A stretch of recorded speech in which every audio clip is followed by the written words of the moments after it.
Agenda. I'm going to call the Board of Finance to order at 6:02 p.m. And good to see everyone. Sorry we are back in this all remote format. Certainly my hope that we will not be in this posture for long, and the data from our wastewater readings suggest caseloads are declining quickly in Burlington, and I hope we are in a place where we can meet again in person soon. With that, I will call the meeting to order at 6:03 p.m. And the first item on the agenda is the agenda. I would welcome a motion regarding it. Thank you, Councilor Paul. Motion to approve. Second by Councilor Jang. Second by Councilor Jang. Any discussion of the agenda? All those in favor of the motion, please say aye. Aye. Are there any opposed? Aye. No one opposed. We have an agenda. That brings us to the public forum. And if there's anyone, member of the public, that would like to speak to the Board of Finance, please, or one of the the attendees on this Zoom, please use the raise hand function and we will promote you. I am not seeing any raised hands, so I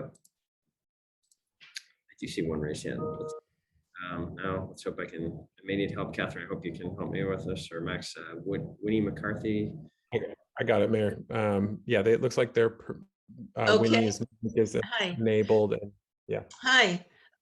I don't know if this is, are we addressing the police chief right now? No, I'm sorry, then I'll lower my hand. Okay, thank you. You are on the right Zoom channel. This will be the same place to offer public comment when we get to the city council meeting. This is the Board of Finance meeting, which takes place before the city council. President Tracy, is there anything else the caller should know about signing up? Yeah, so if you'd like to sign up to comment remotely, what you need to do is just go to burlingtonvt.gov/citycouncil/public forum, and that goes for anybody who's interested in commenting in the public forum who has not yet signed up. If you have already signed up, we probably have your sign up, so please don't double sign up. That creates confusion if you've already completed and submitted that form. But if you are interested, again, burlingtonvt.gov/citycouncil/public forum, complete that form, and then that'll get you in the queue to speak. We do prioritize Burlington residents, just for folks' knowledge. Okay, thank you for that, President Tracy. I'm seeing no other hands, so we will close the public forum and move to item number 3.01, which is the consent agenda. I would welcome a motion regarding that.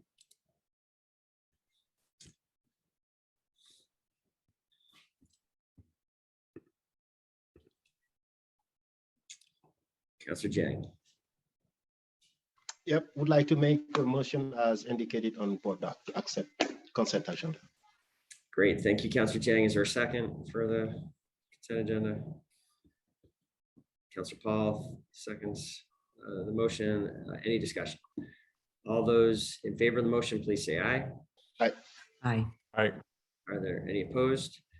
Motion carries unanimously, and it brings us to our one deliberative item for this meeting, which is a Burlington International Airport supplemental resolution number 7. I think I saw Marie was with us, and Director Longo, Nick, would you, would one of you like to start this off?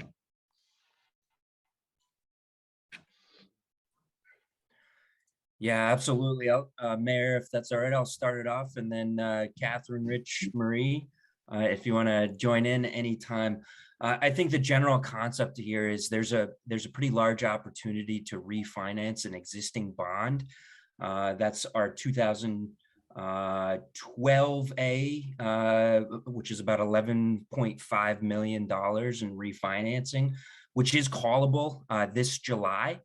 That net present value savings, which was calculated, is about $920,000 when we first initiated this refinance opportunity. I think right now we're just because some changes in the market, we're about $750,000 worth of savings on this particular bond.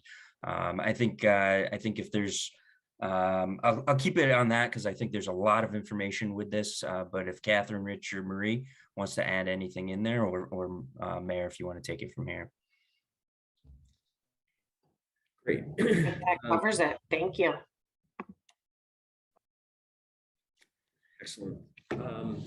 Questions for the team or a motion?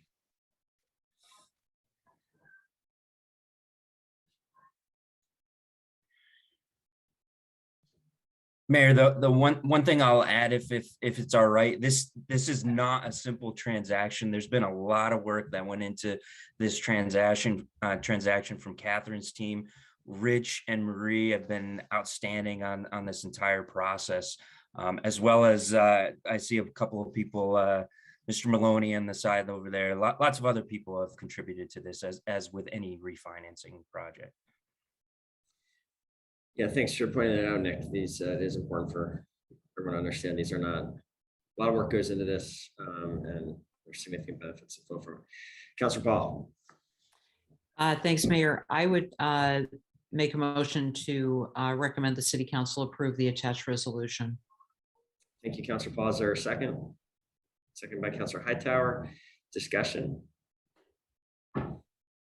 Seeing none, let's go to a vote. All those in favor of the motion, please say aye. Aye. Aye. Are there any opposed? Motion carries unanimously, and that concludes our Board of Finance agenda for tonight's meeting on the 31st of January. If there's no objection, or President Tracy, you don't have, do you have a different plan? Well, I think Nope, I can. we'll adjourn, and then people can come back here for the, if I get this right, correct me if I get something wrong, we are starting the city council meeting at 6:30 p.m. We're expecting a presentation, a public presentation regarding the CityPlace project from the city team that's been working on this. And then there's expected to be a motion to go into executive session to update the council on essentially on that project and sensitive negotiations, and what am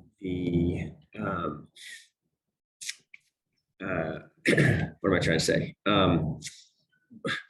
Here's what it is. You should all, if you have not done so already, you will be getting a link for the executive session because you will need a separate link for that. President Tracy? Yeah, that's correct, Mayor. So it looks like Chief of Staff Riddell did send out an executive session link. So just have that ready, counselors. Check your inboxes. That should have gone out to all counselors at this point. However, stay on this Zoom. So if you're wanting to take a break until 6:30, you can turn your cameras off and mute. We'll come back to this at 6:30, at which point we'll begin our meeting with that CityPlace presentation. If folks are interested in the public comment, we'll be back to out of that executive session and getting to that public forum right around 7:30. If you are interested in signing up for the public forum, again, you may do so by going to burlingtonvt.gov/citycouncil/public forum.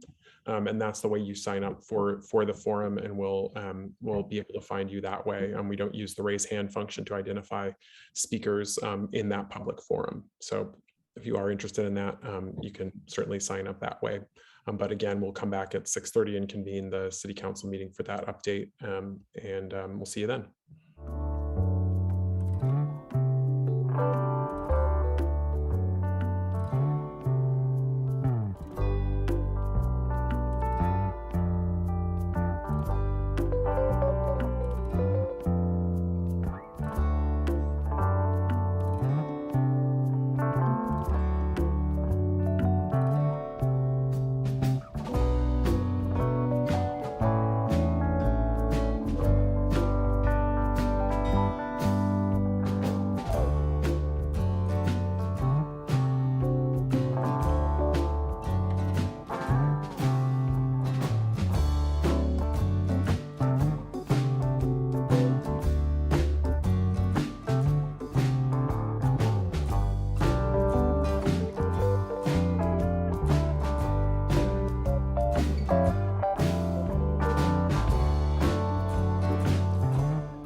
Okay, let's go ahead and get the meeting started. I'll call to order the Burlington City Council for Monday, January 31st at 6:30 p.m.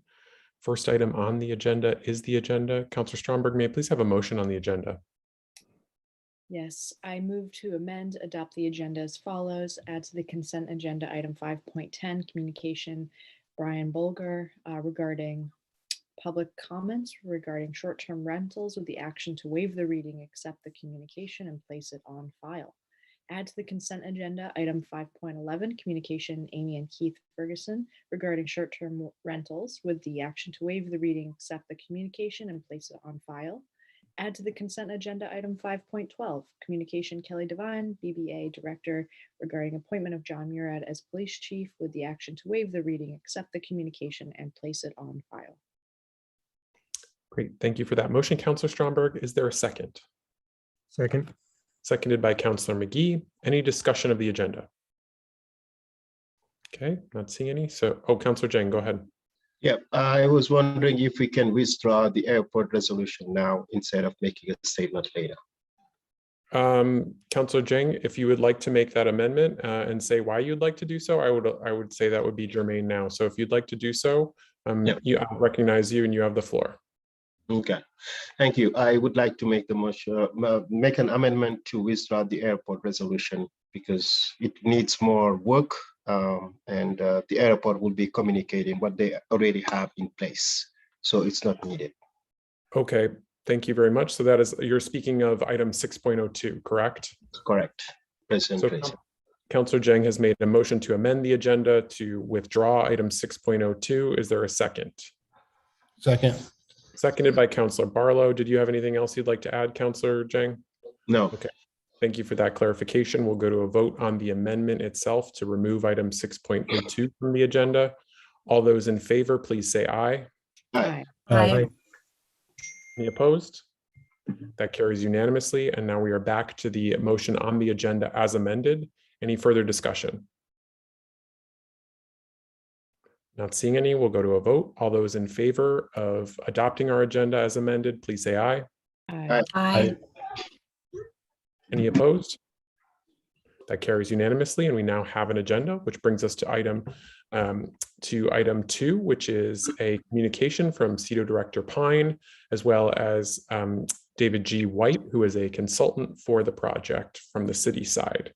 I will turn it over to Director Pine first, and David G. White for a public session update. As the mayor indicated in Board of Finance, there is an expected executive session, so we'll get to that potentially in a little bit. But first, I understand that I'd like to provide a public update. So I'll turn it over to you, to Director Pine. Thank you very much, President Tracy. As I think it's important to provide a little bit of reminder and context for both the council and for members of the public. CityPlace Burlington is a private development project on private property that also involves public improvements, which is reconnecting our downtown streets and sidewalks. And Don Sinix is the principal, and his partners, which for this presentation we'll refer to as BTC, standing for Burlington Town Center, purchased the property in 2014, and they did so on their own without any investment or involvement by the city. They control the property, and the development is theirs to finance and complete. And in November of 2016, the voters of Burlington approved both the TIF bond to finance the public improvements, so the connection of the streets and sidewalks, as well as other public improvements, as well as a zoning change that was requested at the time. The demolition of the former mall took place in 2018, but construction ceased when the developer was unable to secure financing. The city filed suit against the developer in September 2020 to compel the developer to meet their obligations under the development agreement.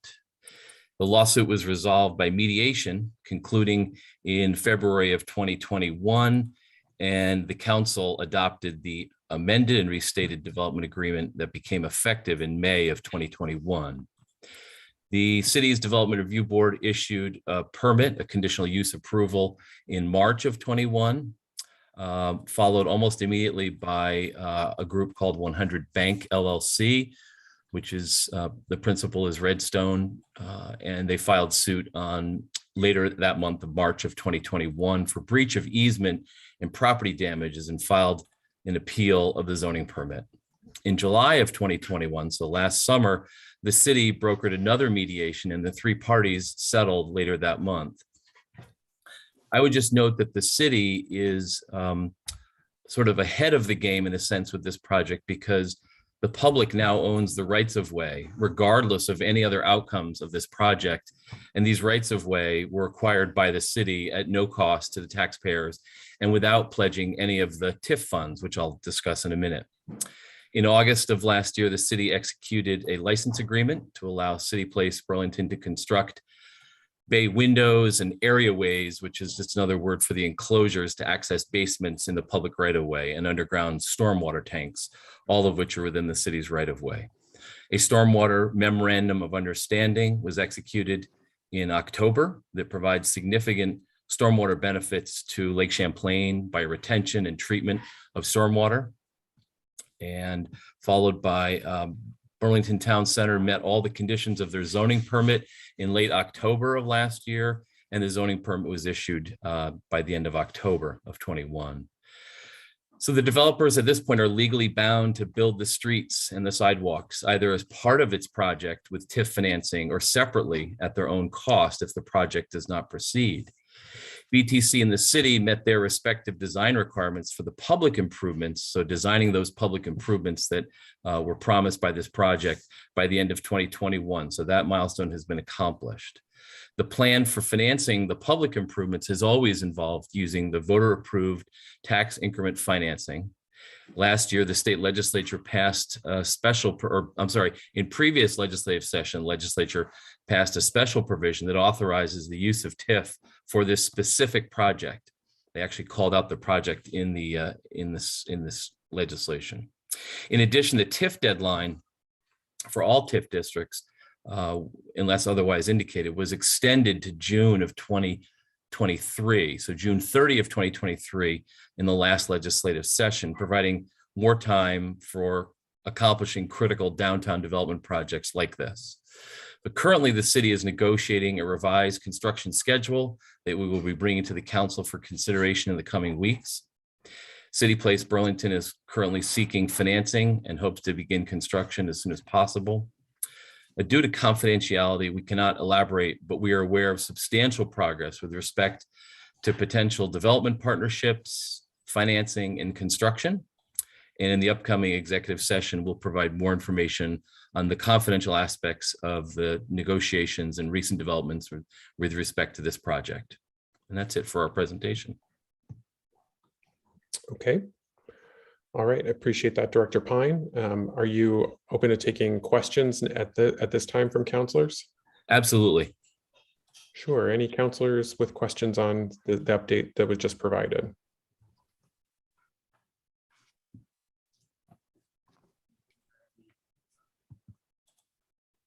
Okay, not seeing any. That being as it is, then we will need to transition in. We have the motions regarding executive session. It's that two-part motion, both of which are linked on board docs. The first is the finding. Is there a counselor who's able to offer a motion regarding the finding about the need to go into executive session?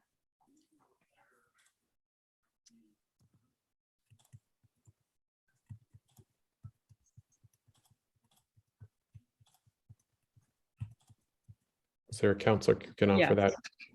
Okay. Counselor Stromberg, go ahead. I would move that the council find that premature general public knowledge of information concerning contract negotiations regarding the CityPlace Center, along with legal advice from the city attorney in regards to said contract negotiations, would clearly place the city at a substantial disadvantage. Okay, we have a motion on the finding. Is there a second?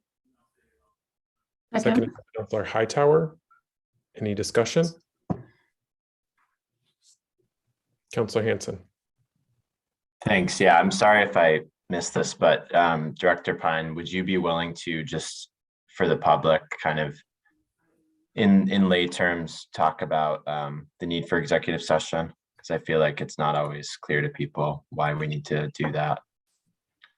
Sure, Councilor Hanson. This is, I think, one example of what the Vermont General Assembly gives municipalities, essentially the ability to conduct business involving sensitive real estate discussions in this instance, or contract negotiations. If the discussion were to happen in a public setting, it runs the risk of making the negotiations very challenging, if not impossible. So the city attorney can probably add some to that, because I'm speaking sort of off the cuff on why we're going into executive session, but basically there's sensitive and confidential information that we need to share with the council in order to have the city's negotiating position determined going forward. And that is essential to do in the opportunity that we can do that in a way that allows us to disclose information that we've been we're obligated not to share publicly. Great. I think that's helpful. And yeah, I don't want to make you say any more than that for that very reason, but I think that's helpful window into it for the public. Thank you. Anyone else on the finding? Okay, not seeing anyone. So all those in favor of the finding regarding executive session, please say aye. Aye. Aye. Any opposed? That carries. Now, based on that finding, is there a motion to go into executive session? Councilor Jing. I'm so moved to go to executive session. Councilor Jing, are you able to just please read the motion in that's on board docs, just so that we cite the relevant statute? Motion number 2.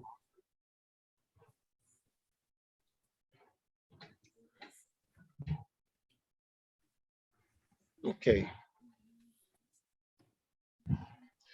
Based upon the finding, I move that the council go to executive session to receive confidential attorney-client communication pursuant of 1 VSA 316A 1A and F and A2. I believe it's 313. Is that 313A? Yes. okay? Thank you. And who are you including in your motion to go into executive, Councilor Jang? The Councilor Pine, the attorney, the mayor's staff, and the consultant is Councilor Pine. Okay. I believe Director Spencer also. Yes. Okay. And City Engineer Baldwin, if friendly to the council. Okay. And city attorney and Engineer Baldwin. Okay. Thank you, Councilor Jang. Is there a second on the motion to go into executive session? Seconded by Councilor Hightower. Any discussion? Okay, not seeing any. Let's go to a vote. All those in favor of going into executive session, please say aye. Aye. Any opposed? That carries unanimously, and we will go into executive session. Councilors, you should have received a link in your inbox to the executive session to go into. So you'll be leaving this Zoom and getting into a different Zoom. For members of the public and others who are participating this evening in our meeting, please stay on this Zoom, as this will be the Zoom that we come back to. So that doesn't change for anyone else. So what you'll do is you'll then just stay on this until we come back to continue our city council meeting. And we'll likely be back at or before 7:30 for the public forum. We won't start the public forum, however, until 7:30. If you are interested in participating in the public forum this evening, please sign up by going to burlingtonvt.gov/citycouncil/public forum. And that'll take you to a form that you fill out and we'll sign you up. If you've already signed up for the forum, please don't do so more than once, as that makes it more confusing for me. So just please only sign up once, and we'll be back with you once we've concluded this executive session. Thank you.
now come out of the executive session regarding CityPlace. There's no action expected coming out of that executive session today. And we will now therefore head into the public forum this evening. We have quite a few folks signed up tonight, so really would appreciate it if folks are just are on at the time that they are paying attention and are ready to comment. I'd also ask that people please sign up or are named on the Zoom under the same name that they signed up for public forum using that form, so I can more easily locate you. In terms of the forum itself, as you can see on the screen here, each speaker will have 2 minutes. At the conclusion of that 2 minutes, I'll let you know that your time is up and you will not be able to go over this evening. Again, as I said before, we do have quite a few folks who are interested in speaking tonight. And we want to make sure that we can get to as many speakers as possible. In terms of the content of the forum itself, please direct comments towards the chair. I understand it's a little bit unique tonight in that we are considering an appointment, and that is generally by its very nature a personal endeavor. So just would ask that people try to be respectful in your comments, whether you're regardless of how you feel about the appointment. Please do not use profanity in your comments, and please don't try to address other speakers in the forum. Really just try and stay focused on the issues that are at hand this evening, or other city issues. Really just trying to create a forum where people are able to, regardless of where they're coming down on this issue, able to share their perspectives. So, and if you are in fact interested in signing up for the forum but have yet to do so, the way to sign up for the forum is to go to burlingtonvt.gov/citycouncil/public forum. That'll take you to a fillable form that will then feed into a spreadsheet that we will use for that. If you've already signed up, please do not sign up more than once. You do not get to speak more than once. Each person is allowed to speak once. In terms of the speaker order this evening, we will prioritize Burlington residents in the order that they were received, to be followed by non-Burlington residents in the order that they were received. So we will start off therefore with the Burlington residents tonight. So, and I'll try and read off a number of speakers that are coming up in a row, so you know that you're coming up and can be ready to go when your speaker is there, or when your speaker time has come. So just please pay attention to that. If I don't call your name, that doesn't mean that I don't see you as signed up. And sometimes people who have signed up but who are non-Burlington residents wonder if we're getting to them. We do have that priority given to Burlington residents. So just if you're a non-Burlington resident, just please keep that in mind and don't think that we didn't see your sign up or didn't get your sign up necessarily, and then sign up again, because that just creates further confusion. So, having said all of that, let's get into our forum for tonight. Again, if folks can please do their best to keep to those time limits, that would be great. Our first speaker this evening is Garrett Graff, to be followed by Ryan Nick, Vani Murad, Jeffrey DeSena, Alexandra Karambalis, Gil Livingston, Jean Bergman, Bob Kiernan, Kurt Wright, and Jane Nodell. There's plenty more after that, but that's just to give you an initial idea, so you know if you're either on deck or close to being next in the speaker order. So having said that, I will look for Garrett Graff. Garrett, I've located you. Actually, I do need to be made host, so if I could just be made host, please, so that I can enable folks' mics. And perfect. Now having that, Garrett, I've located you and have enabled your mic. Great. Thank you very much. It's a pleasure to be able to address the council tonight. I've known John Murad for more than a dozen years. We were friends long before either of us ended up in Burlington. Both of us native Vermonters who long to return to our home state. And over the last dozen years, as our friendship has deepened, I've watched his career with pride and admiration. Overhanging this chief of police search for the last 2 years has been the sense that selecting John as our police chief is somehow settling, that somehow the search process has failed because it hasn't identified a better, sexier candidate than John, that somehow with John we aren't getting a candidate fully committed to police reform, nor someone who would care about the community in the way that it deserves to be. I strongly believe that impression is wrong. I want to argue tonight the affirmative case for his candidacy, that whatever complaints anyone has about the process, we shouldn't allow those complaints to undermine this very strong, actually amazing candidate that we have to be Burlington's police chief. John's been trying to improve and reform policing for as long as I've known him. When we were first met in 2009, he was working at the NYPD on a special research and analysis program focused on how to decrease police shootings, part of a sustained effort by the NYPD that led to a nearly 80% drop in shots fired by NYPD officers from the mid-1990s to the 2010s. Because if so much of my own work as a journalist focuses on law enforcement, I have probably had hundreds of conversations with him over the years that have touched on policing and the challenges of the social contract between law enforcement and citizens. Burlington can't do better than John. We should be proud to have him as our police chief and grateful that he's chosen to make Burlington his town, dig in, and make things better as he can.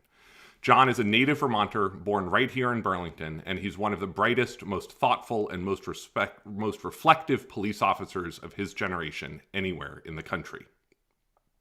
Your time is up. Thank you. Our next speaker is Ryan Nick, to be followed by Vani Murad and Jeffrey DeSena. Ryan, I've located you and have enabled your microphone. Thank you for the time to speak tonight. My name is Ryan Nick, and I'm here tonight to urge you to vote in favor of John Murad's appointment to be the next chief of the Burlington Police Department. Burlington needs a permanent police chief to bring stability both to the department and our community. I fear that if acting Chief Murad is not confirmed to the position, we will continue to see a deterioration of public safety and a demoralization of our police force. In the past few days, I've heard some say that this breakdown is the intended goal of some on this council. I don't agree.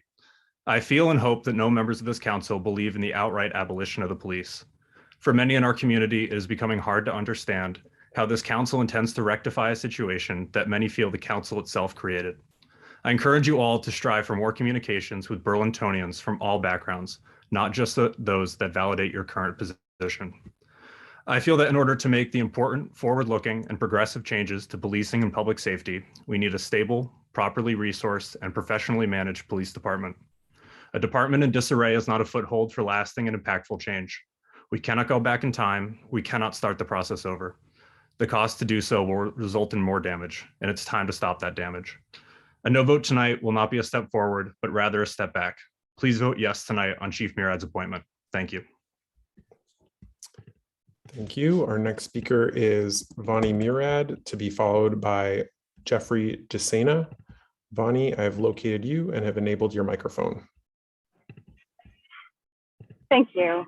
Good evening. My name is Vani Murad, and I am a resident of Ward 4, and I am the wife of John Murad, which in some ways makes me a foremost expert on John Murad. I had conflicting thoughts on whether or not to call in, because in some ways I feel like I'm not sure whether me calling in is really going to make any kind of difference, because one, I feel like everybody who is in there who is casting a vote this evening walked into this meeting this evening already having their minds made up, some even having their minds made up minutes after the announcement was made. I also feel like, as being John's wife, that I am very strongly biased in a lot of ways. So I really want to take this opportunity to publicly state to my husband that no matter what happens tonight, that I'm extremely proud of him, and that I love him, and that no matter what happens, we're going to keep moving forward. Thank you very much. Thank you. Our next speaker is Jeffrey DeSena, to be followed by Alexandra Karambulis. Jeffrey, I've located you and have enabled your microphone. Good evening. My name is Jeffrey DeSena. I am a new resident in Ward 1. So unfortunately, I don't have much to comment on the apparent popular topic of the night. But as we get settled in here in Burlington, just wanted to let you all know that this has been a wonderful process, and I found this town very welcoming. And I feel that Burlington has shown that it has many similar values that we have been looking for, especially in terms of sustainability and a town for humans and not just for cars. But I felt compelled to share my opinion because there is one thing that is rubbing me the wrong way, and that was the decision to implement a blanket mask mandate a couple months ago. Now, I understand the rationale back in December when cases were starting to rise coming off the heels of the Delta variant. But in the end of January, coming into February, the situation has changed significantly. And I would urge the council to vote no on renewing that mandate tonight. The Omicron variant that we have run into now has proven itself to be far less virulent than the previous versions of this virus. And we in Vermont, who are highly vaccinated and have done an exceptional job handling this virus, seem to be potentially on the other side. And I think it may be time to move past these measures that affect so many people, and in ways that we're not entirely sure how it's impacting the society, and a subject that has received far too little attention in the scientific community. So thank you for listening, and I urge you to vote no on renewing the mandate. Thank you. Thank you. Our next speaker is Alexandra Karambalis, to be followed by Gil Livingston. I'll read off a couple more just so that folks know who's coming up. So after Alexandra, as I said, Gil Livingston, then Gene Bergman, Bob Kiernan, Kurt Wright, Jane Nodell, John Callow, Paul DeSell, Amy Mellencamp, Ed Adrian. So I will come to Alexandra now. I've enabled your microphone.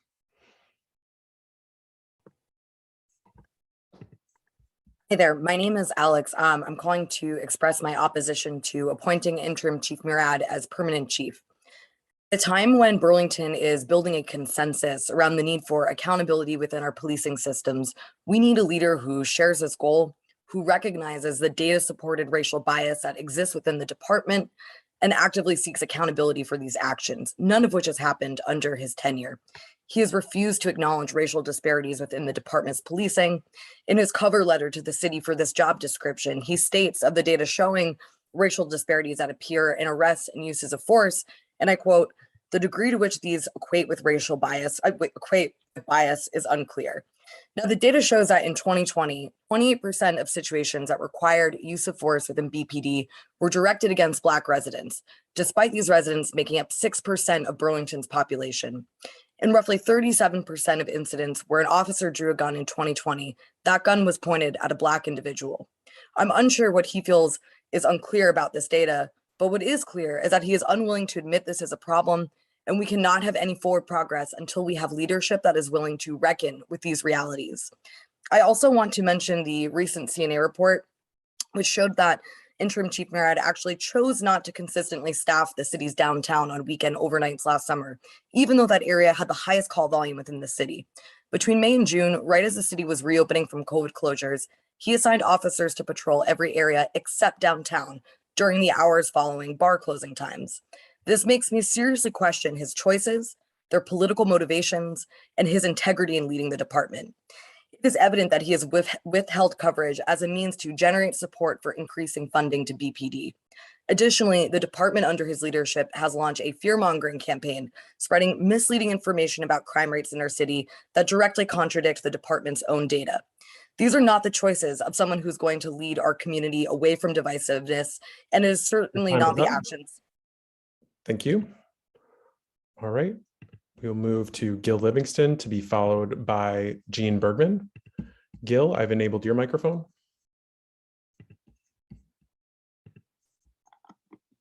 Thank you for this opportunity. Yes, I'm Gil Livingston, a 12-year resident in Ward 1. Frankly, I'm very saddened that as a community, we continue to struggle with the stress of the pandemic. And as a community, we continue to live through slash and burn national politics. And then locally, we end up fighting over a divisive police search process. Instead of engaging a qualified search firm as the mayor first requested, and then relying on that firm to advise the council on salary and other terms of employment, the mayor unilaterally pushes his candidate forward and engages in a strident sales campaign. So please direct your comments through the chair. We deserve a highly qualified police chief. But in the wake of George Floyd and police discipline issues here in Burlington, we also need to build broad community trust. Let's stop the blame. Let's stop the factual misstatements. Instead, please hire a search firm and conduct the fair, open, professional process we deserve. Thank you. Thank you. All right, our next speaker is Gene Bergman, to be followed by Bob Kiernan. Gene, I've located you and have enabled your mic. Thank you. I ask that you vote against the appointment of John Murad to be the chief of police. Doesn't give me any great solace or happiness in doing that, but I've spoken to community members and they've made it clear that he's just not the right choice.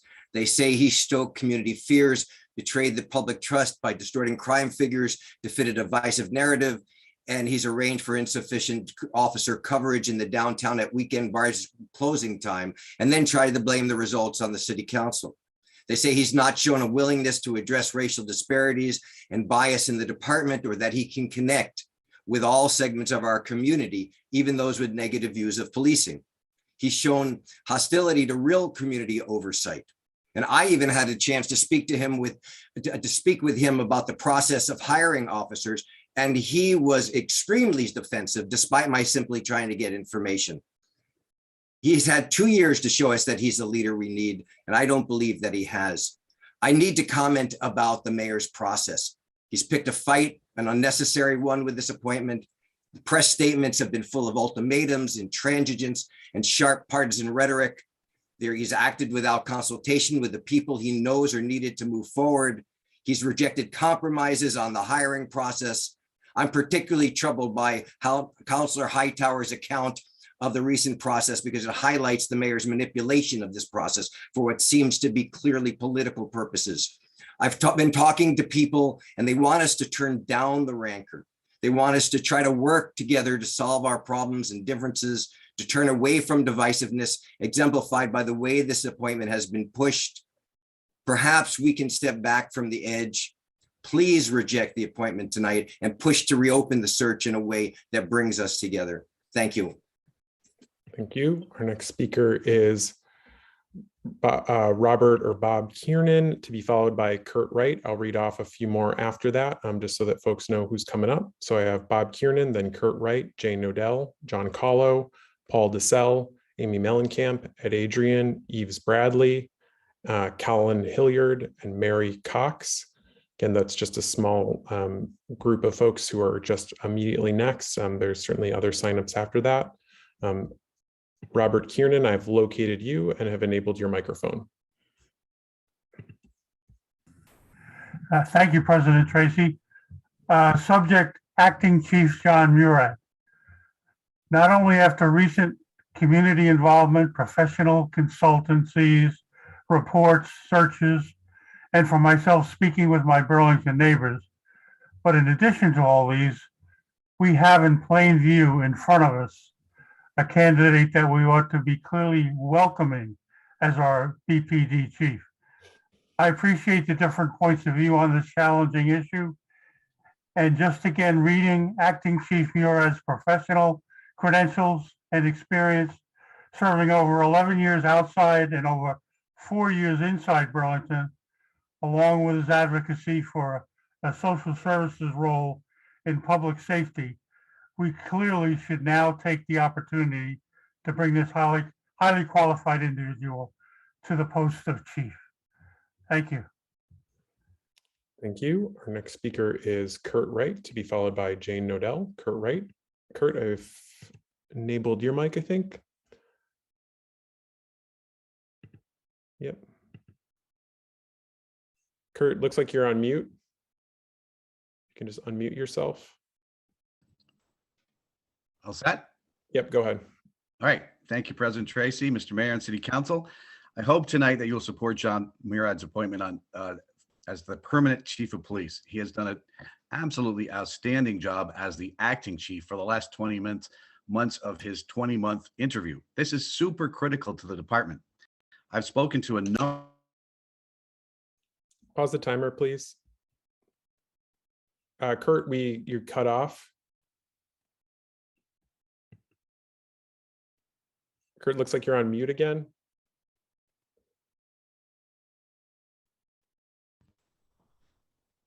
All right.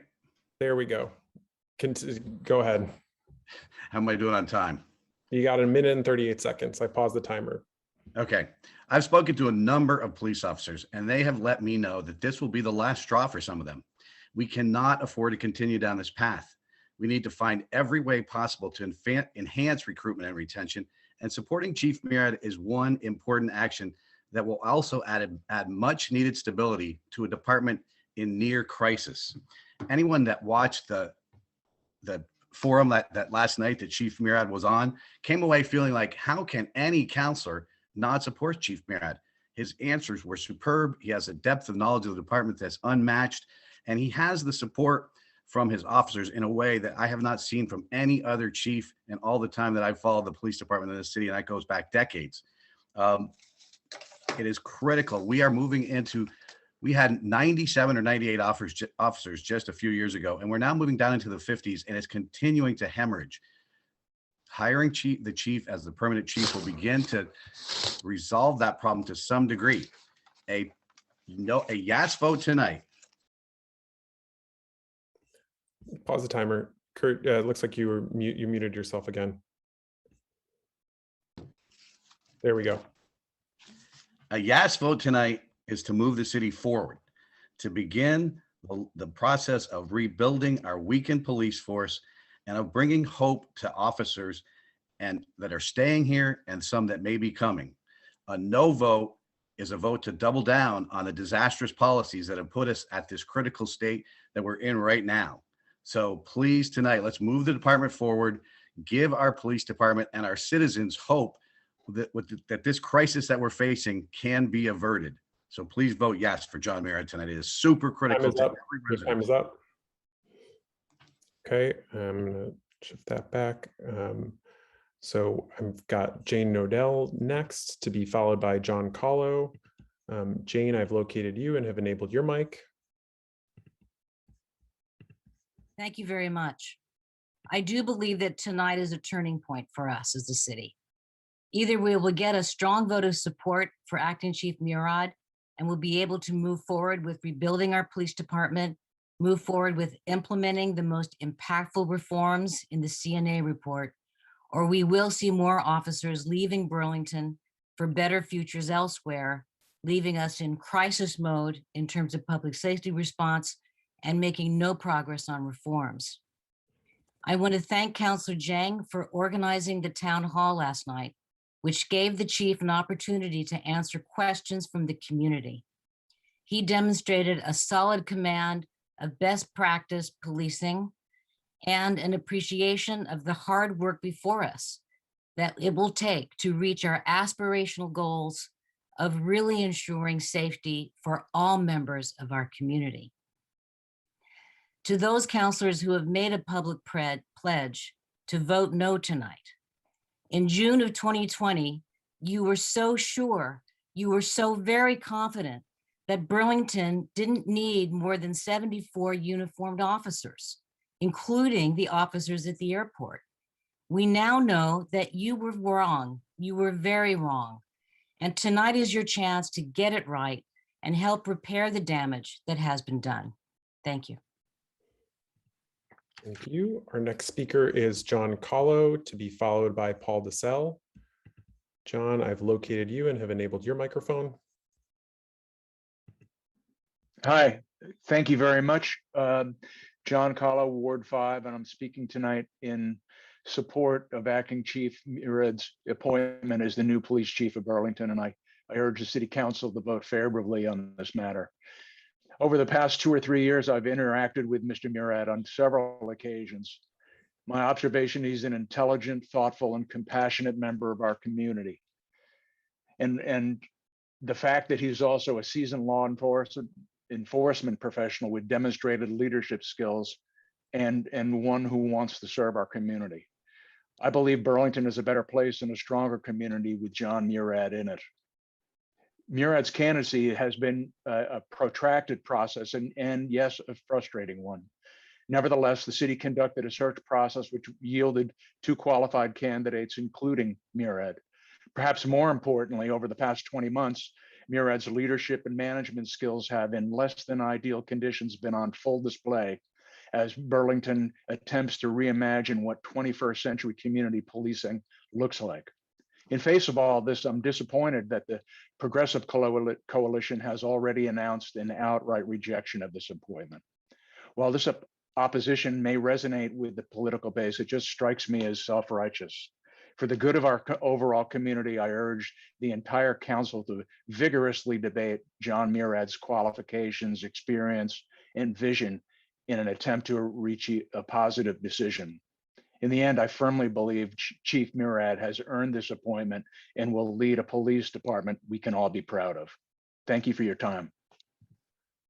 Thank you. Our next speaker is Paul DeSell, to be followed by Amy Mellencamp. Paul, I have located you and have enabled your microphone. Good evening, City Councilors, Mayor. Thanks for this opportunity this evening. Early summer of 2020, I garnered my first impressions of John. He confidently and compassionately walked out of 1 North Avenue into a crowd of thousands. He did so to dialogue with a passionate and angry crowd. As the building was being spray painted and vandalized and the crowd surrounded him, he stayed to perhaps find common ground. Protesters from the roof and hood of a car poured mock blood at his feet. He didn't yell, he didn't overreact, and he didn't bring out officers to calm the crowd. He stayed calm and well-mannered. By all accounts, this is how he has led the department since being made acting chief. I cannot believe many of you have handled this enormous pressure, could have handled this enormous pressure the same way that John has every day since then. He has been able to win over the BPOA, countless community members, and stakeholders. Now is the time to make this official. This community has suffered long enough.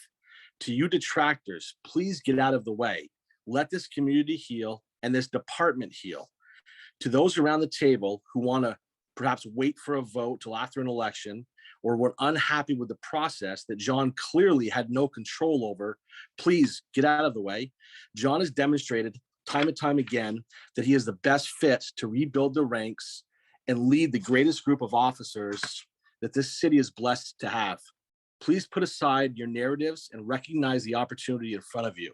To those officers of Burlington who are listening or watching this at home, please be aware, please be cognizant. Many out here are supporting John in the services that you provide every day.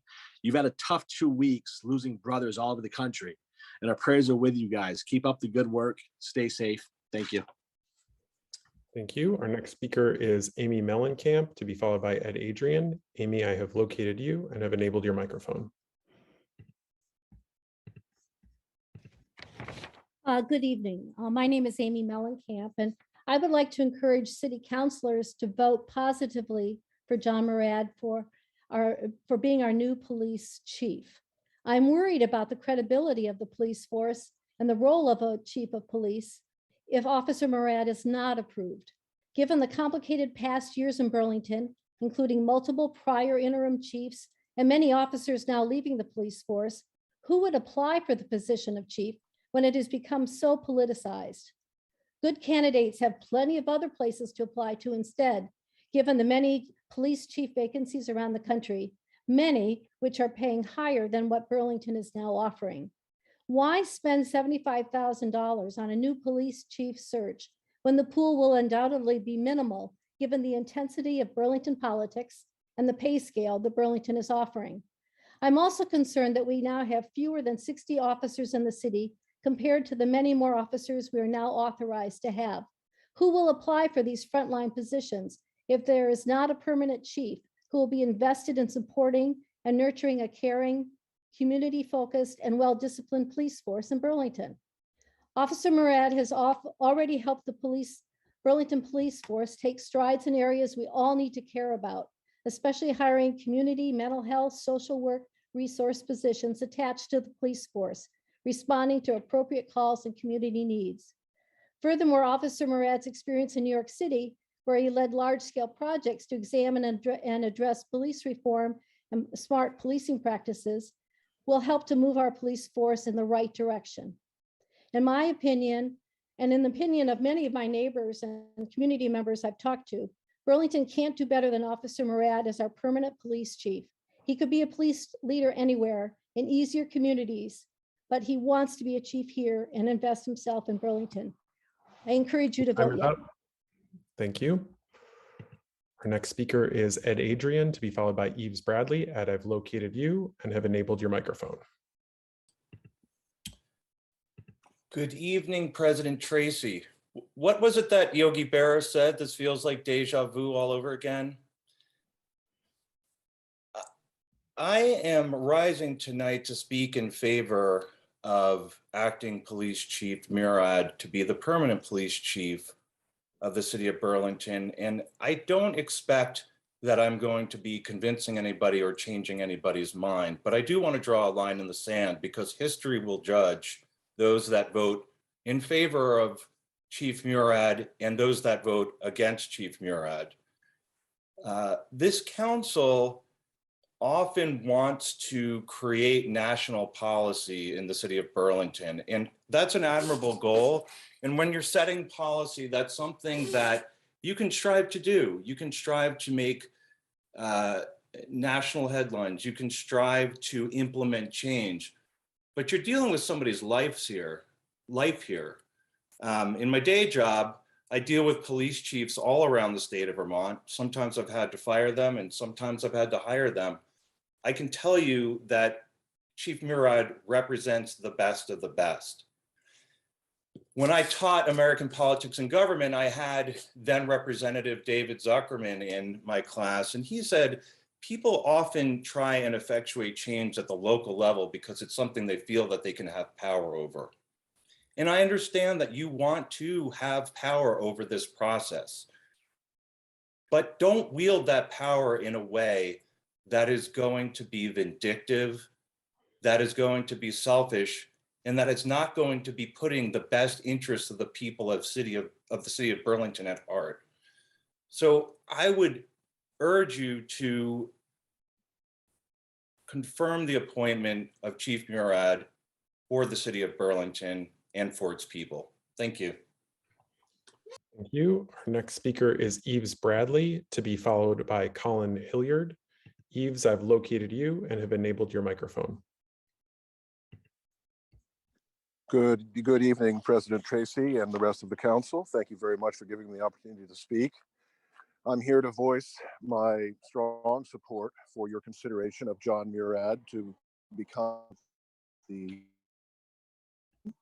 Can you pause the timer? John, from everything that I've learned of him, is not only a great policeman, but someone who is rooted in our community, dedicated to our community, has children in our community, and who believes in our community. 2 years of what I would categorize as an extraordinarily challenging situation, and not for one day has that removed his desire to lead the police department. I was a police commissioner for 13 years before getting on the planning commission, and I have an enormous amount of respect for the men and women of the Burlington Police Department. I know from my conversations with the few that I remember and still know who are on the force that things are extraordinarily difficult for them right now. That they feel that public safety in the city is at a low that we have never seen before and hopefully never will again. John Murad needs to be the chief in an effort to try to right the department, to stop the bleeding of people leaving the department, and to give some form of certainty to the future of policing in the city of Burlington. I implore you to put aside your political differences. Public safety should not be politicized in the city of Burlington. It should be something that we all strive for all believe in and all support. And I honestly believe that John Murad is the one to do it, and to do it in a way that's innovative, in a way that's inclusive, and in a way that will change the way that policing is done in the city. If there's one thing I can assure you of, it's that he's heard everything you've asked for him to do, and he's willing to do it. Thank you. Thank you. Our next speaker is Colin Hilliard, to be followed by Mary Cox, as well as Karina Driscoll, Maxine Holmes, Christy Delphia, Hans Van Wees, Stephanie Seguino, Milo Grant, Joshua Ronsky, Lee Morgan, Leslie McKenzie, Cliff Cooper, and Art Frank. There are still others that follow after that, but I just wanted to give those who are more immediately next a little bit of an indication as to where you stand. I'm going to go to Colin Hilliard now, and again, Mary Cox is going to follow that up. Colin, I found you and have enabled your microphone. Thank you, President Tracy. My name is Colin Hilliard. I'm a resident of Ward 3. I'm reading a statement sent to the council today from the Burlington Business Association. On behalf of our 250 businesses and nonprofit members, please accept the following comments in support of the appointment of John Murad as police chief. Public safety continues to be an issue of top concern to our members, especially our downtown restaurants, retailers, and their staff. Since June of 2020, when the force was abruptly cut by 30%, conditions downtown have worsened. Appointing a permanent chief, one who can serve with the support of the community, is critical at this time. It is critical to the rebuilding of our police department, which has been decimated by a loss in sworn officers. It is critical to the future of the downtown we all love. It is also critical to implementing recommendations from the CNA report. We need stability now. John Murad is no doubt a qualified candidate. He has been serving as interim chief since 2020. Over his 20-month trial period, he has proven that he can get the job done. His commitment to this community amid remarkable challenges, his willingness to collaborate and engage with all members of the community, and his desire to work on improving policing have been evident during what some may call a 20-month interview. As permanent chief, Murad will be able to move forward with long-term planning and strategies in a way that interim chiefs simply cannot. Short-sighted actions are what have gotten us to the crisis we now find ourselves in. We must act for the future immediately. We can no longer hide behind claims of an imperfect process. A no vote tonight sends a clear message to our community, the police department, as well as other public safety organizations that the council is unwilling or unable to take action to support public safety in Burlington. A no vote is a decision to accept declining morale at BPD, attrition, including amongst the department's command staff, and continued public safety challenges in our city. Please vote yes on this appointment tonight. Thank you. Our next speaker is Mary Cox, to be followed by Karina Driscoll. Mary, I've located you and have enabled your microphone.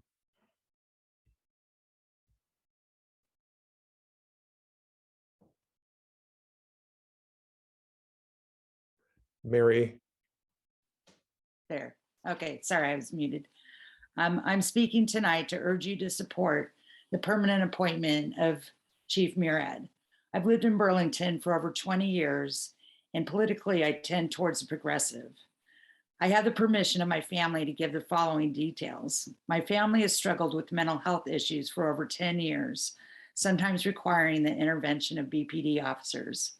The officers of today are thoughtful, kind, and respectful, which is critical to de-escalate a mental health crisis.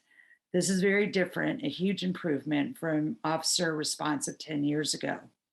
I was in a committee meeting a few years ago trying to explain to an officer that if a person is in a mental health crisis, they may not be able to hear or understand orders being barked at them by a police officer. The officer I was talking to looked at me skeptically, but then Chief Murad interrupted. He was then Deputy Chief Murad interrupted and said that this was true of almost everyone. He said that barking orders is the least effective way of de-escalating any crisis. The officer immediately changed his point of view and asked about other techniques to avoid escalating a situation. This led to a fruitful and new discussion. This is my first face-to-face interaction with Chief Murad, and I was very impressed by his knowledge and understanding of human behavior and good policing, as well as his instant ability to convince a younger officer to change their thinking. Over the years since then, under Chief Murad's leadership, I've noticed a real and positive change in the officers responding to a family mental health crisis. The responding officers now tend to think first, to listen and observe rather than just reacting. They want to help. I know that it's hard to trust many institutions, especially the police, given all that we have learned over the last few years. However, we are on the right track with Chief Murad. I believe that you will conclude, as I have, that Chief Murad is critical to the change we see. Mary, your time is up. Thank you very much. Our next, I was not able to locate Karina Driscoll. President Tracy. Yes. Karina just let me know she's a little busy at the restaurant and is not going to be able to participate. Okay, thank you. I appreciate that notice. All right, I will then go to the next person on the list, who is Maxine Holmes. Maxine, I've located you and have enabled your microphone.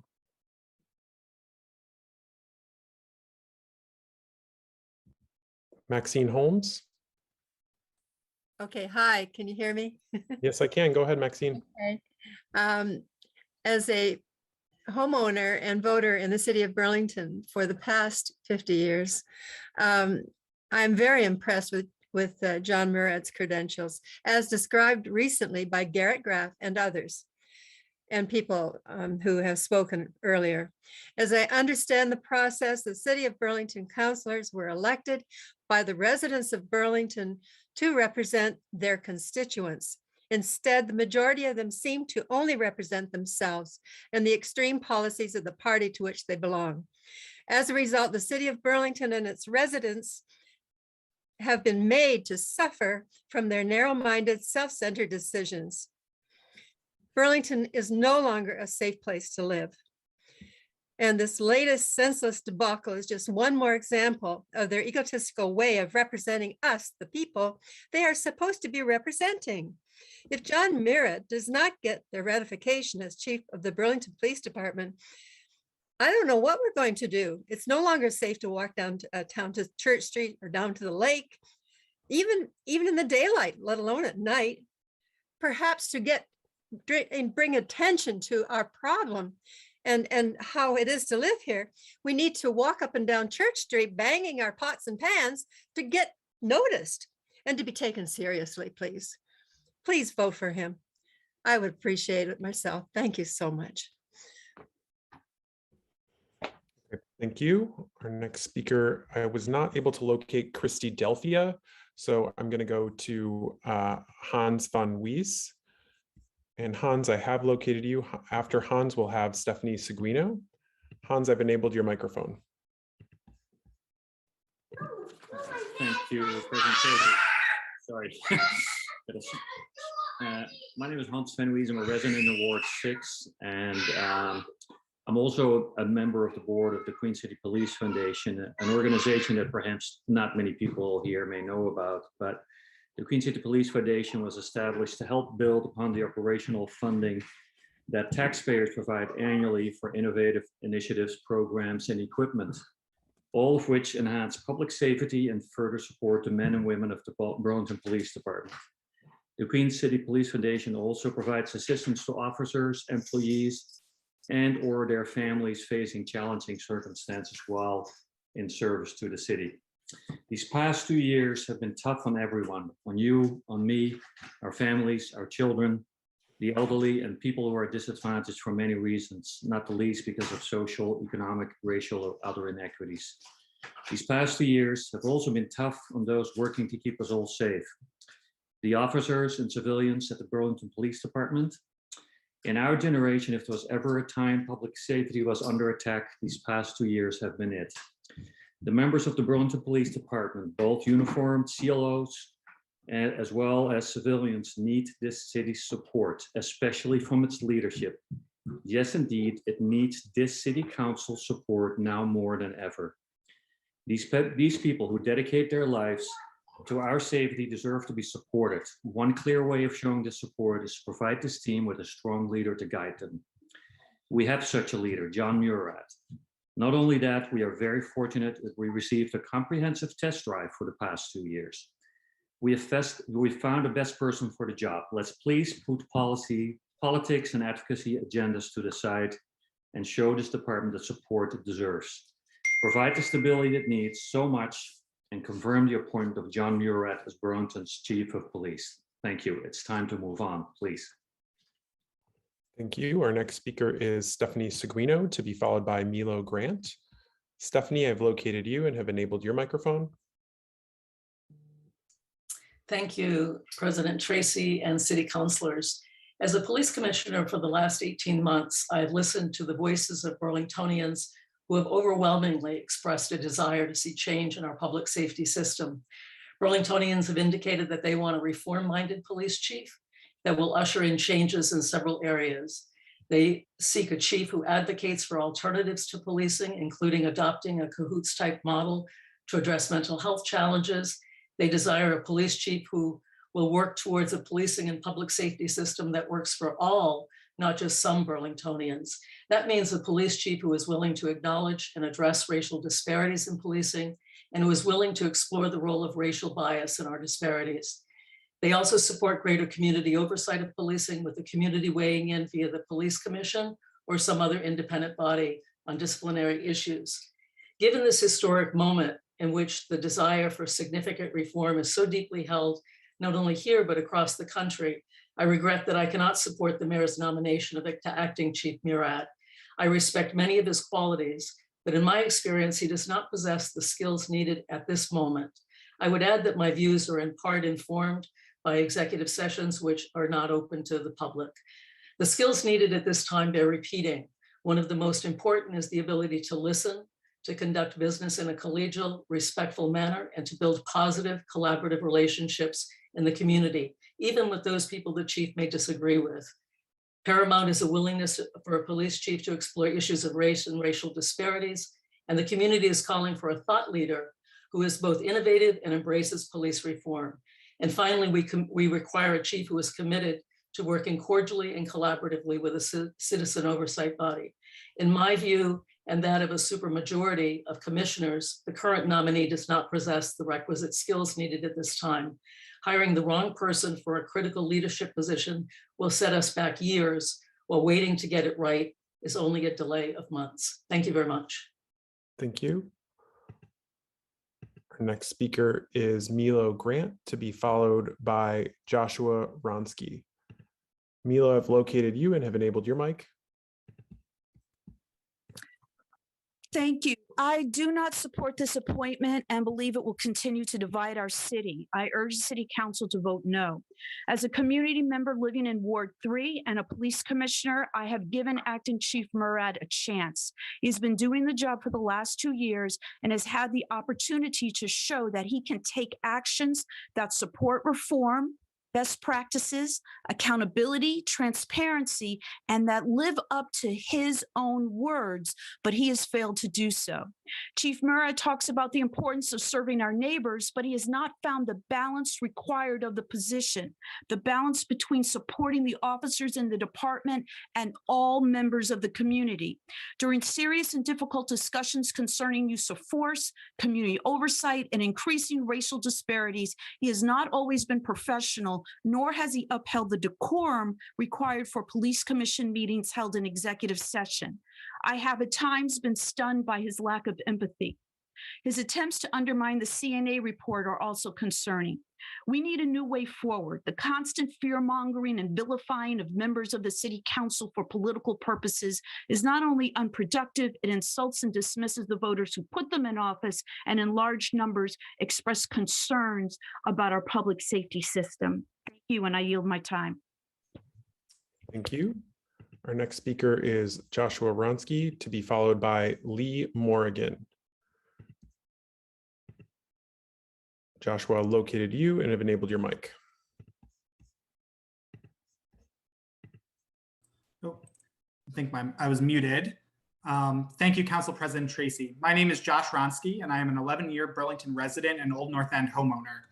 It is unfortunate that our city is now in the position of having to decide whether to confirm John Murad as police chief. Much has been written and said about the failed search process that led to Murad being the only qualified candidate left, and why we must undergo a robust search process to expand the applicant pool. This alone should be enough to block the nomination, but it is also important to look at his record. Our community wants and needs a police chief who will be an active partner in reforming our department and eliminating racial disparities. During his time with NYPD, he was the mentee of Bill Bratton, one of the largest proponents of broken windows policing, which prioritizes strictly prosecuting low-level nonviolent offenses and fosters a culture of racial and class discrimination in police departments. This is not at all the direction we want to take our police department. Murad may say that this is not how he will lead BPD as chief, but actions speak louder than words. Over the past 2 years, he has been a major opponent of police reform. Just a few months ago, the ACLU put out a press release accusing Murad of running a campaign, this is a quote, a campaign of misinformation designed to instill fear in Burlington residents. One of the most important actions that is called for by the recent operational assessment of the BPD by the CNA report and reform advocates is citizen oversight of the police. Murad has been clear that he does not support civilian oversight. He has gone even further by denying that racial bias even exists within the BPD. This is not the leader our community or the BPD needs. If John Murad is appointed chief of police, it will only lead to further division between our department and the community. We need someone leading the department who is willing and enthusiastic in implementing the reforms called for by the CNA report and our community. At the very least, we need someone who understands that racial bias is a real problem in our department. John Murad has been clear about where he stands on these issues. We should believe him and reject the appointment so that we can move forward with a robust search process for a new chief. Thank you. Our next speaker is Lee Morrigan, to be followed by Leslie McKenzie. And I'll read off a few more after that. We have Cliff Cooper, Art Frank, Susan Comerford, Rich Price, Barbie Alsop, Kelly Taylor, Nate Stevens, and someone who signed up as Robert. Lee Morrigan, I've located you and have enabled your microphone.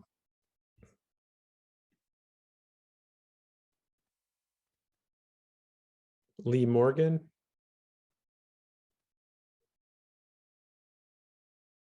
Lee, it looks like your microphone is muted on your end.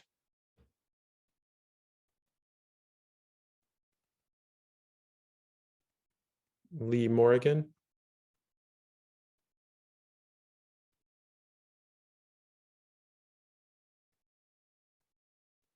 Okay, just saw Lee's drop off, so I'm not sure. I can come back and see if we can get that working. I will go to Leslie McKenzie next. Leslie, I have enabled your microphone. And thank you.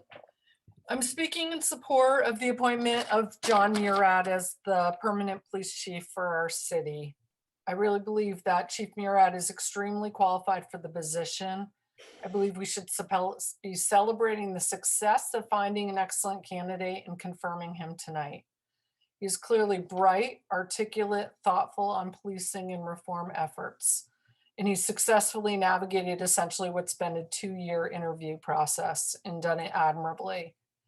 I believe he's committed to what's best for Burlington and has the experience to move the department forward in a positive direction, including reforms. He also has the respect of his officers and of the community. I'm, like many, concerned about our safety and security in Burlington. I believe the actions of the city council to reduce funding by 30% without a clear assessment and strategic plan in place was reckless. I believe the result, the decline of the number of officers in the city now at a low level of 60 or 62, I think something like that, and potentially dropping further is precarious, if not dangerous. And I believe a vote other than yes tonight will cause further damage, further instability and risk to our city.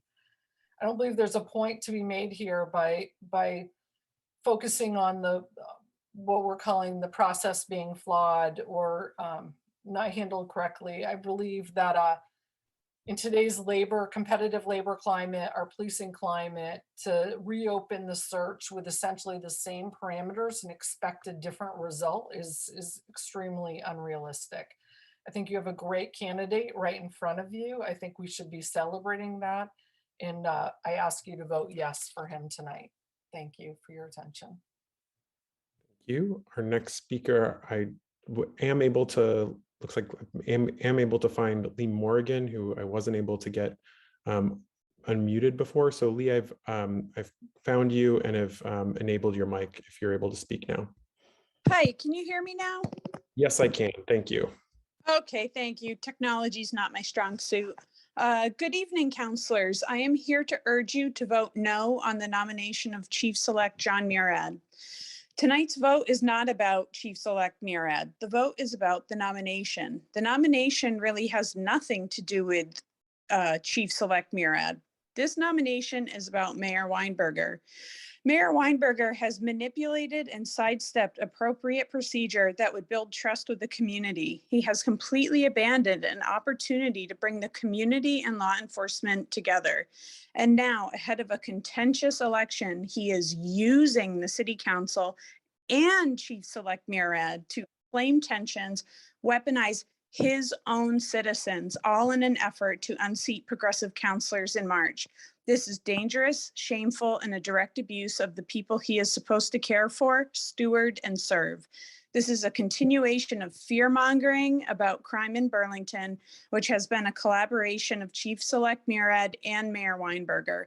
The ACLU has called out Chief-Select Murad for using excessive press releases to manipulate the public perception of crime levels.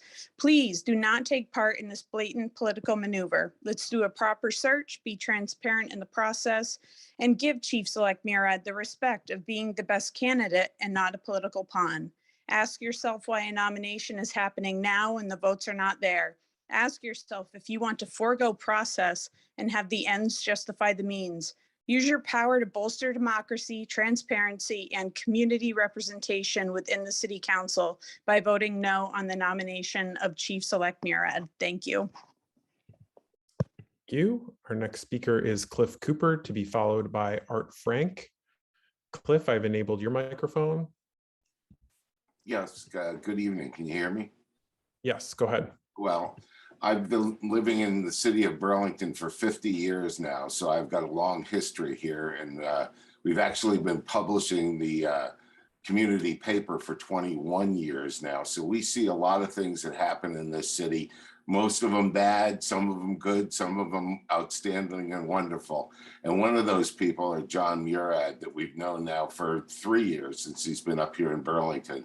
And I can just tell you that our kids are 30 and 33, and we warn them when they come to town to be very careful going downtown and don't stay there later because of what's happening in this city. And with the reduction by the city council to move the population of the police department down to a level that is actually scary. Last night on a Zoom meeting we had, the chief actually said that they had people that go to houses and they don't have enough people, the rest of the people that are there. And thank God there were some detectives around to help out with it, because they don't have the people to do it. And it's not the chief and it's not the department that reduced those numbers. It was all you guys sitting there. The good news is some of you are leaving next month, and hopefully we'll get a whole new breed of people in, and we'll get this city to be a little bit more progressive and move forward instead of the regressive things that we've been seeing happening in this city. Now, what's happening today is a waste of my time. It's a waste of all of your time.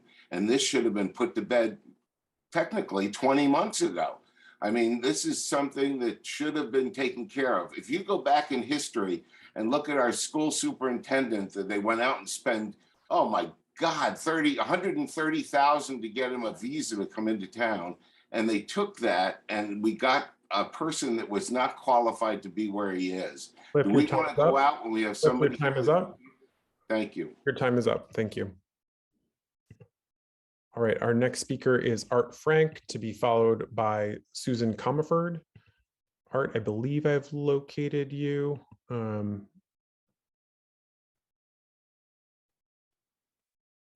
Art Frank. Can you hear me? Yes, I can. Yes. So I'm speaking. First of all, thank you for listening, all of you. I'm speaking in support of John Murad as our next chief, and I would hope that the council votes him in. I respect everyone's opinion here tonight, but you know, you have to look at John's resume and his qualifications. I think they speak for themselves. I mean, his resume is pristine. I'm not sure that you're going to find a better person. We keep talking about the process. You're blaming the mayor. This isn't about the mayor. This is about the city of Burlington and protecting its citizens. I'm not interested in the mayor. I can't say that I support him fully anyway, but we're not talking about the mayor. We're talking about the protection of the people of this city. You know, it's interesting to note that we talk about people downtown on Market Street and that he didn't support. I mean, there's not a police officer in my neighborhood. I haven't seen one in the last, I don't know, 6 months. I had an incident Saturday at my house with gangs of kids coming down, banging on my door. It's getting out of hand, and I blame the council for it. I'm sorry, I have to blame you for it. You're just not listening to everybody here. Crime is up. As far as I'm concerned, it's getting worse. We have 60 officers. They all respect John. So I'm not sure what you're thinking. I respect you all. I think you're doing, you know, a great job. I wouldn't want to be on the council, but I really hope that you think real hard tonight and do the right thing, protect the people of this city, stop the nonsense, and support John and vote him into office. Thank you. Thank you. Our next speaker is Susan Comerford, to be followed by Rich Price. I've located you, Susan, and have enabled your microphone. Good evening. I'm a police commissioner, and I'm also a homeowner in Burlington for the last 23 years. I joined the commission because this is a key moment nationally and locally to reimagine community safety, and in particular, fair policing of communities of color. Eradicating racism and treating all community members equally is a key dimension of building community safety. While this applies to the police, it equally applies to every member of our community, not solely the police. However, as police carry weapons and tremendous power in their roles, eradicating racism in the police takes on additional urgency. This is at the heart of the urgency of police reform. It is at the heart of what kind of community we will be. What I am sharing with you tonight, I have already shared with Chief Murad. His strengths include being supported by his police officers, being data-driven, as well as his commitment to the work. The question in my mind, and the question you have to ask yourselves, is whether he is the chief who can lead us into a new vision of community safety that serves all of the communities and constituencies in a changing Burlington. I have observed several interactions that gave me pause. First, I have observed him interacting very disrespectfully with 2 female commissioners in executive session. I did not expect this from a police chief in 2021. Collaboration and the ability to build relationships as well as interpersonal skills are key ingredients in leading community policing. My other major concern is the chief's openness to feedback, even from those whose positions obligate them to give it. I have frequently observed Chief Murad being defensive when commissioners offer feedback and share alternative perspectives on key issues. This is very concerning to me. If we are to eliminate racial disparities and build a city for all, not just the white citizens, but all citizens, we need a leader who can do so. At this moment, John Murad is not that man. Thank you. Thank you. Our next speaker is Rich Price, to be followed by Barbie Alsop, and I'll read off a few more to follow.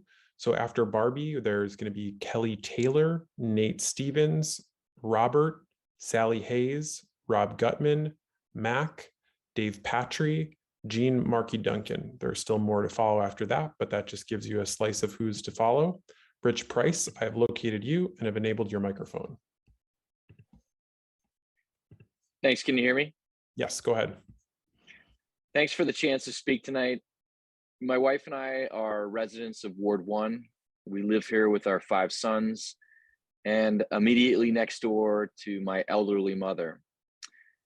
We are deeply concerned by the deterioration of safety downtown and the hemorrhaging of committed officers within the Burlington Police Department.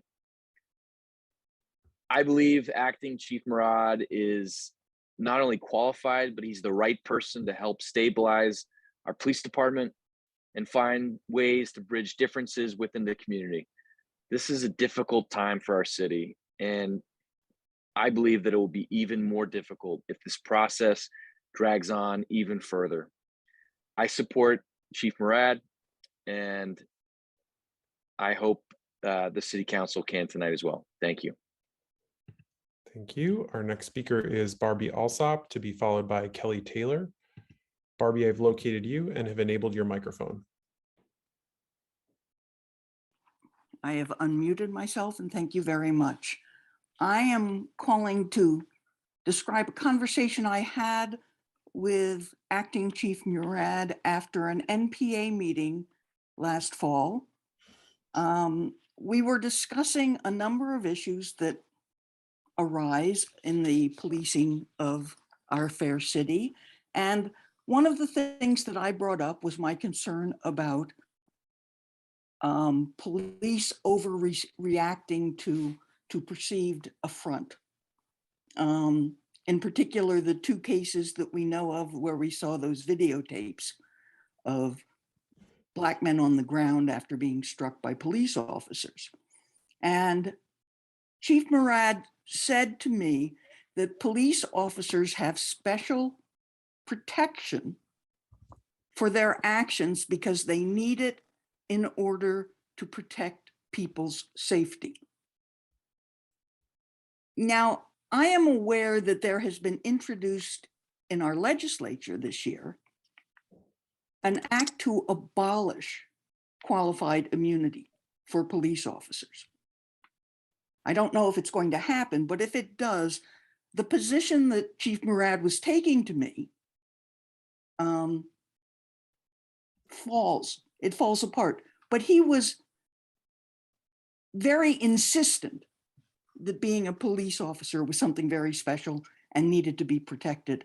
And I wonder if a man who is that committed to the idea that police can use violence against citizens is the man we want going forward.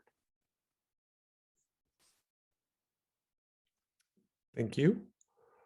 Our next speaker is Kelly Taylor, to be followed by Nate Stevens. Kelly, I believe I've located you and have enabled your microphone. Hi there. I'm here to oppose the appointment of John Murad as police chief. This appointment would make a complete joke of the city's declaration of racism as a public health crisis. Acting Chief Murad is unable to even acknowledge the existence of implicit or unconscious racial bias. In 2022, this is an absolutely unacceptable position for a police officer, never mind the chief, to take. As a matter of fact, this is a naive and harmful position for any person to take. An inability to acknowledge racial bias is indicative of an inability to take accountability and contribute to the dismantling of white supremacy.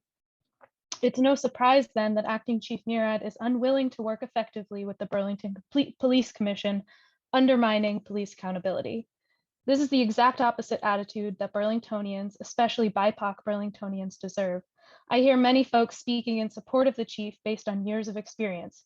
So sure, if we want to continue to approach public safety the way we have for decades, the way that has led to a lack of safety for communities of color, then go ahead and appoint the acting chief. If we as Burlingtonians want to move forward, to think outside the box, to imagine a new way to approach public safety, a way that will keep all of our neighbors safe, then look for someone who can at least acknowledge and then work towards the dismantling of racism in the Burlington Police Department. Also, just as a side note, it's totally bizarre to hear everyone talk about how unsafe it is downtown. That is white supremacy in action. People making up fears about this city suddenly being unsafe. It's made up, it's not real, and that's white supremacy. Thank you. Thank you. Our next speaker is, I look for Nate Stevens. Nate, I'm not able to locate you. I'll look one more time. Nate Stevens, can't locate you. Please, folks, if you are signed on under a different name, please change your name using the rename function to the name that you signed on as. The next, or you completed the form as, just so that I'm able to more easily locate you. The next speaker is Robert. So I will look for that person. Believe I've located you and enabled your mic. All right, thank you. I'd like to speak in support of John Murad. I've heard a lot of people commenting on how there hasn't been an increase in crime, which is kind of bizarre since NBC National News reported on a major increase in crime in the Burlington area. And till the temperature plummeted, hardly a day went by in the addition without somebody reporting a break-in or vandalism. So there is a major increase in crime, and we need to stop hamstringing the police department, give them sensibility and support that they need, and stop trying to foster divisiveness. We also need to start moving past simplistic heuristics like unconscious bias. The data show that if you look carefully at the data, correlation of unconscious bias with behavior is extremely low. So you need to move past simplistic heuristics like that and look for what we actually need to do in policing. We've also seen across the country strong reactions to gutting police departments and taking away stability. The very communities that some wealthy, well-educated progressives are claiming to speak in favor of strongly disagree with the policies that are taken. We saw that in New York City with the most strongly pro-police, anti-crime person being elected mayor. These are things that everybody outside of a small group of wealthy elites are seeing and noticing and trying to act against. We need to move forward, help provide stability to the police, help rebuild the police department, and provide safety for everyone in this city. That's all I have. Thank you. Thank you. I see Nate Stevens. Thank you for raising your hand and showing your name under your name so I can come back to you. Nate, I have enabled your microphone. Nate Stevens, looks like you're muted on your end. Hey, can you hear me? Yes, go ahead. Okay. The values of Burlington's police department are in line with policing nationwide. They're here to serve capital owners, private property, and uphold the status quo. The same status quo that leaves community members freezing, sleeping outside, and starving this winter during a global pandemic. The police departments of America are rotten to the core. I urge every officer to take a deep look into themselves. Why are you acting on behalf of a state that marginalizes Black and brown bodies? Are you willing to play such a critical role in upholding white supremacy? Are you okay with putting yourself and others at risk on behalf of this silver spoon idiot, Miro, and his chucklehead developer friends and incompetent cabinet? The answer should be clear. You all need to quit your jobs and integrate in the working class society so we can start to see some actual change in this country. Badge 374 attempted to intimidate me, threatening to arrest me for filming on a public sidewalk. You should be ashamed of yourself for bullying somebody for exercising their right to freedom of press. Murad exemplifies the idiocy of this police department. Okay, these guys are bullies and they're idiots. I yield my time. Our next speaker is Sally Hayes, to be followed by Rob Gutman, Mac, Dave Patry, Jean Markey Duncan, Alexander Stiff, and Christopher Aaron Felker, among others to follow. That just gives you an idea of who's on deck. Sally Hayes, I've located you and have enabled your microphone. Thank you. Can you hear me? Yes, I can. Go ahead. Great. I have lived in Burlington for 38 years, and I want to speak on behalf of appointing John Murad as our next chief. I am going to keep this brief. We have been in the middle of a global pandemic for 23 months. We have also been in the toughest times of policing, and John has shown over the last 20 months through some really difficult times, patience, and he has led us through some of the toughest times. And I feel as though right now it's critical that we move forward. He's proven that he can do this job. Of course, we all know that policing needs to change and that we need to adapt and change to the times. No one's disagreeing with that. But the more time we take to go on for another 20 months or 24 months searching for another chief when we have one right before us is a waste of time. We need to start moving forward and start the hard work ahead. So I support John, and I hope everybody here who knows that this is a difficult time has seen his patience, and I can't think of a better candidate. He's right before us. Thank you. Thank you. Our next speaker is Rob Gutman, to be followed by Mac. Rob, I've enabled your microphone. Hello, my name is Rob Gutman, and I'm from Ward 1. First, I'd like to say to the City Council just how much I appreciate all the time and effort you have each individually and collectively spent on the Burlington Police Chief selection process and all the work you put into your council work generally. I know it's really hard work, so a sincere thanks to all of you.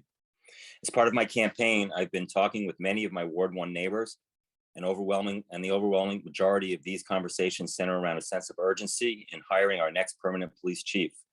There seems to be agreement that hiring a police chief is the crucial next step to stabilizing the department.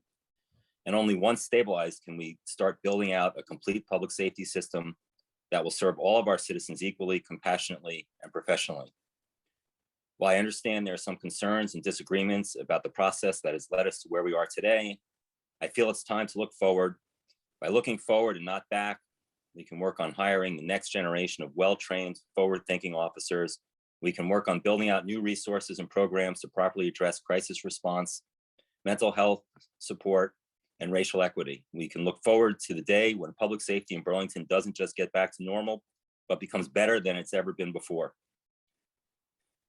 In the time since Acting Chief Murad's appointment was announced, the public support for his approval has been significant. I believe that the majority of Burlingtonians want to look forward to John Murad as chief because of his strong commitment, desire, and capability to both lead and change the department. I urge the council to approve the appointment of John Murad tonight. Thank you again for your time and for all the work you do on behalf of our city. Thank you. Our next speaker is Mac, to be followed by Dave Patry. Mac, I've located you and have enabled your mic.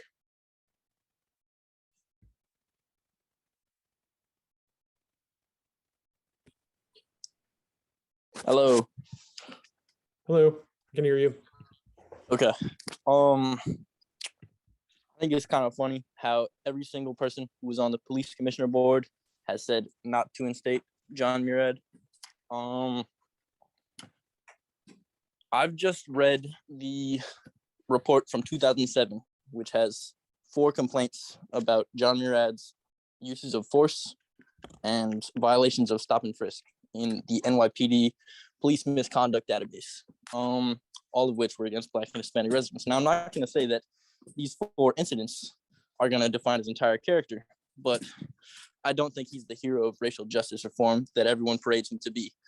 I also don't think that the people who are using the language of police reforms actually have the hope of police reform in mind. If they had paid any attention to the police commissioner board, they would know that John Murad is not in support of reforming his police council, and all the minor promises he's made in claiming to do so are crumbs to be thrown to us. John Murad can suck my balls. Goodbye. Please don't do that. Please don't do that. It's completely inappropriate. Our next speaker is Dave Patry. Dave, I was not able to locate you. If you're under another name, please rename yourself. Couldn't locate Dave, but our next speaker after Dave is Jean Markey Duncan, to be followed by Alexander Stith and Christopher Aaron Felker. Jean, I'm looking for you. Jean Markey Duncan, I cannot find you. So I'm going to come to Alexander Stith. Alexander, I've located you and have enabled your microphone. Okay, I think you can hear me, correct? Yes, go ahead. Okay, perfect. Good evening. My name is Alexander Stith, and I live in the New North End, and am running for City Council in Ward 7. Thank you for the time to be heard tonight, and thanks to each of you for the work you do as city councilors. One of the reasons I decided to run to serve on this body and represent Ward 7 is to be a consistent advocate for public safety and responsible governance. Prior to and now during my campaign, I've constantly heard concerns about the direction of our city, and I am so grateful for the engagement from my neighbors in the New North End. In particular, I sincerely thank all of my New North End neighbors for their work to encourage our ward councilor to vote in favor of the appointment of John Murad as police chief. John Murad has the experience to lead our police department out of its current difficult situation and the vision to lead it into a challenging future. I believe the public approves of him, and we know the police officers support him. From everything we know about his record, he is abundantly qualified. As acting chief, John Murad has performed his duties admirably under undoubtedly difficult conditions. He has demonstrated a commitment to our community and to collaboration with those who may disagree with him. I believe this is the sort of leader we need. In order to make true progress, Burlington needs consistent and responsible governance. The relationship with the police, as well as other departments, should be looked at as a partnership rather than an adversarial relationship. As a father, husband, neighbor, and engineer, a commitment to partnership and collaboration has served me well. This commitment has led me to run for office and will be my guiding principle throughout my service. Despite a cloud of confusion over the position of my Ward 7 councillor, it is my hope that he will make the choice which his constituents, myself included, have vehemently advocated for. I respectfully urge the City Council to vote yes on the appointment of John Murad as Chief of Police. Thank you again for this time to speak and for your work. Thank you. Our next speaker is Christopher Aaron Felker, to be followed by Amanda Skehan. Christopher, I've located you and have enabled your microphone. Looks like you're okay. Yeah, it looks like I think I've located you. You should be able to speak. Terrific. Can you hear me? Yes. Wonderful. Thank you, Max. So my name is Christopher Aaron Felker. I am chairman of the Burlington Republican Party and a 9-year resident here of Ward 3. I have to say that all of our collective dreams, both big and small, to improve Burlington cannot and in fact won't be achieved until we have a city that is safe to live, work, and play in. Burlington's problems are going to be best resolved by confirming a Burlingtonian to the position of Chief of Police. John Murad is that leader. Chief Murad is exceptionally qualified. He has the confidence of his officers. He has the confidence of the Burlington Republican Party and is the right choice to lead 1 North Avenue. I have spoken with many members of my party and members of the public who wholeheartedly agree with this position. Chief Murad is forward-thinking and understanding. He is a kind, compassionate man and is the right choice at the right time to bring Burlington and Burlington policing into the 21st century. Chief Murad's credentials and his open-mindedness to reforms position us uniquely in a place and time where we can build the Burlington Police Department to be the exemplar of policing in the state. Other states can study what we do here. Chief Murad is that leader to bring us forward. I asked this council, I specifically asked my city councilors right now, please approach this with an open mind. This is an annual position. It will come up for review again. Chief Murad deserves your respect, and we're asking you to please vote for him tonight. Thank you. I yield the rest of my time. Thank you. Just so folks know, if folks are using an older version of Zoom, it requires you to promote that person to panelists to allow them to speak. So that's why that happens in that way. Sometimes for some speakers who are using an older version of Zoom, that's why their video appears. In those cases, most people just join with audio because they're using a more current version. So just so if people are wondering why that's happened. Our next speaker is Amanda Skehan, to be followed by David Kirk, Matthew Kim, Anne Marie Klein, JF Carter Neubiser, Sarah Sprayregan, Annie Lawson, Sarah Ciortino, Ray Ingram, Anne Marie Klein. Actually, Anne Marie is twice, so we don't get to go twice. And I'll leave it there for now. There are still others to follow, but I will go to Amanda Skehan right now. Amanda, I've enabled your microphone. Thanks, Max. We need a chief with compassion and creativity to helm our department as it transforms to find new ways to address unmet human needs that lead to crime. That chief is John Murad. Chief Murad has publicly advocated for diverting many nonviolent crimes into restorative justice, something that we're doing now, but it's important to have a chief that recognizes the usefulness of that and the value of embracing that even more so going forward. Remarkably, he has also gone out of his way to ask for the state to create pathways to keeping those with mental illness in care settings rather than in prison wherever possible. He's given multiple interviews about this. I grew up around cops, and I've never heard of a more progressive officer. He's also implemented CSOs and CSLs to divert people out of the criminal system, again, where it's possible. Just as invaluably, he has the trust of the rank and file officers. For any of our reforms to work, we need officers to trust their management. We've lost So many officers in these past 2 years, including to departments like Shelburne, which has really low morale. I believe we lost an officer there about a year and a half ago, and they have lower wages, significantly lower. That speaks of the anxiety that they're feeling, but they trust John Murad. They've told us that. So let's utilize that good faith to implement the change that you're looking for. Renew your friendship, work together towards progressive goals. This can be done. We can sit here and daydream about a perfect police officer or a perfect chief. I can tell you that you will not find that out there. You will not find somebody who will meet you exactly where you are at right now, but you have someone who is very good. Perfect is the enemy of very good. Let's work with very good and go forward together. Thank you so much. Thank you. Our next speaker is David Kirk, to be followed by Matthew Kim. David, I've located you and have enabled your microphone.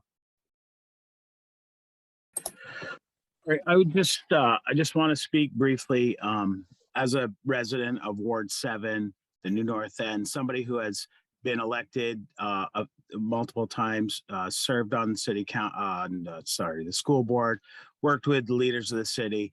I just want to speak that we need to seat John Murad as chief of police.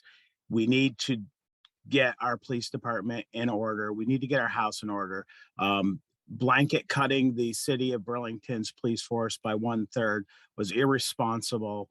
I'm glad Merle Weinberger finally stood up and appointed John Murad as chief. It shouldn't have taken him 20 months. I don't always agree with the mayor, but in this case, I think the mayor is doing the right thing for the right reasons. We need to rebuild that police department. It's going to take decades to get back to where we need to. There's no way we can hire 15 police officers in the next 12 months. There's no way the city is going to be safer in the next 12 months. And if John Murad isn't and leaves and the department crumbles, then we're going to have a police force that we have no control over, because other police officers from other cities and state entities will be in here doing their policing. You will then have you'll have no authority to stop them. We need safe place to live, and we need John Murad to lead that, and we need it done now. You guys need to get off this and get moving.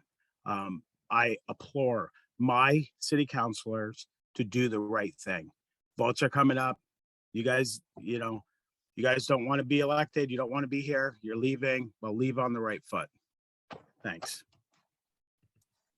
Thank you. Our next speaker, I was not able to locate Matthew Kim.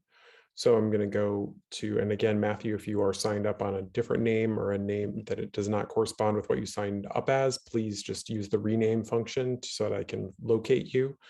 Our next speaker after that is Anne Marie Klein, to be followed by JF Carter Newbeezer. Anne Marie, I believe I have located you and have enabled your microphone.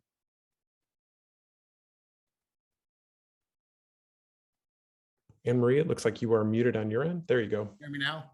Yes. So, hey, Max, this is Gus Klein, Anne Marie's husband. The reason she was on there twice is because I didn't know what I was doing the first time. So I put her name. So anyway, I'd like to just say a few things, if I could, please, to the council and to you as the president.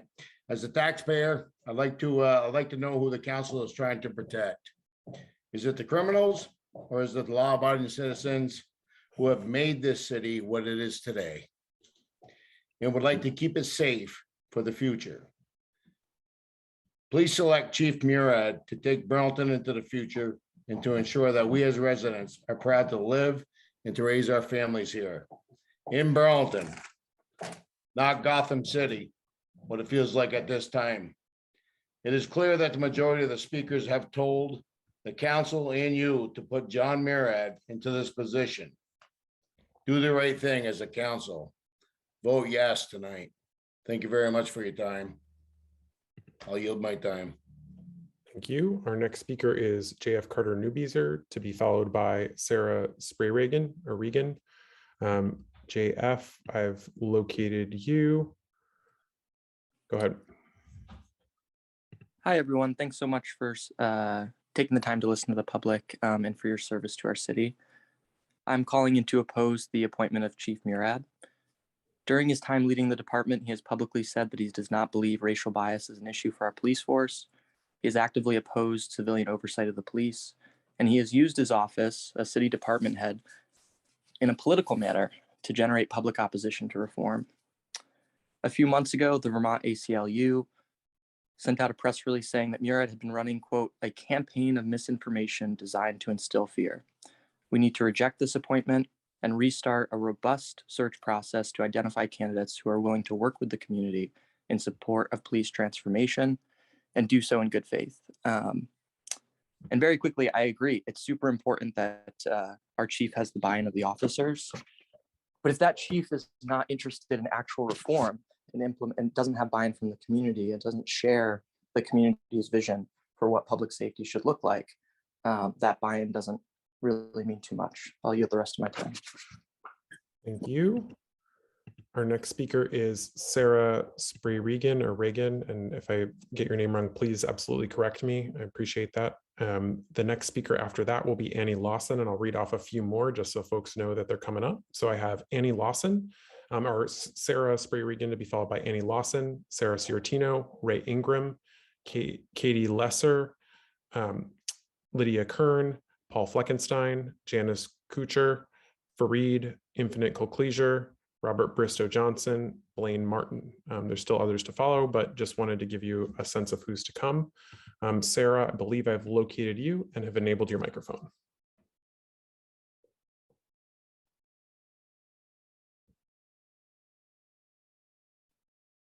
Sarah, looks like you are muted on your end.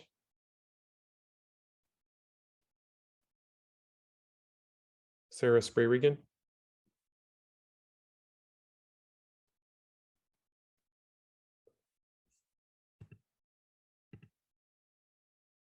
Okay. Not seeing you unmuting yourself. Sarah, you can unmute yourself. Okay, not seeing that. So I will go to the next person. We can maybe try again on that. So the next speaker is Annie Lawson to be followed by Sarah Ciortino. Annie, located you and have enabled your mic. Good evening. Can you hear me? Yes, I can. Go ahead. Thanks. My name is Annie Lawson. I use she, her pronouns. I'm a social worker and I live in Ward 4. In the past 2 years, there's been a lot of talk about the role of safety in Burlington. Tonight, we have heard a lot of people talk about feeling unsafe in Burlington. There has been a lot of talk about the role of trust between police and community members. Whoever holds the position of police chief in Burlington can either start the work of repairing trust between community and police, or they will contribute to the existing rift between community and police. The search for a chief has had many obstacles, and while many people agree that they were hopeful for more applicants, it seems like the decision to appoint Murad is one that is more about convenience for some than about a true good fit for the community. I say this based on the many community members who have shared their views in opposition to Murad and in opposition to the culture in the police department that he has contributed to. Different community members have different experiences with police, and many of these break down along the lines of race. We've heard this from callers tonight, and while I can't see folks in this virtual setting, it seems like a whole lot of white people have said that fewer police in town make them feel unsafe, while people of color are saying that police themselves make them feel unsafe, particularly within the current culture of BPD as John Murad has created it. Which voices are you choosing to value tonight? While these remarks are directed to the council president, I want to express my dismay and disgust at the ability of white councilors to find ways to justify a vote for Murad, a vote that would continue the current culture of threat that BPD presents to many community members and which is in direct opposition to the voices of many people of color. To the white councilors, after hearing from so many of your neighbors, particularly BIPOC folks, how do you square a vote for Murad as a vote for BIPOC safety in Burlington?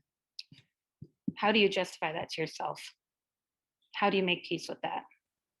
How do you square that blatant disregard for BIPOC lives, which represents? Your time's up.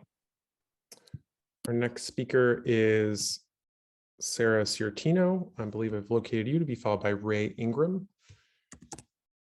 Sarah, I have enabled your microphone. Hi, can you hear me? Yes, I can. Go ahead. Hi, I am just calling in to express my opposition to John Murad's appointment as police chief. As many have stated, the process that led to his appointment was very flawed. He's failed to take accountability for his actions and spread misinformation about crime rates in Burlington, creating a lot of distrust amongst the community and doing so with clear political motives. And I mean, after hearing all of the public comments tonight, I really don't know how any city councilors can, in good faith, support this appointment. Someone who really doesn't understand and denies the reality of racial bias in Burlington policing does not have a place as police chief, a role that should really only be held by someone who has a lot of broad community support in the name of public safety for Black, Brown, and female and non-binary trans Vermonters. I really urge councilors to vote against John Murad's appointment as police chief. I yield my time. Thank you. Our next speaker is Ray Ingram. Ray, I'm not able to locate you. So I'm going to go to Katie Lesser to be followed by Lydia Kern.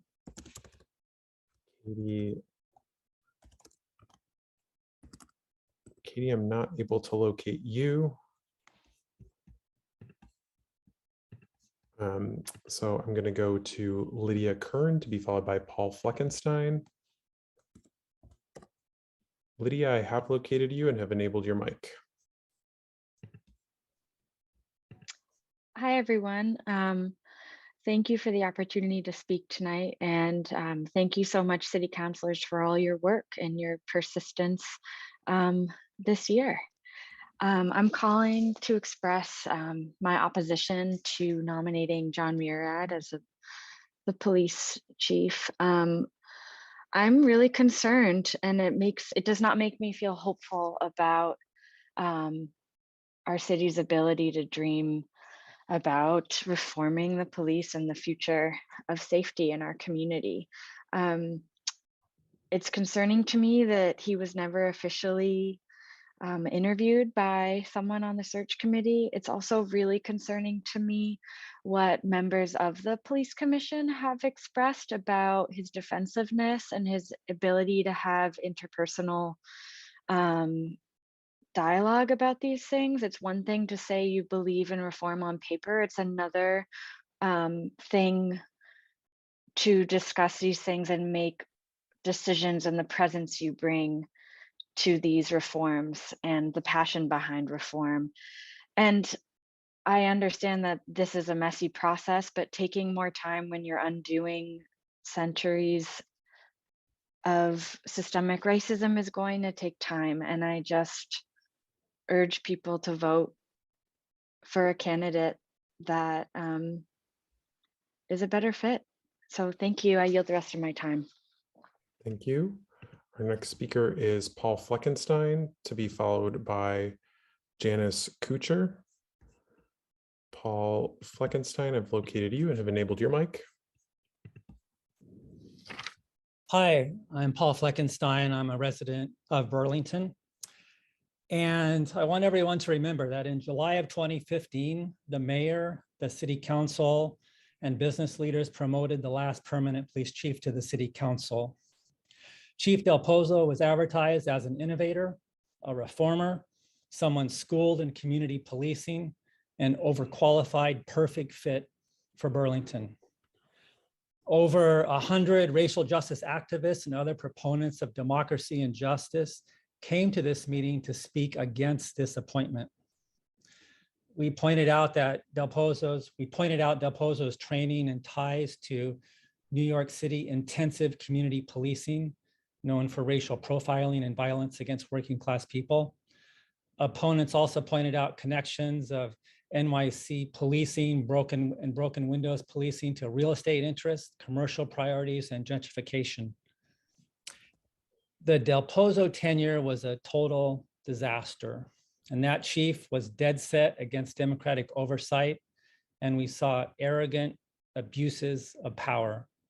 The city council made a huge mistake in rubber stamping that nomination. There's plenty of evidence not to do the same thing. I hope the city council doesn't make the same mistake again. Thank you. Thank you. Our next speaker is Janice Kuchar. Janice, I have not located you. Not able to find you. And if folks are under a different name, please just make sure that you are signed in under the name that you signed up as, so I'm more easily able to locate you. Following that is Fareed, and after Fareed is Infinite Colcleasure. Fareed, I've located you and have enabled your microphone. Can you hear me? Yes, go ahead. Thanks. In supporting Murad's appointment, we hear tonight the same people saying the same things as they did when they urged the council to appoint Brandon Del Pozo, who, as Burlington's top law enforcement officer, broke the law by lying under oath in court documents, among other things. Now, the public safety crisis did not begin in July 2020, and the loss of public trust in Burlington's law enforcement wasn't due to the death of George Floyd, or the decision to transform public safety wasn't due to national trend either. We've now seen a decade-long pattern of not just refusal to hold accountable the government officials uniquely empowered to use violence, to kill, to maim, and to detain, but we've also seen this administration display its willingness to use force to advance agenda of the business class, especially against working class, poor, and low-income people in our community, those who can't afford to attend meetings like this, and those who are least able to fight. The administration's failure to hold police accountable and refusal to allow community oversight of the department have not only eroded public trust, but also resulted in Burlington's worst public safety record, with more civilians having been killed by officers during his administration than in all of the previous administrations in Burlington history combined. The fact that despite all his pronouncements and assurances about the situations in Sayers Lane, that the mayor never actually visited the camp once and instead relied on the chief's report, it's very concerning. And the appointment to me will signal that Burlington isn't really transforming from a community-based policing, but rather into a police-based community, where the failure of this administration is backed by force and in dealing with the conflict that the failure generates. So please vote no, and thank you. Thank you. Our next speaker is Infinite Colcleasure, to be followed by Robert Bristow Johnson. Infinite, I've located you and have enabled your microphone. Thank you, Council President. I'm Infinite Colcleasure, and I live in Ward 3, about 30 years. Right, deja vu.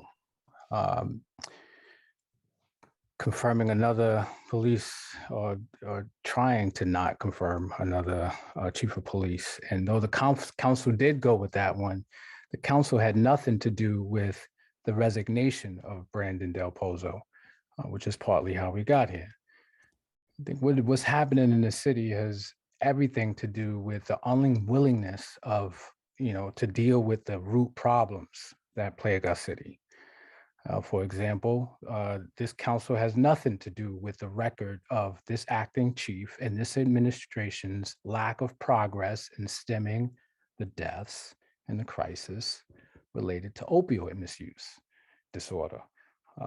If the mayor had visited the camp, he would have seen that it was more than housing.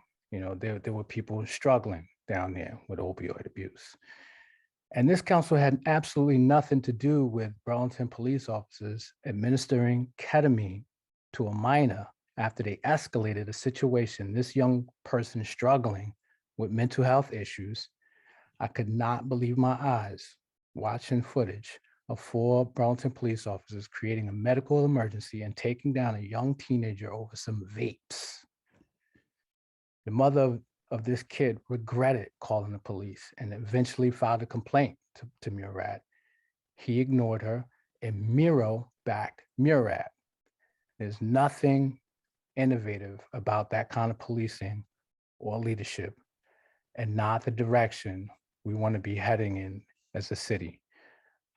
One thing to win over the BPOA it's a completely other thing to lack the courage to challenge them to grow. Your time is up.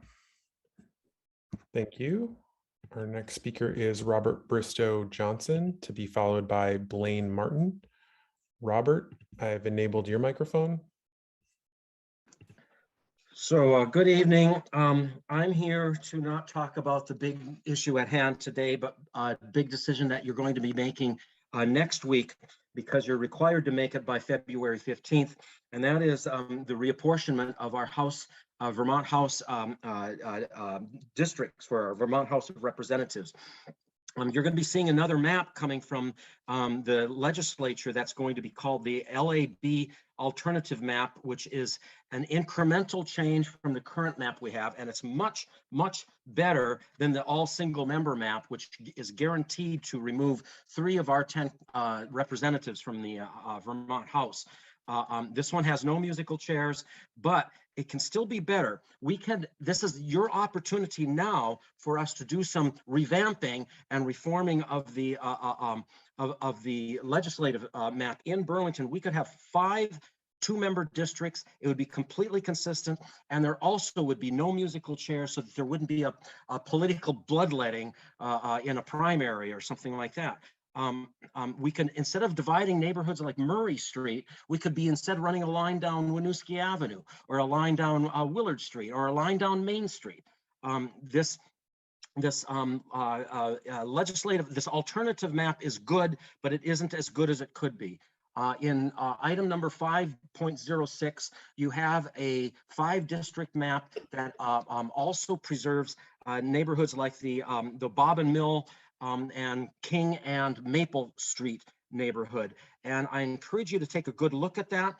I will this week send you 2 more maps for you to look at, but we can do 5 consistent single-member or double 2-member districts throughout Burlington. And that's what we should do. Thank you very much. Thank you. Next speaker is Blaine Martin, to be followed by Andrew Overy. Blaine, I've located you and have enabled your mic. Thank you. I appreciate the opportunity to address the council. I'm speaking tonight to support the appointment of Chief Slep John Murad. I think there is a consensus on this council that we want leading edge community-based policing. At least I think there's that consensus in our community. I also think that there shouldn't be any question that we have a safety crisis in our in our small city of 45,000 people. This past summer, everyone knows, I'm sorry to take up your time, but we had open gunfights in the middle of the night in multiple neighborhoods throughout town, not just downtown. We've had them in the New North End, where I call my home. We had multiple gunfights in the same gas station, as I recall. It's a real crisis. And I understand that there were some objections to the selection process. The fact is that there was a national search that yielded 2 candidates, one of whom dropped out. And it isn't a stretch of the imagination to say that the context created by this committee when they chose to enact a hiring freeze created a context in which a top national candidate would not want to move themselves mid or late career with their family, potentially children, to Northern Vermont and face the kind of challenges that Burlington faces. Now, we're very fortunate because we have in John Murad a top national quality candidate who I'm fairly certain could go out to cities of much greater size with a much larger role and get a top job. He has the academic background, national quality experience at the NYPD, and he has, most importantly though, he has a commitment to this community, and he has a commitment to progressive policing. Now, there might be disagreements on the council about what that means, but he's committed to this community and he has the trust of the force. And I think that's the most important thing, and I'd ask you to support his appointment tonight. Thanks. Thank you. Our next speaker is Andrew Overy, to be followed by Peter Jack Catch. Andrew, I've located you and have enabled your microphone. All right. Hello. Thank you so much for your time. And thank you so much for all of your work, counselors. Acting Chief Murad's time here in this police force has largely been defined by contempt. Contempt for the unhoused in our community, contempt for the people of color, and contempt for the mere concept of truth. So the ACLU, the American Civil Liberties Union, has called out Mayor Weinberger and Acting Chief Murad for his fear tactics and for his, quite frankly, obvious lies on crime rates in Burlington. And Chief Murad has employed these insane press releases in the attempt to scare residents into hurting their own community members. I've spent a couple of years in Burlington. I cannot claim to have the same experience as many of the other people here. And however, in my time here, I've never once felt unsafe, truly. And the idea that, I have the data, police incidents have nearly halved since 2017. And overall crime rates have noticeably either stayed the same or noticeably dropped in many cases. And I think it's quite frankly insulting of Chief Murad and of many people here to claim that, to show up and claim that, and to show up and throw their support behind someone who clearly has contempt for the racism in Burlington Police Department. And I believe that Chief Murad is simply unfit for this role, given his refusal to acknowledge basic facts about Burlington Police Department. Thank you. Time is up. Okay, our next speaker, I'm not able to locate Peter Jack Catch, but I do see Shireen Hart. So Shireen, I'm going to come to you. There we go. Enabled your microphone. Thank you, President Tracy. Can you hear me? Yes, go ahead. Great. So I'm Shireen Hart, a Burlington resident. I'm on my second term as a police commissioner, and I respect the earlier comments of my fellow commissioners, Seguino, Grant, and Crawford. However, if you attended the town hall last night that was hosted by Councillor Jang, you would have heard my fellow commissioner, Kevin Garrison, and I speak in support of Acting Chief Murad. I've appreciated his willingness to be self-critical and to identify areas of improvement in himself, the department, and his officers. He's in fact contacted me after contentious commission debates, as referenced some of those executive session meetings, to discuss how he could have and should have handled the interaction differently. Contrary to what has been said by some tonight, Acting Chief Murad embraces reform and recognizes its importance in this city's future. However, he will not simply rubber stamp or say yes to every proposal presented, which I respect. Instead, I know that he will give thoughtful consideration to all proposals. It has been my experience that a lot of beliefs and views have been ascribed to him, but when I actually speak with him, I don't hear these things about policing and reform in terms of the dismissive views. He supports reform in our conversation. He supports increased civilian oversight. He recognizes there are areas that require improvement in his department. The chief and I have disagreed on a variety of topics, but I nonetheless support him and I trust him. I believe he is who the city needs right now, and I'm confident that we will be able to advance robust police reform under his leadership. Thank you. Thank you. Next speaker is Brian Chena, to be followed by Solvi Overby, Gray Beretta, and Alexis Grundy. Brian, I've located you and have enabled your microphone. Can you hear me? Yes, go ahead. I wasn't going to speak tonight. I was just going to listen, but someone brought up the $130,000 spent on the school board search for a superintendent, and I wanted to speak about that process. I was elected to the school board in 2014 at a time of great conflict and instability in the school district. There was a crisis of leadership and a failure of public confidence. We launched the search, and it was a massive search committee. And when the search committee said they felt like they were missing voices, we added them. We crafted a vision for the position. We did bias training. We had a search consultant. We had training In success factor interviewing, we had a complicated matrix for assessing candidates based on the vision. We followed the guidance of our HR staff and our equity staff.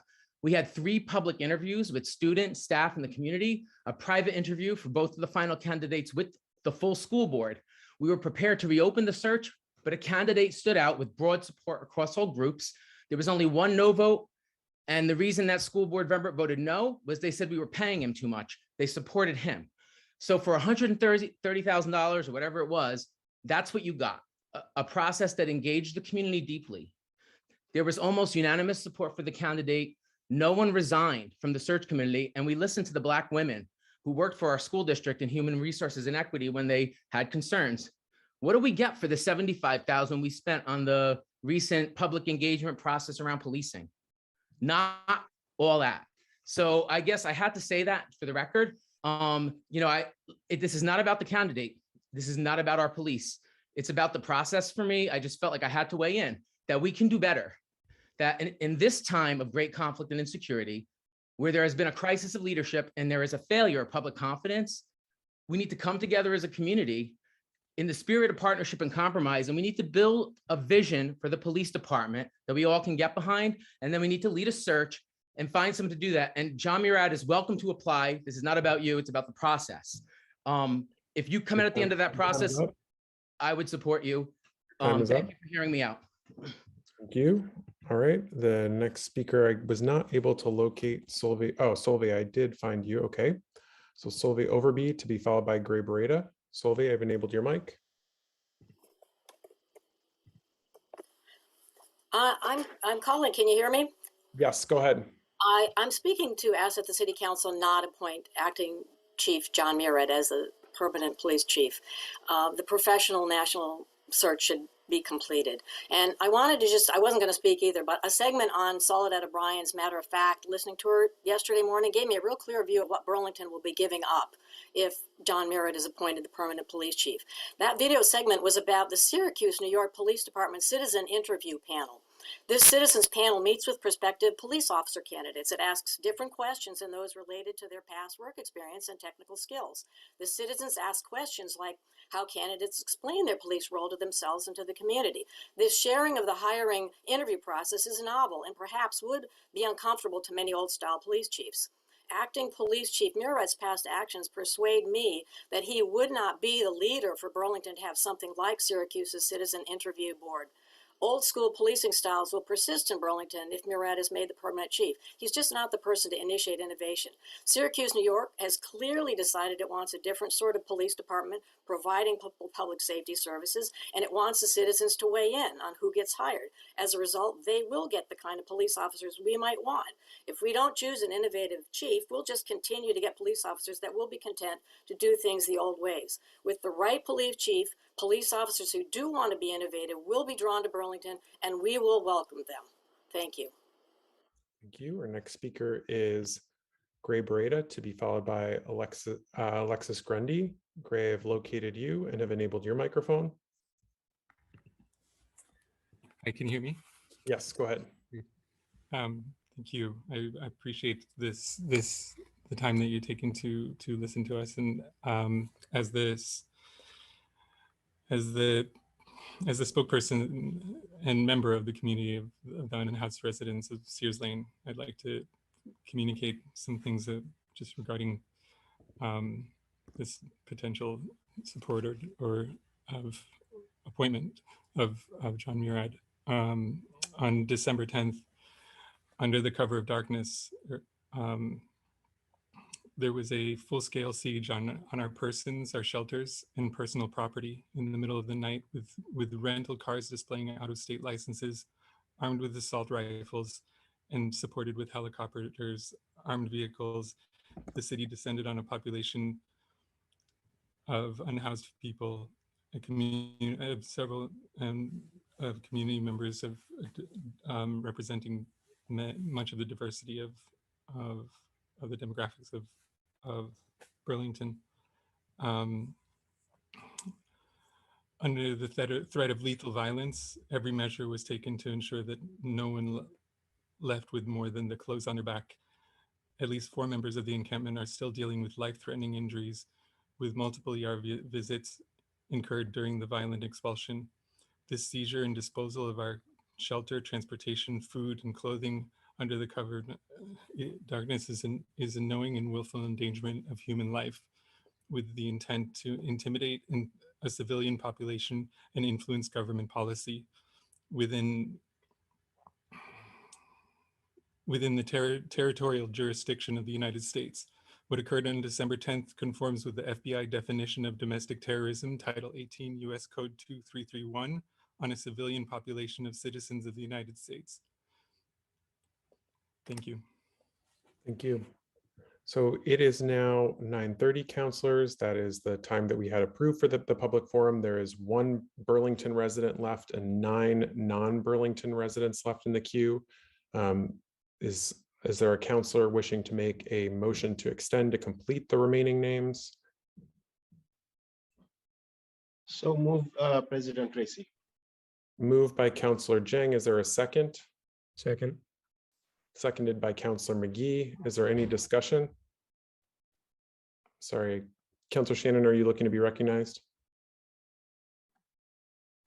No, that's fine. Okay, I can't, if we could go out of the screen share mode just briefly.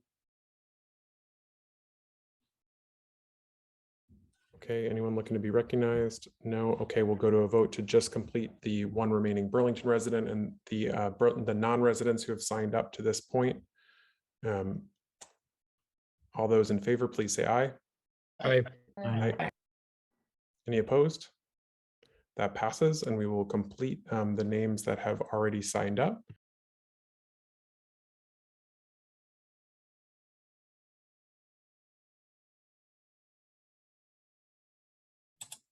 You're on mute, President Tracy.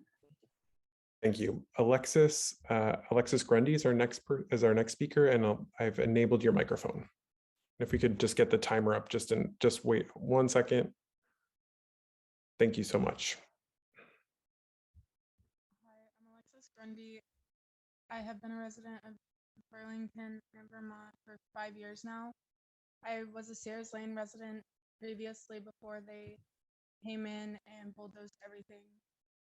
I don't personally know Chief Meraz, but from what I have gained from my current encounters with him is that he tried multiple times to take everything away from me and ended up succeeding.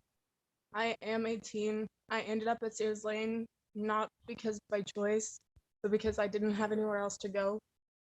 And from then on, the first time I showed up there, I was immediately harassed and stereotyped by police officers, including Chief Meraz. I did lose everything the night that they came at 4:25 a.m. in the morning. And whenever I opened my front door, I had 8 to 10 cops, all dressed in suits, all in like grunt gear, behind a shield, asking me to leave my home, take my dog. They actually threatened my dog because my dog did get in between us at one point and started snapping at them.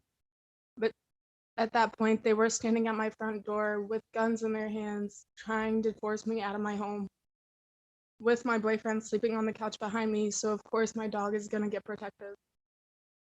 But regardless, I've had more than just that encounter of that night with Chief Meraz. The very first encounter was their first attempt at trying to force us out of Sears Lane, which the first attempt, they were not successful because of the activists that were helping us try and keep our homes.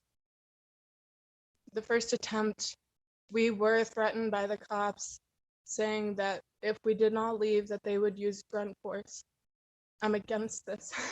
Your time is up. Thank you. So we will now transition to non-Burlington residents, as is our practice and as was part of the motion. So I will go to Jeff Nick. And again, these are people who indicated either that they were non-Burlington residents or did not answer affirmatively that they were Burlington residents. So Jeff Nick, I will enable your microphone. Good evening. Thank you, Councilor Tracy. I'm Jeff Nick. I'm Chair of the Church Street Marketplace Commission, as you know, and I'm here to express my strong support for Acting Chief John Murad. And I must say it's heartening to hear so much support for the chief tonight. During John's 20 months as acting chief, he has done a tremendous job in the face of both the pandemic and a 30% budget cut, which forced Chief Murad to figure out how to run a police department while ensuring public safety on a shoestring budget. The unintended consequence of a 30% budget cut was a swift decline of veteran police officers, which I am sure made the chief's job more challenging. Now, I have heard some city councilors complain about a lack of process, which is rather curious to me, since there was no process when the council voted to defund the police by 30% and no plan to provide for public safety. The chief, on very short notice, made things work. If you decline to support Chief Murad tonight, one very real unintended consequence will be the resignation of many more officers, which brings me to one of the city council's main goals, and that is to enact the 140 plus recommendations set forth in the CNA report. If you lose more veteran officers and quite possibly top lieutenants and an acting chief, it will take years to rebuild the department, and the goals and best practices set forth in the CNA report will take years to implement. John Murad has already made efforts to implement these reforms and has shown that he's ready to add more reforms to his list. So please remember that your number one job as city councilors is to ensure public safety. So please, for the good of all Burlingtonians, vote to support Chief John Murad tonight. Thank you. Thank you. Our next speaker is Kelly Devine. And after Kelly, I'll just read off a few more. Shannon Trammell, Mark Bouchette, Carol McGoffin, Ross Brewer. Have Carol, looks like you signed up twice, Tammy and Luke. So I'm going to go to Kelly Devine now. Kelly, I've enabled your microphone.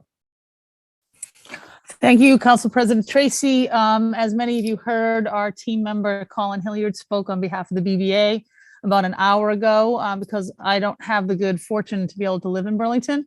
And so even though I represent over 250 business entities in town, because of the new rules, it's difficult for me to share their opinions with the council. And I do think it's important that the council hear from the business community. They're invested in Burlington. They are a big part of what makes Burlington a special place to visit.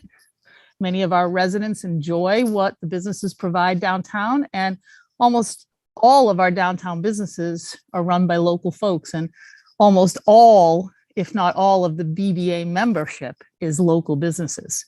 Anyway, so I finally did get a chance to speak, but I want to reiterate that we have a desperate need for some kind of ability to look forward to where our city is headed in terms of public safety, and ability to be able to tell our folks that come to work downtown every day that there is a plan for Burlington to address what has become an acute need for public safety, additional public safety downtown. Gun violence is up, breaking and entering and burglaries are up. These folks are so emboldened that they even burglarized our own mayor's home. I don't know that I've ever heard of that in a city. So I'm just going to make a plea for a vote tonight that communicates to those folks who are showing up for work every day in our community that there is at least some vision forward out of this, what I would call public safety crisis that we're in. Thank you. Thank you. Our next speaker is Shannon Trammell, to be followed by Mark Bouchette. Shannon, I've located you and have enabled your mic. Thank you. My name is Shannon, and I am the executive assistant to the chief of police. I began my employment here with the city in April of 2020 and have not known a department in stable condition. In my previous career, I had a privilege to work with nearly 100 law enforcement agencies across the country and the world over several years. So from experience, I can say that the Burlington Police Department is one of the most progressive departments in the country and something that this city should be proud of. From policy and transparency to community policing before it was even a thing, to the implementation of body cameras well before most, fair and impartial policing, and the extensive de-escalation training that officers go through, to the way in which the officers at 1 North Ave interact with the public and want to lead the way in transformative policing, which is very rare in law enforcement agencies. That's not to say that there aren't issues to improve upon, but everyone at 1 North Ave wants to lead in the change that the community so rightfully deserves. And the only ones I see bringing forth any actual work on transformation is the police department. Committee members hired a company from across the country and the state of Washington to engage this community in a listening session. Spent $30,000 for a company to engage with and listen to the constituents that voted them into office, ultimately dismissing the outcome because of process, which has become a buzzword of the evening. Ultimately, the pool of candidates was very slim, and that isn't because there wasn't a robust enough search process. It's because your votes have consequences. Your haste actions and the lack of support for law enforcement makes this city an undesirable place to work. Lack of qualified candidates is a result of actions the city cannot afford to wait any longer on your perfect timing of inaction. You have spent well over $2 million of taxpayer monies to put the department back to what it was. Your time is up. Everyone on this council and the state is put this department Time in. is up. Thank you. Next speaker is Mark Bouchette, to be followed by Carol McGoffin. Mark, I've enabled your microphone. Mark Bouchette. Thanks for the opportunity to speak this evening. My family owns a building at 52 Church Street and runs the business Homeport. I'm also on the board of the Queen City Police Foundation and have had many opportunities to interact directly with Acting Chief Murad. I can't imagine a more suitable candidate for permanent chief of police. I've been highly impressed by Chief Murad's running of the department in these most bizarre and trying times. I was impressed by his willingness to engage with protesters in the summer of 2020 and his ability to lead after the strangeness surrounding the departure of the former chief and the deputy chief. I also appreciate his openness to work for a modern department and to address the concerns of his critics, his bosses, you all, and the mayor, and his commitment to improve the safety of our city. Acting Chief Murad has genuine ties to this community in a way we are unlikely to find elsewhere. And I really think we'll be missing an opportunity if we fail to take advantage of this excellent candidate right in our midst. I'm asking city councilors to please vote to affirm the appointment of Acting Chief Murad to the position of permanent chief of police. Thank you. Thank you. Our next speaker is Carol McGoffin, to be followed by Ross Brewer. Carol, I've located you and have enabled your mic. Hi, can you hear me? Yes, go ahead. Thanks. I'm speaking in favor of Police Chief John Murad. I'm stunned that he doesn't have 100% support of every Burlington City Council member. I shop in Burlington, attend shows and events in Burlington. When working for the state, I convene meetings in Burlington at venues for the health department and in Lake Champlain venues and meeting rooms. And I think folks all over the state have come and enjoyed Burlington. I've marched for Black Lives Matters and women's rights in Vermont. John Murad is flat out, to me, the best possible candidate for Burlington Police Chief. He's a Harvard grad and has worked with the premier New York City Police Chief, William Bratton. He has not been given a chance to do what he can and what he's expert at doing, a new approach to policing, if he's only given a chance as chief, not as an interim figure. And he's operated during COVID, a very difficult time for everybody. The city council needs to give him a chance. John's a homeboy raised in Vermont. He's also the kindest person I've ever met and is an amazing father, son, brother, and uncle. His brother's a neurosurgeon. His parents have taught at UVM for decades and have promoted many multicultural academic programs with yearly visits to South America. John's brilliant, and it's just not because of his Harvard education. I'm just speechless that there's any doubt whatsoever about what this trend-setting and outstanding police chief, what a difference he could make for Burlington. Burlington is extremely fortunate to have John as a candidate. He loves the state, his city, and his family who live here, so he's not likely to ditch us for a better deal. I'm only one person, but I would be truly embarrassed by our city and our state to lose John Murad. John is truly one of the good ones, and he will attract and nurture other good ones with amazing training programs. Time is up. Thank you.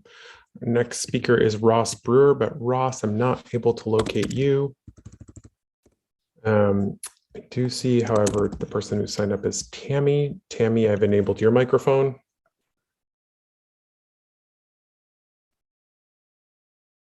Tammy? Tammy, it looks like you're muted on your end.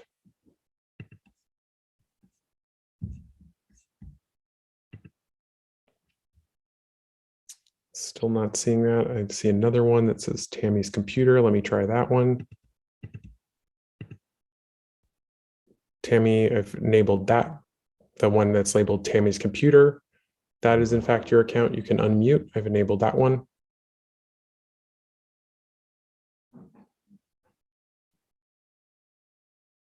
Okay, I'm not seeing you unmuting. Okay. Next, the last person that we have this evening is Luke Ryan. Luke, I have enabled your microphone. Hey, thank you. Good evening, counselors and neighbors who might still be here. I'm not a Burlington resident, but I am a business owner in Vermont, and I frequently commute to the city for business and personal reasons. Murad's closed-mindedness towards reform and real police transformation frustrates myself, and as you've seen, a number of others in the state. Burlington is the state's cultural and economic leader, and appointing an acting chief whose actions attract so much controversy, who denies issues with the city's police force that the city itself has identified, and whose appointment appears from the outside to be a highly politicized process with no real competition, sets a poor example for the rest of the state's municipalities. While skills may have been demonstrated as acceptable, the circumstances of his appointment appear suspicious, and his priorities appear not to align with the desires of progressive Burlingtonians, Vermonters, or Americans for that matter. That is all. I yield the rest of my time. Thank you. Thank you. That is our final speaker for this evening. We have completed all of the Burlington and non-Burlington residents per the motion from the council. So we will now close the public forum. I appreciate, thank you to Sarah Montgomery this evening from the clerk's office for keeping great time. Really appreciate your assistance with that. That helps a lot in these long public forums to have someone after that. So really appreciate your help with that. Our next item is, having gone through the public forum, is item number 4, which are the climate emergency reports. Does any councilor have a climate emergency report they'd like to offer this evening? Mayor Weinberger, go ahead. Thanks, President Tracy. I appreciate the chance to bring some attention to the other announcement that we made last week, which is that the Burlington Electric Department has, and the rest of the city team have announced a series of steps doubling down on our efforts to reach net zero by 2030. The success of the net zero revenue bond last fall made it possible for Burlington Electric Department to introduce a whole new set of incentives, in many cases expanded incentives from the past green stimulus efforts. And those incentives are going to help Burlingtonians electrify, to switch over their cars, their heating systems, their lawn mowers, leaf blowers, and dozens of other different appliances to all electric technologies. Go to the Burlington Electric Department webpage for this updated set of incentives. In addition, we'll be having a series of town halls this late winter and spring focused on the importance of electrification as a strategy for addressing the climate emergency. This is one of the most important strategies that we need to pursue if we're going to succeed at this. It's one that your Burlington Electric Department is leading on. and it is one that hasn't gotten enough attention in recent years. It's starting to now, and it's critical that Burlingtonians fully understand it and the role that Burlington households and businesses can play in successful electrification. And we're going to be having experts from Rewiring America, Saul Griffin, a MacArthur Award winner, Genius Award winner, coming in the month of March to a town meeting to talk about electrification. And then following that, we are going to have another town meeting with experts from MIT with a simulator that really brings, I've seen these simulations, they're very interactive, and they show how important it is that we take action and take action now. Finally, also part of our announcement last week was the opportunity and the need for help from the state legislature in achieving these goals. We are doing great as a city, but we still have one hand tied behind our back because we do not have the full support of state law in pursuing these electrification initiatives. There's a charter change that earned the support of something like 80% of Burlingtonians sitting in front of the legislature for action that would give us full authority to take further action to push towards conservation electrification efforts. It's hasn't gone far in Montpelier yet. There's starting to be attention to it. I appreciate the help of counselors and any member of public urging prioritization of this key charter change in Montpelier this session. Thanks, President Tracy, for the chance to share all that. Thank you very much, Mayor. Anyone else wishing to share a climate emergency report? Okay, not seeing anyone, so we'll move on to the next item, which is our consent agenda. Councilor Stromberg, may I please have a motion on the consent agenda? I would move to approve, I move to adopt the consent agenda and take the actions indicated. I have a motion from Councilor Stromberg. Is there a second? Second. Seconded by Councilor McGee. Any discussion on the consent agenda? Okay, all those in favor, please say aye. Aye. Aye. That carries unanimously. Now brings us into our deliberative agenda for this evening with the first item regarding a position for a digital media redaction specialist in BPD. Councilor Paul, may I please have a motion on that? I'd make a motion to approve the creation of a digital media redaction specialist within BPD, a regular full-time, non-exempt AFSCME grade 14 position, and do not need the floor back. Thank you. We have a motion. Is there a second? Seconded by Councilor Carpenter. The floor is open for discussion. Councilor Stromberg to be followed by Councilor Hanson. Thank you so much. I guess I would just like a little bit of clarification for the purpose of this position.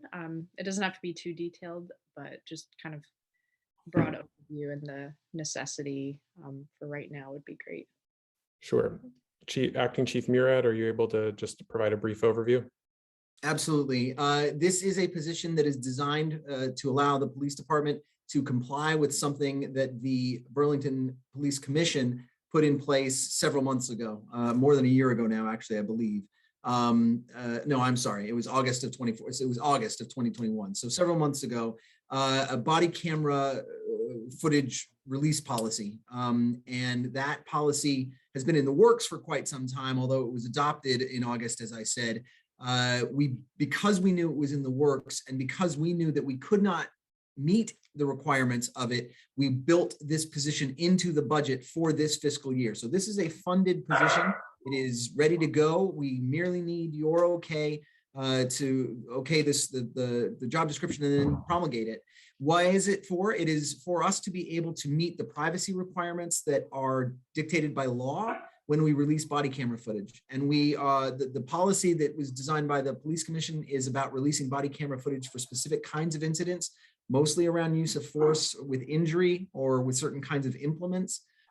Redaction is not editing in the sense of creating a subjective approach to what the video is showing. It is not designed to force a viewer to look at something in a specific way. It is merely obscuring faces and obscuring audio when necessary as dictated by privacy concerns. And there's a whole bunch of them that go into Vermont law that I can give you more of, but you want something quick. what the process is a laborious one. In order to redact a video, you basically have to watch it at least 3 times. Once to understand it, once to go through and redact video, once to go through and redact audio. And although some of those things are tools to do them, you still have to spend the entire amount of time. We have 2 people trained in that. They are both I'm sorry for my auto lights.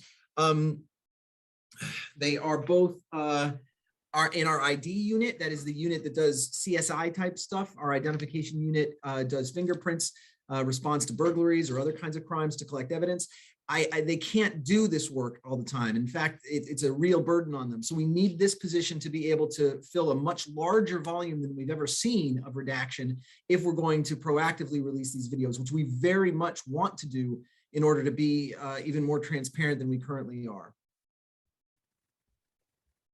Okay, thank you so much. Councilor Hanson. Thanks. That answered most of my questions as well. And can you speak, Acting Chief Murad, to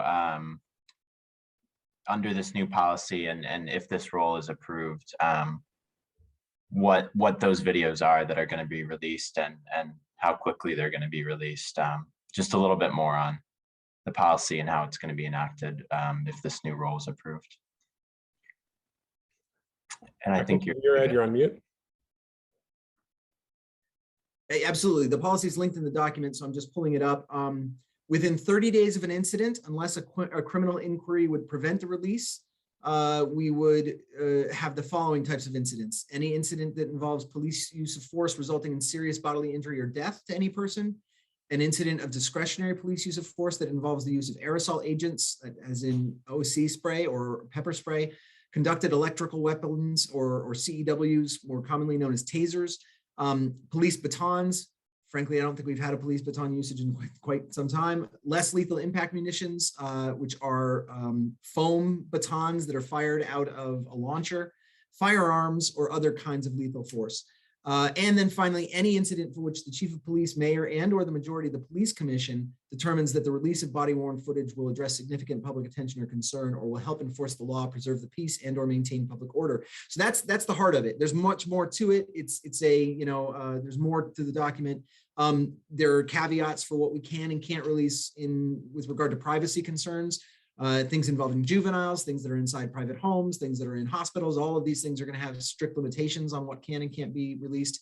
But that is the premise of it. And in order to meet that volume, currently we've released video really only when it's been something of real significance or significant public demand. And it takes a long time to go through and redact the video because it's not merely the part that we are all technically interested in, the use of force. In order to be fully transparent, if an officer turns his or her body camera on at the beginning of an incident, and that incident lasts 15, 20 minutes of nothing, and then a sudden use of force, and then another hour or two of being with that individual, taking that individual perhaps into custody and back to the station house, all of that has to be redacted. And so, and all of that then, as I explained, has to be watched 3 times over in order to do that process. So that's the need for the position and why it's too much of a burden on the 2 people we have who can do it right now. But we do want to fulfill our obligation to the police commission on this policy they put in place. Great, thank you. That's very helpful. I think this is an extremely important policy shift and one that I've advocated for and believed in for a long time. I think it's really critical to police oversight to be able to have these videos and have them released to the public. So I'll definitely be supporting this. I think it's a strong step forward. Thank you. Thank you. I have Councilor Freeman to be followed by Mayor Weinberger. Go ahead, Councilor Freeman. Hi, and I apologize. My computer just shut down, so I just switched to my phone, and my notes that were in front of me are no longer in front of me because the computer's rebooting. So I apologize.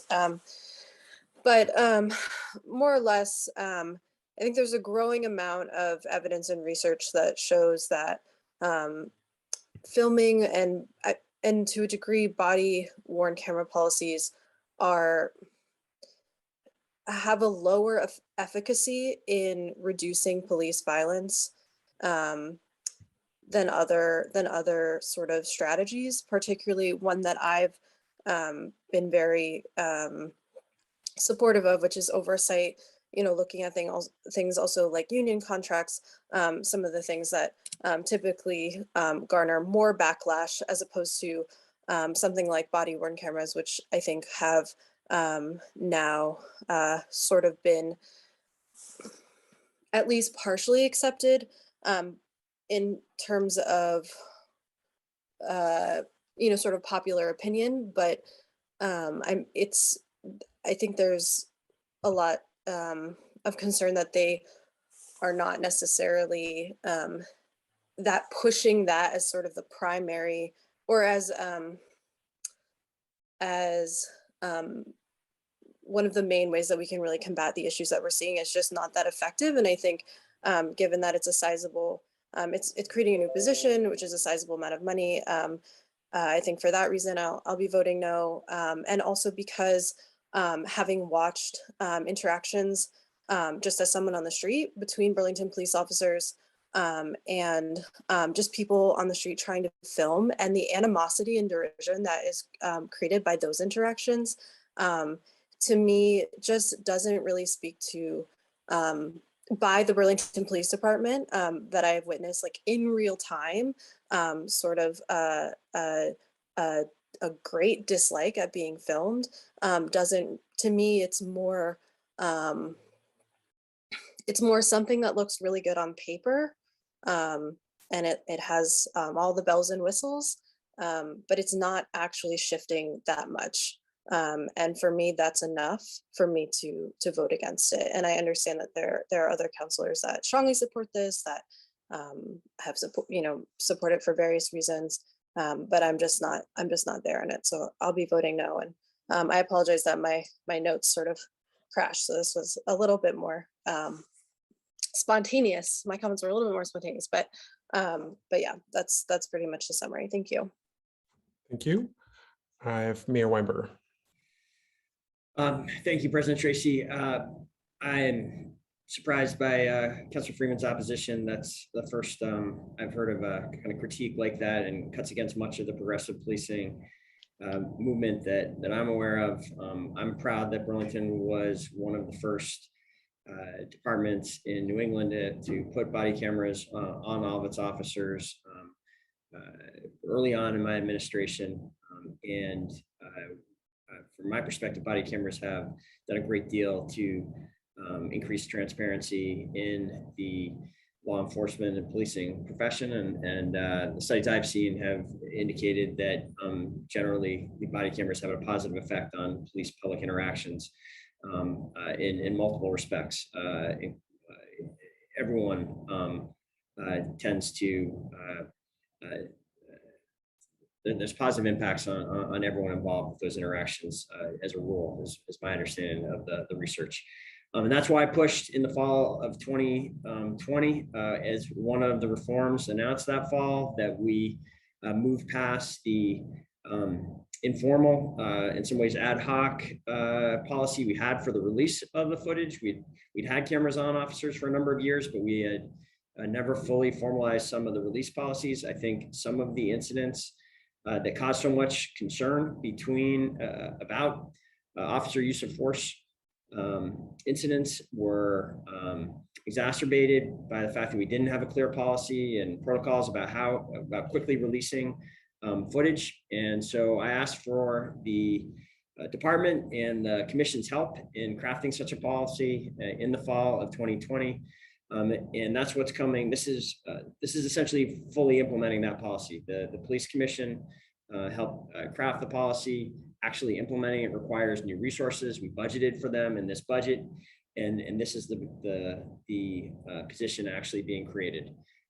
Let's not turn back from this direction now. Let's get this done, and I think the public will appreciate it. Thanks. Thanks, Mayor. I don't have anyone else in the queue. Okay, let's go to a vote. Will the city clerk please call the roll? Councilor Barlow, Councilor Barlow, I didn't catch your vote. Yes. Councilor Carpenter, Yes. Councilor Jang, Yes. Counselor Freeman, No. Counselor Hanson, Yes. Counselor Hightower, Yes. Counselor Mason, Yes. Counselor Paul, Yes. Counselor McGee, Yes. Counselor Shannon, Yes. Counselor Strongberg, Yes. City Council President Tracy, Yes. 11 ayes, 1 nay. The motion carries. So that moves us on to our next piece of business. Item 6.02 was removed from the agenda or withdrawn by the sponsor during the adoption of the agenda, so that we're not going to take that up.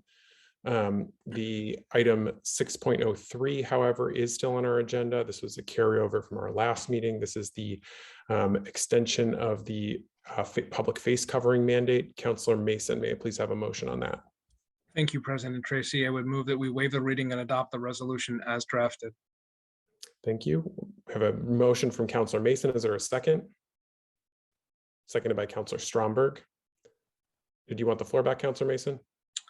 I would only add what you just did, that this seeks to extend the current mask mandate we have in Burlington through the end of February. I would state, at least my perception, that notwithstanding some of the public commenters, Omicron remains very real and continues to wreak havoc. I hope we are on the other side of it, but I, for one, am not prepared to remove the mask mandate on the assumption that it does get better, and would prefer to wait until it does actually get better. Thank you. Thank you, Councilor Mason. Any discussion from the council?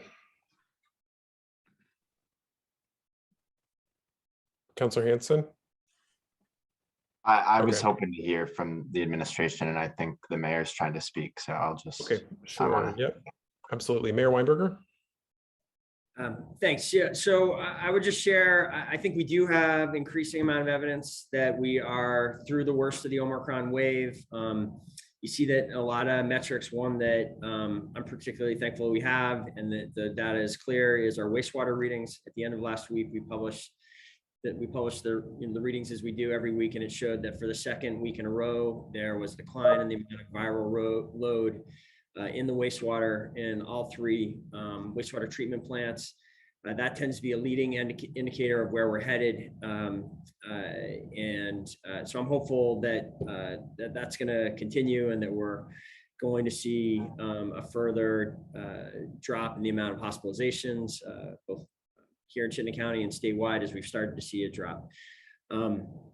I agree that it is when we're meeting now on the 31st, the administration supports the continuation of the mandate through February. I will remind the public, everyone, that we have built into the mandate the ability to remove the mandate, lift the mandate based on metrics that are tied to the CDC standards around moderate transmission and low transmission.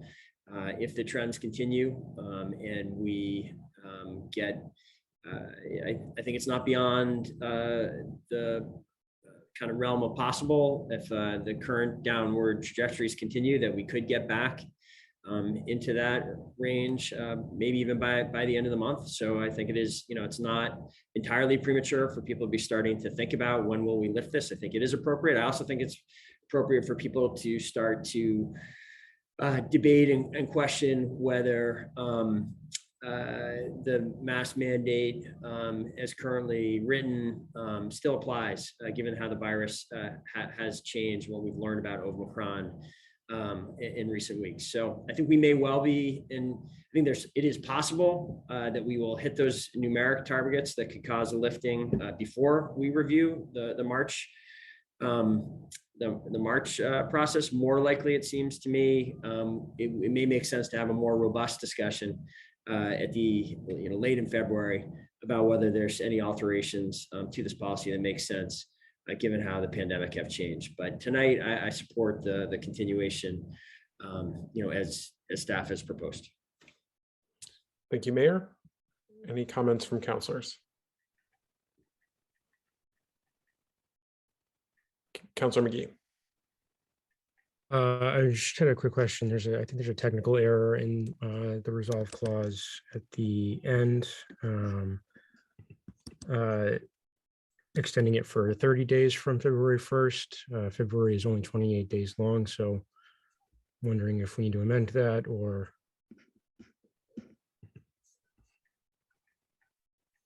To whom are you addressing the question, Counselor McGee? I guess the city attorney, or if it's our intention to have this extended into March, or. City Attorney Richardson, are you able to clarify? Are you able to speak to that intent? Is that intentional or is that? Sure. It was originally drafted, I think, to take advantage of the fact that under the enabling legislation, city councils can renew this on 30-day periods. So it doesn't necessarily have to follow the calendar month. So notwithstanding the fact that February has fewer days, this was simply drafted to take advantage of that full 30-day window. If the council wants to keep it on a calendar basis, it's certainly free to do that as well. Either way will work and be conform. It's just we can't go past the 30-day window under the enabling legislation. Great, thank you. Anyone else? Councilor Jang. Thank you, President Tracy. And this question is for the mayor or whoever can answer it. It seems that it is recommended to move away now from, let's say, the regular face masks. And there are specific masks that are now recommended by CDC.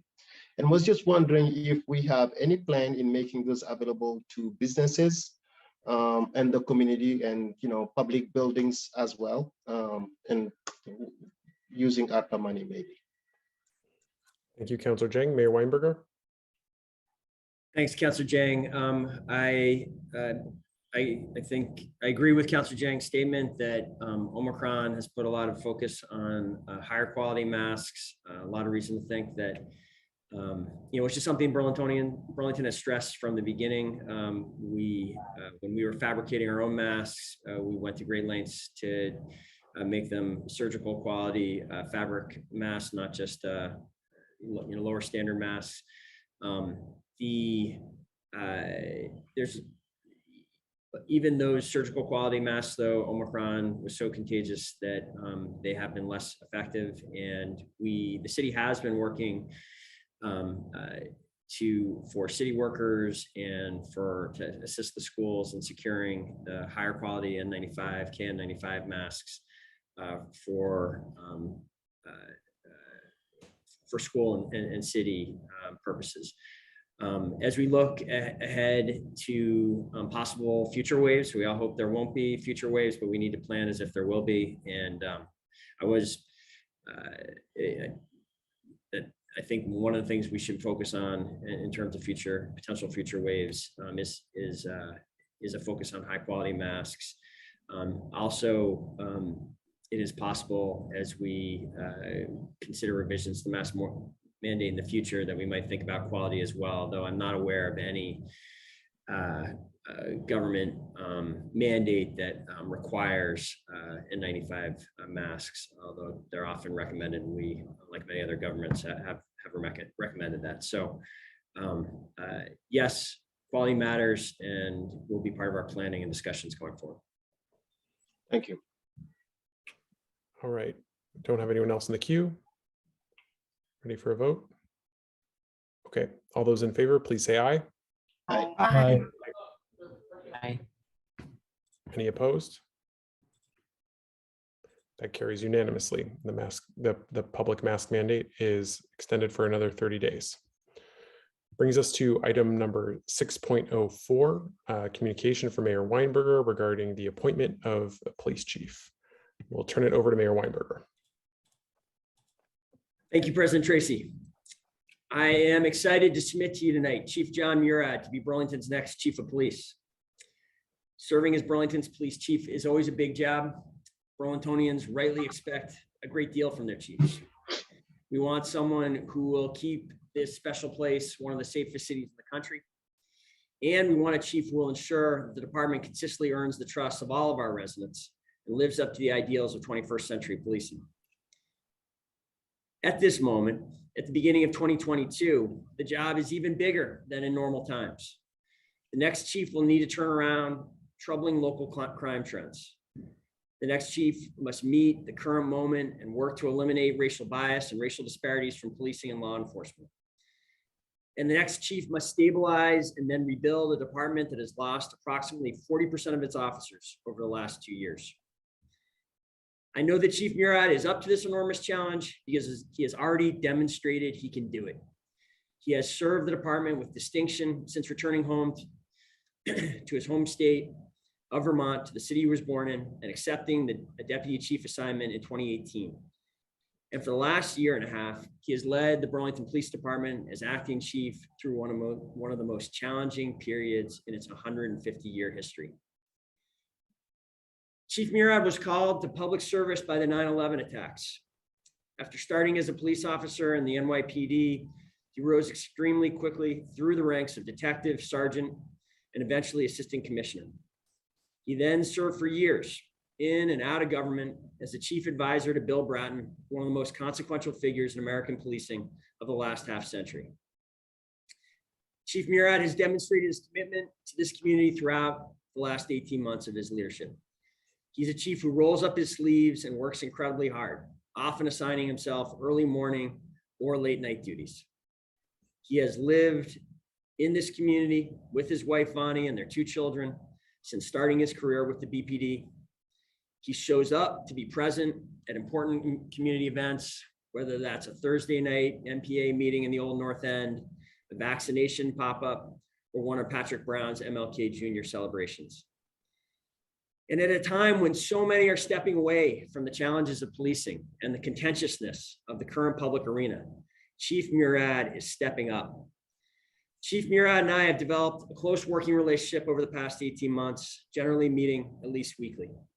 In the days and months immediately ahead, Chief Murad and I will be focused on these priorities: reversing the troubling trends we are seeing in burglaries, shootings, and other public safety metrics; restoring a sense of order and safety in the downtown after a very difficult 2021; rebuilding our police officer ranks as rapidly as possible and creating a department that reflects the racial and gender diversity of our community; addressing racial disparities in our use of force and other police metrics, including through partnerships and collaborations with other institutions and agencies to address upstream disparities; continuing to incorporate into the city's operations the new public safety resources that Chief Murad has helped create over the past year, including, or really led the creation of over the past year, including the dramatically expanded CSO program, the new CSL program, and a new partnership with a local mental health provider to provide coordinated crisis response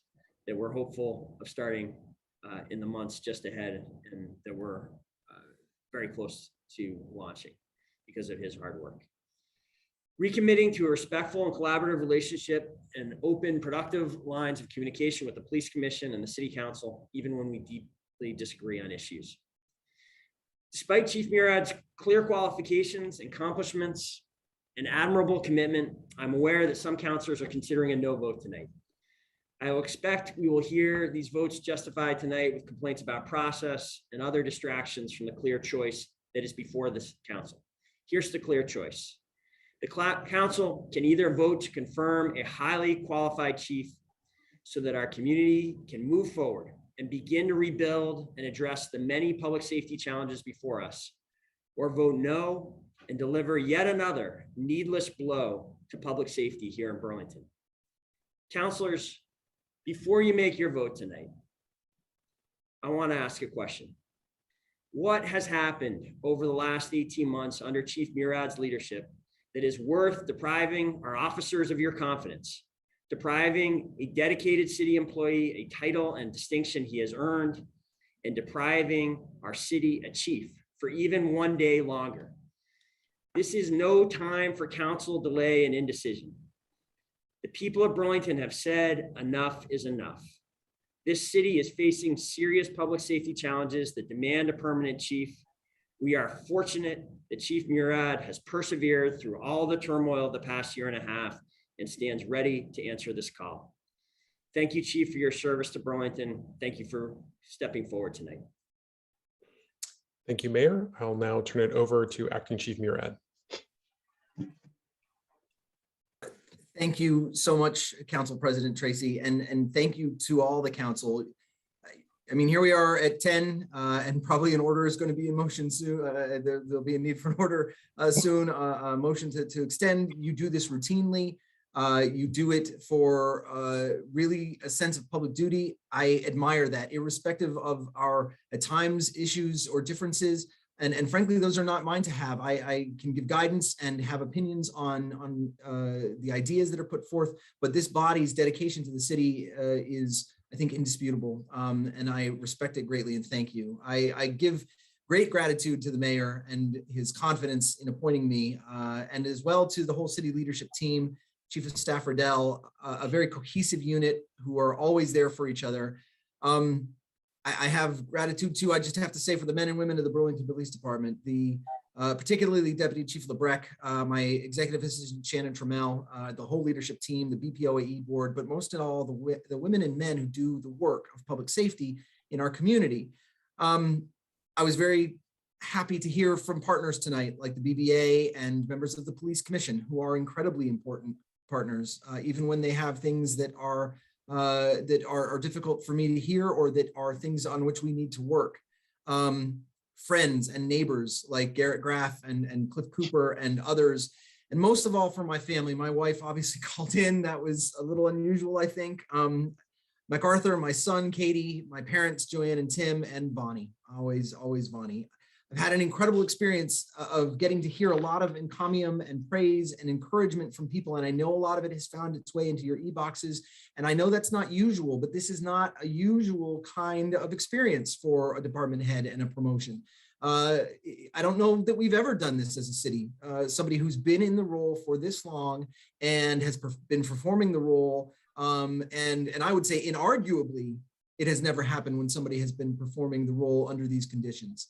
I have committed my entire career to making policing better. I was attracted to Burlington because I knew that it was getting so much right already. There were so many things that I saw from afar that were admirable, amazing things. And yet I knew that it still had improvements to make and new ways in which to grow. And since the interim Chief Morrison's departure, a blow to me, a woman under whom I was thrilled to work, whom I consider the second best mentor I've ever had after Bill Bratton, and I am so indebted to her. Since then, I've been in a 20-month job interview, but job interviews normally are about your past achievements and what you say you're going to do. And this job interview has not been that. This job interview has been about doing and not talking. And so in that mind, the idea that we have not been transforming this whole time, I believe, is erroneous. We, in June of 2020, the very first month in which I was acting chief, and a tumultuous month for all of us, following the absolutely horrific murder of George Floyd on May 25th. Some callers mentioned on what happened on May 30th, which was interim Chief Morrison and myself wading into a less than friendly crowd and listening and talking to people who had great anger and great desires for change.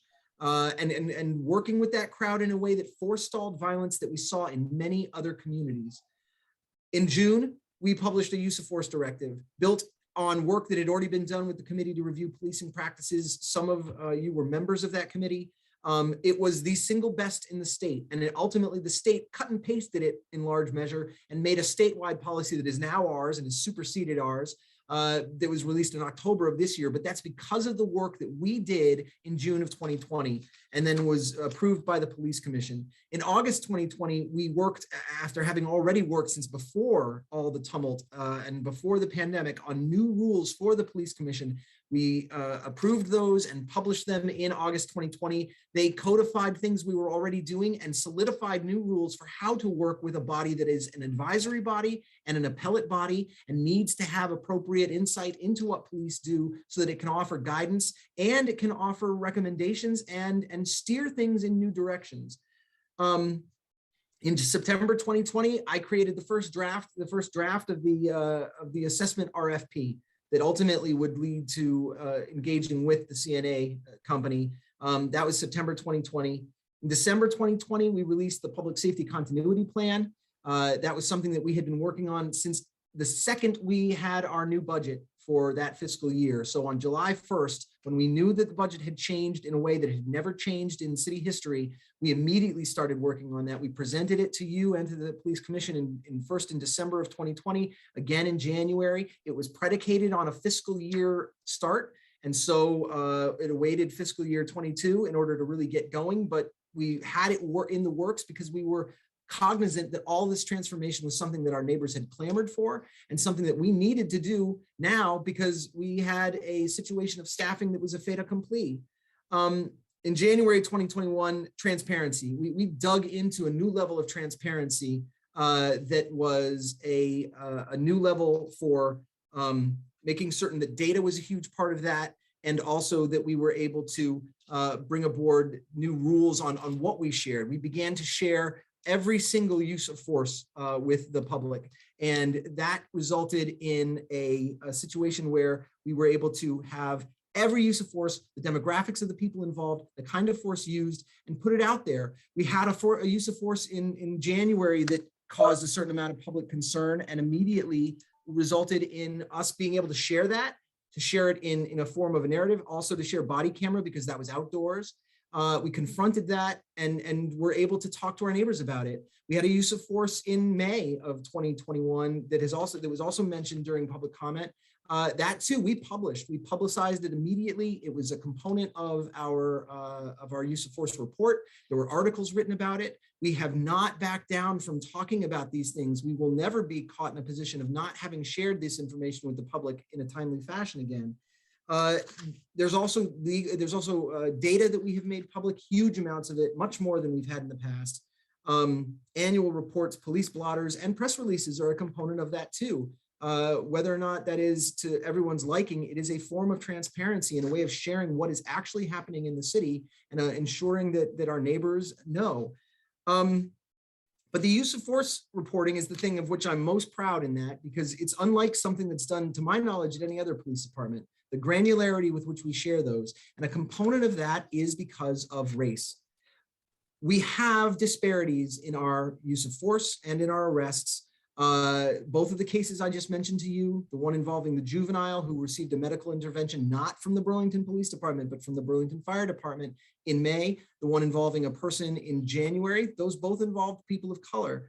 The idea of race disparities in our use of force is something that I am aware of. I follow it. When I find bias, if I find bias that drives these disparities, I will take action on that, swift action. I have in the past and I will again. And as a permanent chief, I will also work with partners to address upstream sources of these disparities. Because what I see is not bias in the hearts of the officers, although bias is universal. We all experience it, we all have it. And of course it is in hearts of officers. Does it cause the actions, or is the behavior that officers encounter causing it? And I make all of these things public so that the public itself can dig into this and see for itself, do we see patterns? Do we see problems? Do we see instances in which the reaction to the behavior was different because of this factor or that factor? In the meantime, we have to address these upstream disparities that are inarguably the source of these things, because they are a component of the very systemic racism that we all decry. And so as a part of that, I initiated in 2021 racial training, iterative, multi-part racial training, unlike anything that we had done before, where a trainer came in and worked with specific units so that each shift worked with its own partners in order to talk through these issues and experience that. It was something that I paid for out of funds that we had because I believed it was incredibly important. I have promoted leaders of color. 43% of the supervisor promotions I have made have been officers of color. Traffic disparities, we have eliminated them in 2021. Now, we will continue to dig into that data and release a report that is not just driven by our examination of data, but by the city's examination of data that will come out in April or May, April, our annual report. And that will find new things, and it could skew what I'm describing right now because this is preliminary. But my preliminary data on traffic stops shows that we are down 80% of total number from several years ago, and that we have eliminated disparities with regard to comparing the number of stops we make of Black drivers compared to their population, their presence in the driving population as measured by crash data. That we stop Black drivers less than they are in the driving population as measured by crash data, and we issue tickets even less than that as a rate. And so although we issue 80% warnings to every stop that we have, we issue warnings to Black drivers more often. And there used to be a discrepancy where I would have to say that I had to take out driving with license suspended in order to say that we were issuing tickets at a lesser rate. I don't do that anymore. We had zero disparities in 2021 in traffic. And that is an issue that has plagued us and been something we have focused on for a very long time. Zero searches of Black drivers in 2021, according to that preliminary data. And again, the transparency is a component of dealing with race as well. Other innovations. In May of 2021, we implemented the priority response model to address the fact that we had incredibly diminishing staffing that diminished at the rate that I had predicted in June of 2020. And the predictions that we gave have been pretty spot on. I know that they are faster than many people thought they would be. I know that some members of this body have expressed as much in public, saying it happened faster than we thought. It didn't happen faster than we thought or than we had expressed concerns about. And so we prepped for that by creating the priority response model. That too is a form of transformation because we have to be able to answer calls when neighbors are calling for us and their safety is at risk. We have to. That is the barest part of our mandate.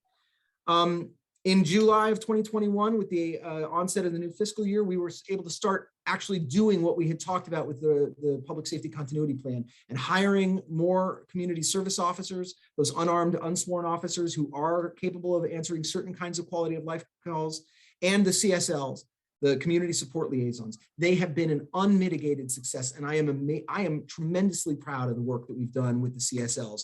Social workers with mental health backgrounds to handle chronic mental health calls, substance use disorder calls, calls involving houselessness.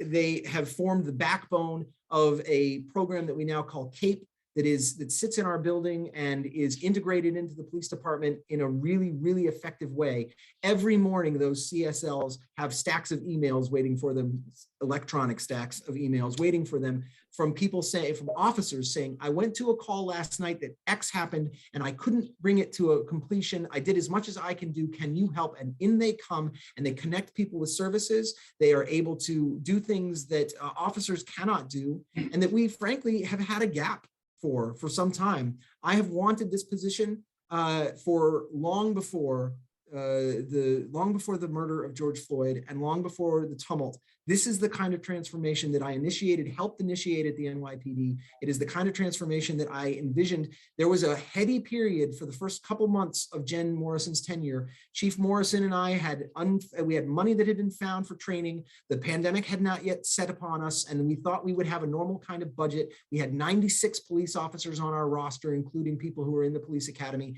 and things looked pretty darn good. And we had a lot of plans for things that we wanted to do. And that was interrupted first by a horrible virus and then by a horrible event that occasioned a moment of racial justice reckoning that the country had not seen in several years and really hadn't seen in about 40. I have then, since then, we've used CAPE to address really tough calls like Sears Lane. And I am touched by the comments that were made by some of the people tonight about Sears Lane. Those are people that we tried for literally months to help before taking what we believe was the safest course. And the building that we left in that site, that we left under a hope that the person who had created it would be able to come and get it at some point, burned recently because somebody was using it. And exactly what Chief Locke predicted apparently occurred. And I'm glad that there was not an entire group of buildings that we didn't have loss of life. I believe that was something that was incredibly likely had we not done what we did. And we did everything we could to make certain that the people in there through the CSLs and CAPE and our community support supervisor, Lacey Smith, and through lots of partners, CVOEO and others, to try to avoid the situation.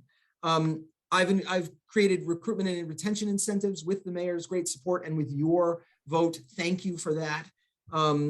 As part of that recruitment effort as well, I have led the entrance test working group of the Vermont Criminal Justice Council. I'm the chair of that group. It was our group under my leadership that finally was able to get the Criminal Justice Council to get rid of the written exam that was an impediment rather to officers being brought in as recruits. It was not a fair instrument. It was not an applicable instrument. And we had deep concerns about whether or not it was having equal outcomes. And as a result, we were able to prevail upon the council to get rid of it. The current class did not have a written entrance exam. The next class will in all likelihood not either. That's not acceptable. We have to have a written entrance exam. Otherwise, we risk wasting the seats that are shared among all agencies. It's a zero-sum game for seats. So we've got an RFP out to do that and are working on identifying a new company that can give us an instrument that measures the things that we need to measure and that will be defensible, particularly along ideals of making certain that it's equally accessible for all. In that vein, we also changed the physical entrance exam standard and just got that approved by the Vermont Criminal Justice Council. We are no longer using a run, push-ups, and sit-ups. We are using a rowing machine that is accessible all across the state through police departments, all of which have it, and anyone can come in and use them and become familiar with them and then test on them in remote sites and not have to go to Pittsford. And it is a much, much different kind of physical fitness standard that is going to have a broader pool of people able to make it than the run was, and yet isn't going to compromise our physical fitness standards. So it's a win across the board for accessibility, both physical geolocation accessibility and accessibility for people to use it and for people to pass it. We need to expand those pools. And then finally, I'm working with the Lake Champlain Chamber of Commerce as well to bring in recruitment and to sell this city to the county, sell the city and the county to applicants, and working with other police chiefs and departments around the county because we have to bring in those kinds of new recruits. Going forward, I do want to work with the police commission. I want to explore the ways that we can shape those rules that we made, written just 18 months ago, and explore changes to those. We need to work on gunfire. We need to work on burglaries. We need to work on downtown disorder. These are real issues in our community. Rebuilding our police officer ranks, as I've described, we're taking steps to do that through both at the state level and here with those incentives you created, making certain that that department that we create looks like the city it serves. We need to continue to confront and examine racial disparities in arrests and use of force, and to interrogate whether they are driven by biases that we know to be in all of us. And ultimately, all of this is to say that I believe that we have spent the better part of 2 years as something less than our best selves. We have spent it as something divisive and divided at times, and we have forgotten what we share. The common ground that brought us to this great city, the common ground that is this great city. I love this city. I love it from Lyric to Lunigs. I love it from the Roxy to Rock Point. I love it from the hill section to the waterfront. And we all want it to be better. We all want to share in our great public spaces. We all want to know that the law applies equally to everyone.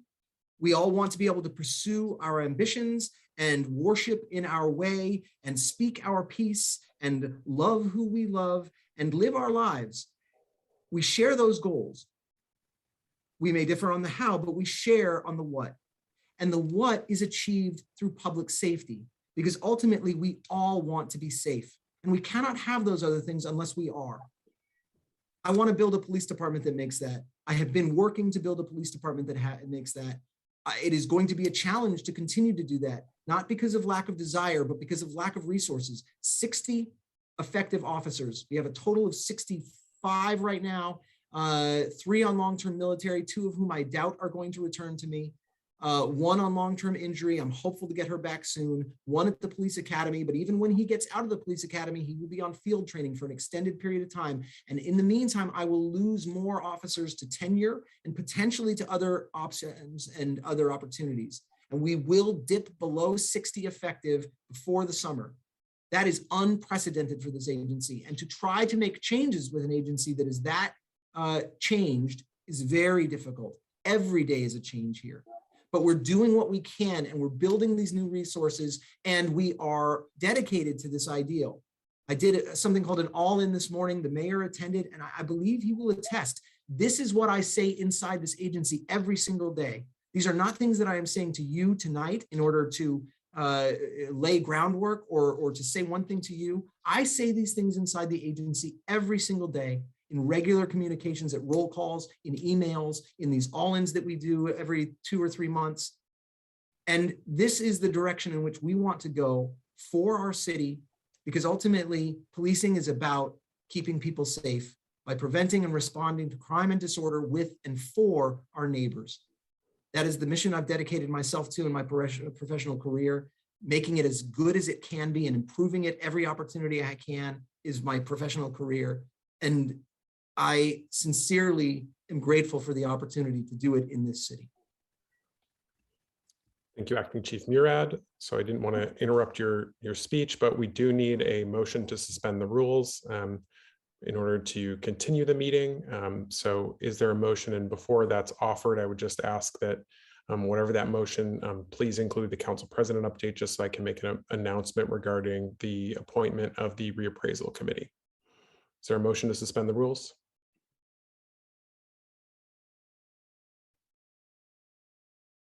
Councilor Hanson. I'll move to suspend the rules to complete our agenda for tonight. Okay, thank you. We have a motion to suspend the rules and complete the agenda for this evening. Any seconded by Councilor Jang? Any discussion? Okay, all those in favor, please say aye. Aye. Aye. Aye. Any opposed? That carries unanimously, and we have suspended our rules to complete our agenda for this evening. Now we need a nomination. Councilor Shannon. Thank you, President Tracy. I very proudly move to confirm the mayor's appointment of John Murad as police chief and ask for the floor back briefly after a second. Sure. We have a motion from Councilor Shannon, seconded by Councilor Mason. You have the floor, Councilor Shannon. Thank you. Much has been said, and I think that we want to open this up to the floor pretty quickly. We've been getting emails for days now. I've been getting emails for much longer than that, with a profound amount of support for Chief Murad as our next police chief.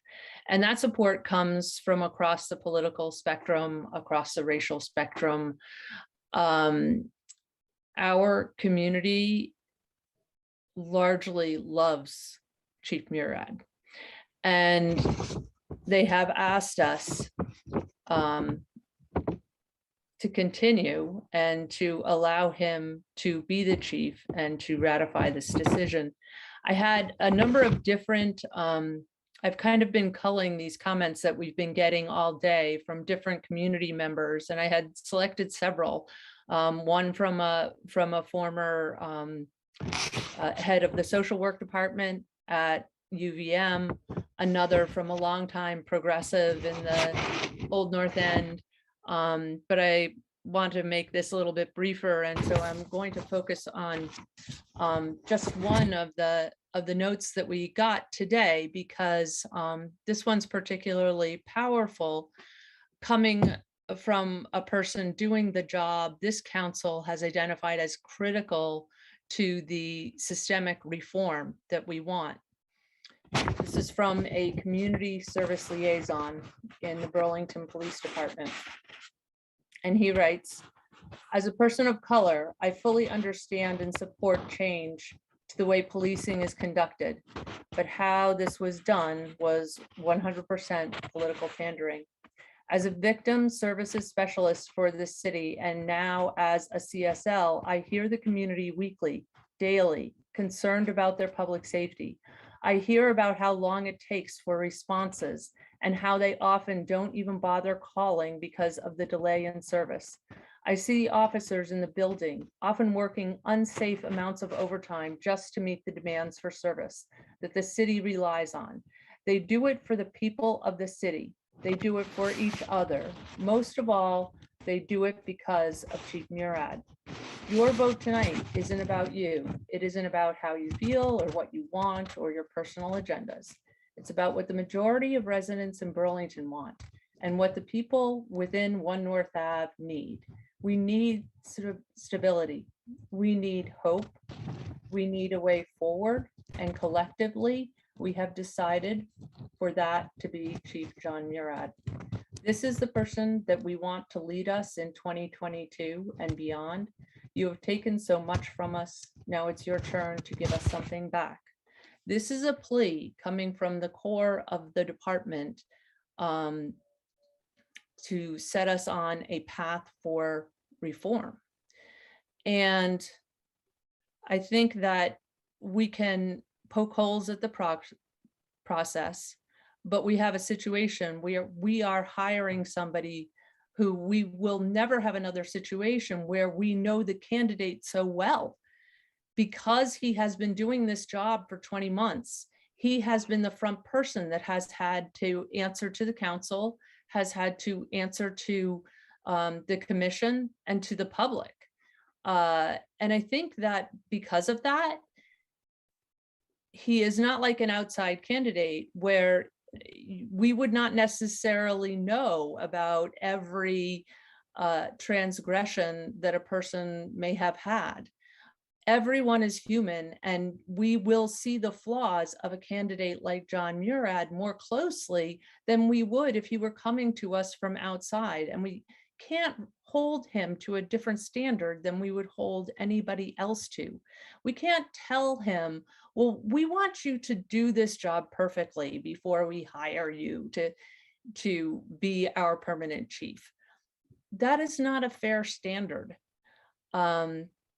So I hope that the council will give the city and the department the stability that they need, because without that stability, we can't begin the process of reform. I mean, we have begun the process of reform, but without that stability, it's not going to get very far. So I would ask my fellow councilors to support the appointment of John Murad. Thank you.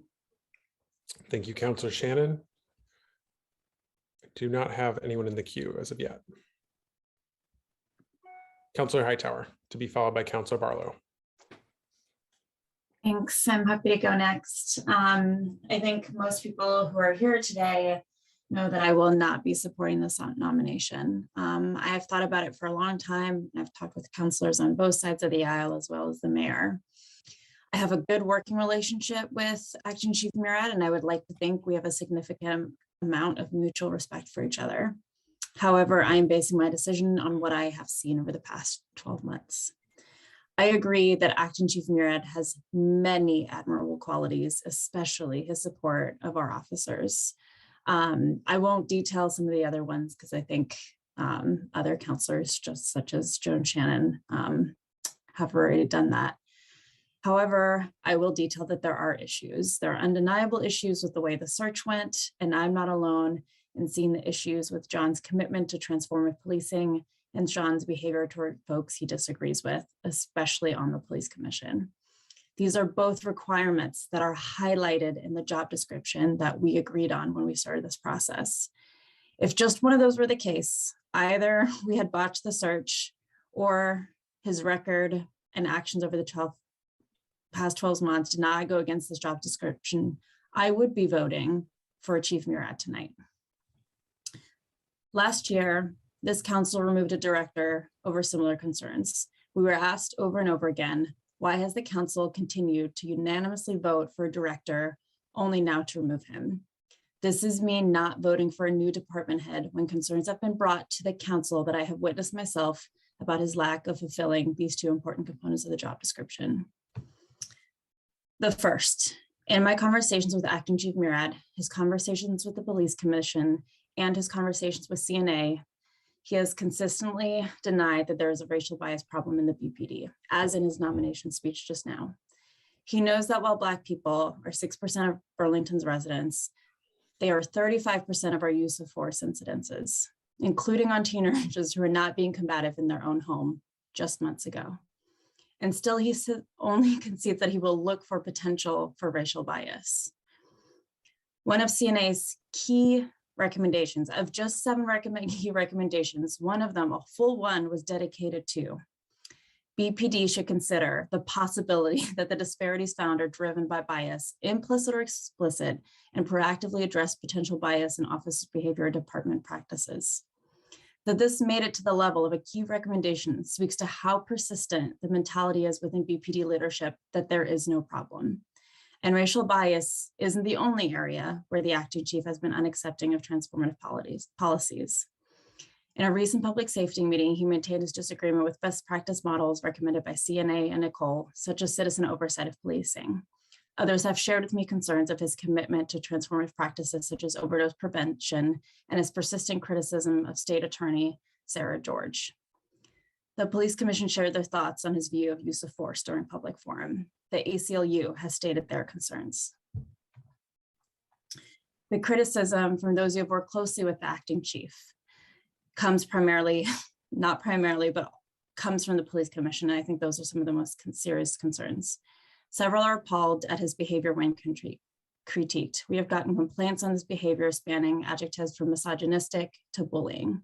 AFSCME, our local government employee union, has asked the council not to make a decision on nominating him until he addresses a management concern.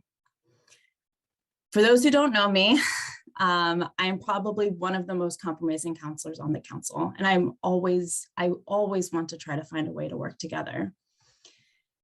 Mayor Weinberger made it clear to me in my conversation with him that he would not restart the search process, that it wasn't an option. I accepted that despite my own misgivings. I was ready to support a path toward nomination, to give Acting Chief Murad feedback on what we saw as critical performance objectives, to provide some of the resources he feels he needs to meet those objectives, and to agree across the administration and council to not restart a search process unless he fails to meet the agreed upon objectives, to hope for his success together as a community. I hoped that would be the opportunity for us to come together and truly start with a clean slate. That's what was asked for, and I was ready to do that. I did not want to speak against Chief Murad tonight. But the compromise that that Councilor Paul, the mayor, and I had worked on so enthusiastically came off the table. I don't know why. I think it would have been a compromise that truly would have brought on all sides, and it would have discontinued this level of mistrust of each other. It cannot be black and white. It cannot be yes or no. We need to be able to say yes and no but. Today we have a non-binary vote because we decided not to compromise. And until we can meet each other halfway, we probably will never move forward together. So for me, when Acting Chief Murad can say that we have a bias problem in our police department and in our community and offer strategies to mitigate it, when he can support a version of citizen oversight with independent investigatory and disciplinary authority as recommended by our community, by CNA, and by Nicole, when he has repaired broken relationships with those who need to work closely with him, especially the Police Commission, then I can support Chief Murad. Today, my conscience does not allow me to confirm a nomination for Acting Chief Murad. Thank you. Thank you, Councilor Hightower. I have Councilor Barlow to be followed by Councilor Mason. Thank you, President Tracy. I fully support the mayor's appointment of John Murad. He's amply qualified, and as we've heard numerous times tonight, has already served the city as acting chief for 20 months, during which he's earned the trust and the support of the community and the employees at BPD. I honestly question whether we can wait any longer. We're still losing officers at a troubling rate, and those who remain are required to work significant overtime and risk burnout. And department morale, we've heard, is at a low. I understand we lost 3 more officers this month and just 1 last week. The department needs our city council support right now, and hiring John Murad as permanent chief will send that signal that they are supported. I respect the views of my colleagues who want a different process or who would prefer a different candidate, but make no mistake, those of us who vote against this confirmation will be responsible for allowing the acute morale and attrition problems of the department to continue, and as a result, for deepening the public safety crisis we find our city in as we lose more department personnel. Even more, I believe we're lucky to have John Murad here in Burlington, and the outpouring of support from all over the city and from a diverse set of city residents since the mayor made the appointment last week has only strengthened that belief. I'll be voting yes. Thank you, Councilor Barlow. I have Councilor Mason. Thank you, President Tracy. Thank you to John Murad for your application and for your work as acting chief over the last tumultuous 20 months. Thank you also to the many Burlington residents and business owners who've reached out to express their views on this appointment, to not just myself, but other members of this council. I have found great information and insight in reviewing those emails. There's no question in my view that Acting Chief Murad is an exceedingly well-qualified candidate. Leaving aside his undergraduate degrees and graduate degree and unparalleled work experience, he's been doing this job for over 20 months and demonstrated a commitment to this community and to the improvement of the police department. He has demonstrated an ability to collaborate, appear before the public, including my Ward 5 on a very contentious Sears Lane discussion, and address tactfully and respectfully the hard questions. Let's be clear. I think we all acknowledge on this call that we need a permanent police chief to rebuild the department, reinforce morale, and implement and oversee the transformational change this council and the public is demanding. Quite frankly, I'm disappointed and frustrated with my colleagues at this table who publicly stated their opposition within minutes of the appointment, refusing to even allow or take a meeting with a candidate to discuss their concerns and leave open the possibility of supporting this. It was disappointing to open 7 days within minutes and find a public statement from 6 people that they were going to support this come hell or high water. I'm frustrated by those who state that John Murad is not the right candidate to transform public safety and believe in this mythical perfect candidate that's out there if we just engage in a more robust process.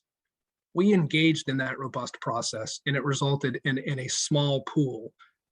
This mayor and 6 of members of this council were willing to engage in a process of reopening that. But 6 of my colleagues on this council voted no, refusing to even move forward with the 3 nominal changes that the mayor had asked for before reopening the survey. Now to sit back and complain about the process and say we didn't get a good pool seems disingenuous to me. Press reports and statements tonight express a position that John Murad is not the right person because he not demonstrated a commitment to transforming public safety in Burlington. We all just listened to 10 minutes of why that's wrong. You know, while I certainly have been aware of some efforts, I have not heard the full 10-minute list. We've all received dozens of emails from those who know and work with John, both personally and professionally on a daily basis, who disagree with the assertion that he is not committed to transforming public policy or public safety in Burlington. I, for one, will be voting tonight with those who know better than I believe those of us at this table do, and will be supporting this nomination and would ask my colleagues to keep an open mind and do the same. Thank you. Thank you. Councilor Carpenter. Thank you. Councilors Hanson and Stromberg. Thank you.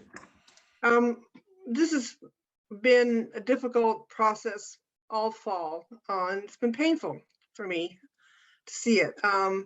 And I've expressed my concerns about the process numerous times, but I don't want to hide behind that.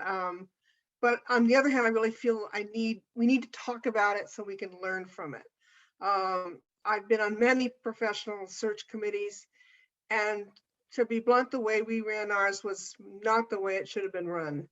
We needed to use our search committee. We needed to let them express if they needed more tools. We needed to use them in recruiting and screening and bringing together and interviewing candidates.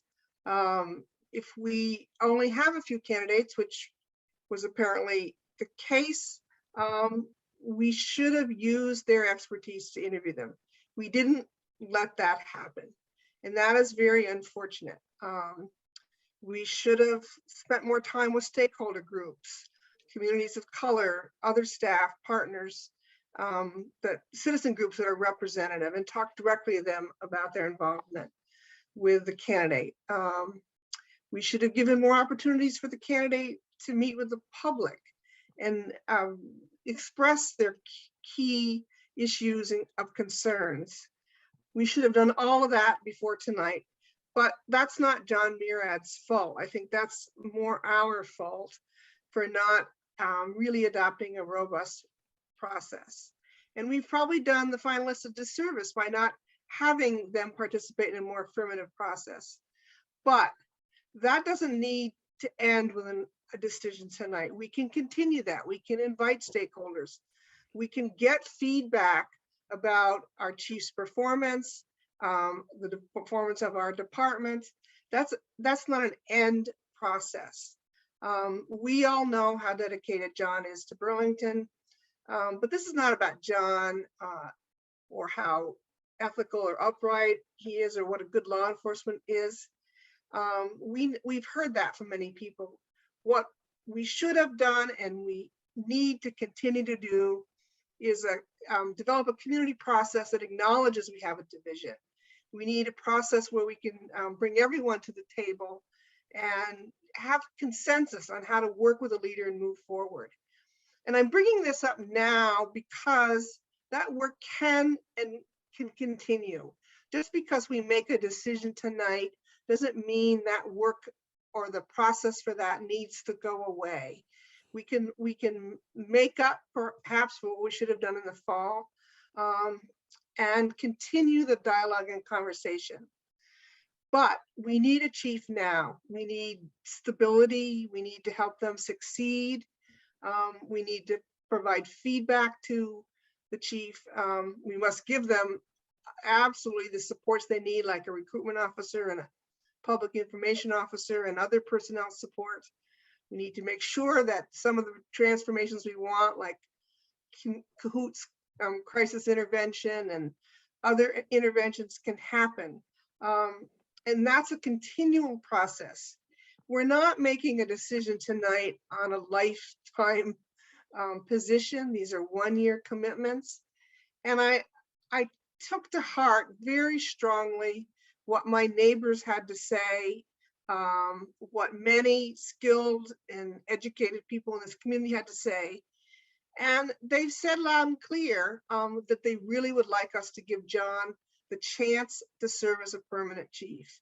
Let's have him show us how he can further transform the department. We need that now, and I think this is the time to do it. I will be supporting John's appointment, and that may be disappointing to some, but we need to get together and provide the continuous feedback and provide the support we need to make our chief successful. Thank you, Councilor Carpenter. I have Councilor Hanson to be followed by Councilor Stromberg and Mason. Great, thank you. I just want to, sorry. Thanks. So I just want to try to give some history and some context of how we got here. We've been publicly debating police oversight and accountability and public safety transformation more broadly.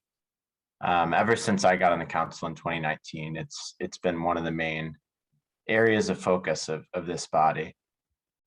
When I initially got on it, the debate around this really started around when Douglas Kilburn, a Burlington resident, Douglas Kilburn, died after being punched in the head by a Burlington police officer in what the state medical examiner ruled as a homicide.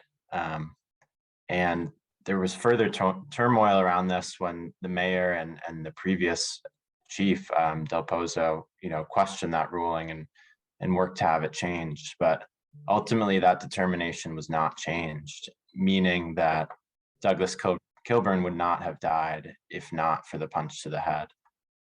Shortly after that, multiple videos showing use of force by Burlington police officers against young Black men in our community were released due to a lawsuit against the city and reporting by local media on that lawsuit.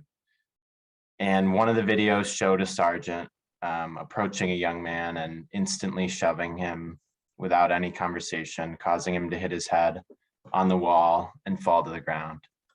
These were videos that the police department had for months and chose not to make public at that time. Following those 3 incidents in the June of 2019, Councilors Freeman, Tracy, and myself introduced a resolution. The resolution called for greater use of body cameras, release of body camera footage as standard practice for use of force incidents, and for the city to advocate for policy that would allow for stronger discipline and including termination of officers determined to have used brutal and excessive force.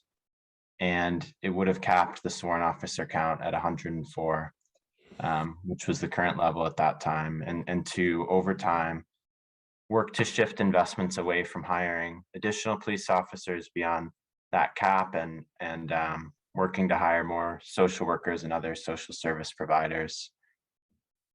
That resolution failed 3-9, which I think was an enormous missed opportunity. And I think it set the stage for much of what has followed in the years since. And I think if we had really started in on that work at that time, we could have avoided a lot of the turmoil and division that has dominated in more recent years.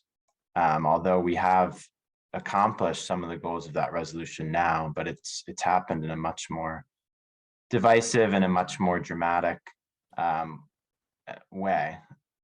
And then in that December of 2019 is when former police chief Del Pozo resigned after the media uncovered that he had created a social media account to disparage a resident who was critical of him and of the department.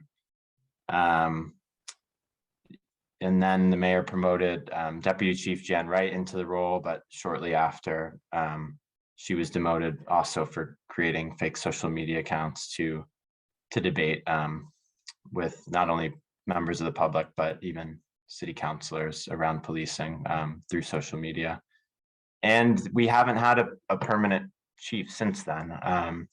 We've had acting Chief Murad serving in the role, and that was broken up by a number of months where Chief Morrison was in the role of acting chief or of interim chief. In the summer of 2020,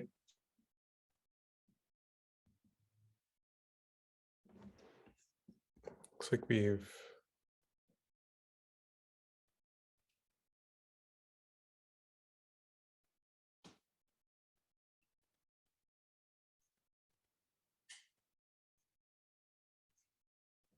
Councilor Hanson, I think he lost you.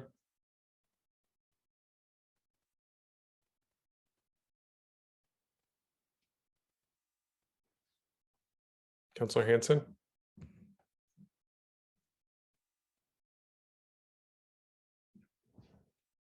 See if I can get.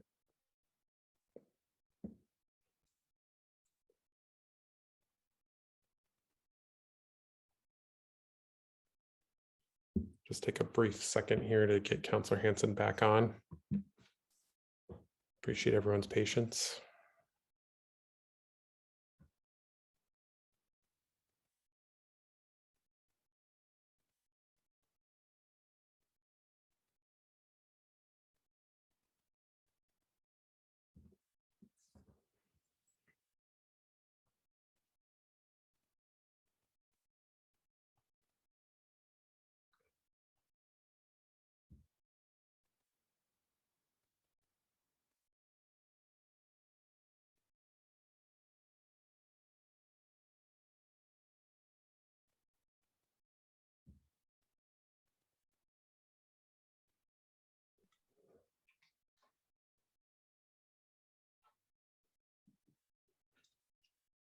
Can we move to somebody else, President Tracy? Just wanting to see, I'm asking Councilor Hanson if it's a bigger issue or if it'll be momentary. I just didn't want to end a councilor midstream in the middle of their speech.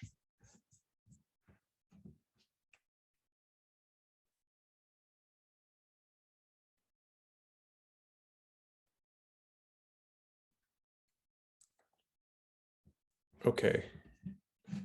I'll have to come back to Counselor Hanson. I'm going to go to Counselor Stromberg. Okay, thanks. Yeah, so when I think about public safety in Burlington, I think about learning from our past and analyzing what transformative policing looks like, what equity and restorative justice looks like. I know I was pretty public about this, but the reason why I can't support this appointment tonight hardly has to do with the candidate. For me, my apprehension is mainly behind how we arrived at this day. It was an incredibly rushed and flawed process, and I'm saying that as one of the members of the search committee.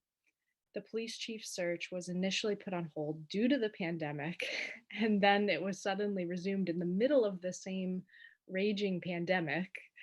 And when people like myself question the timing and the rushed nature of the timeline, they get blamed for just being cautious.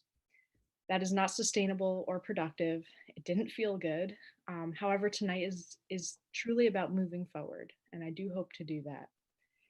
I've received a lot of input from people regarding supporting this appointment and the reasons not to.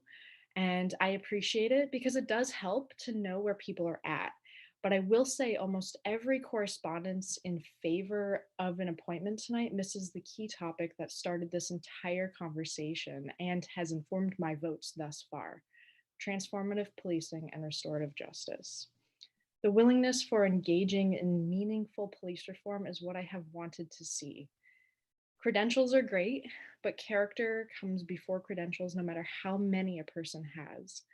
I can hear the eagerness in people's voices and emails in supporting this appointment, citing safety and ending this dangerous situation in our city. To me, it sounds like there's a deep unwillingness in some of those voices to actually dig in and do the real learning and work that comes with unpacking racism within law enforcement. There's almost a rush to get away from that topic. The disparities can't be argued with. Facts are facts. People can feel how they want to feel about them, but it doesn't make them untrue. And we have to look at that to make informed decisions to move forward. The more we stall and fight transforming our police and culture, the more people, especially BIPOC, will absolutely be harmed. We cannot move forward as if we have heard nothing from thousands of people who shared their stories of how they experienced an unfair policing system. I need to see the willingness to reform policing in a way that is valid and that utilizes input from a wide array of sources, not an internal definition of capacity for change. As a white woman, as a counselor, and simply just a person sharing the world with others, I am trying to educate myself constantly and do the work. I expect a department head and someone who is going to lead the police department in one of the most diverse cities in the state to be proactive and open to information that can help contribute to real police reform, but also contribute to their own personal understanding of how critical this issue is. Racial disparities reflected in data is just one of the many examples. All in all, I just want to say, if I deeply believe that a process was not just, the product of that process is not something I feel I can even vote on, let alone vote yes on. Of course I have to, but I have been consistently supportive of hiring a search firm, consistently supportive of transparency throughout the process, consistently supportive of a community control of police model. What is in front of me tonight does not reflect or show hope of any of those things. I sincerely do thank the acting chief for his service to the community, and I appreciate your coming forward and speaking tonight. I also appreciate everyone engaging on this issue, even if the council doesn't vote in the way that some people at home want tonight. Do know that your expressed views and involvement is incredibly, incredibly important. I respectfully do not support the mayor's appointment of Acting Chief John Murad this evening. Thank you. Thank you, Councilor Stromberg. I'm going to go back to Councilor Hanson, who got cut off midstream. Looks like we have Counselor Hanson back with us. So Counselor Hanson, the floor is yours. Thanks. I'm sorry about that. My Wi-Fi connection just cut out right during that. But yeah, I was just trying to lay some of the context of how we ended up here as a community and some of the discussion and key flashpoints in the last few years around public safety. And I think the part where it cut out, I was just speaking about the summer of 2020, which we all remember well, I think was this huge flashpoint following the murder of George Floyd, and nationally a huge racial justice awakening and a huge reckoning with systemic racism, including and especially within policing.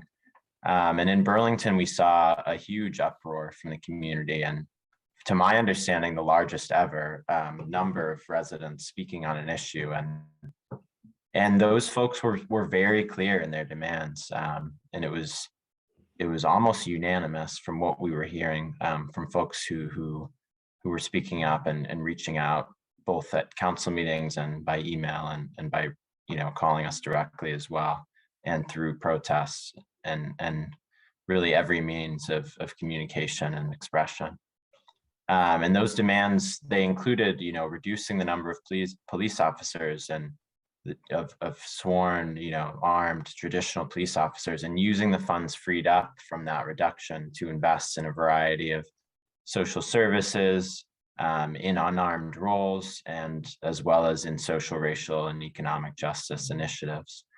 And the council acted on that, and we made those, we moved forward on some of those, and we made a number of additional changes on racial justice and public safety, even beyond that, including what eventually led to and became the CNA report, which gives many recommendations on how we can move forward on policing.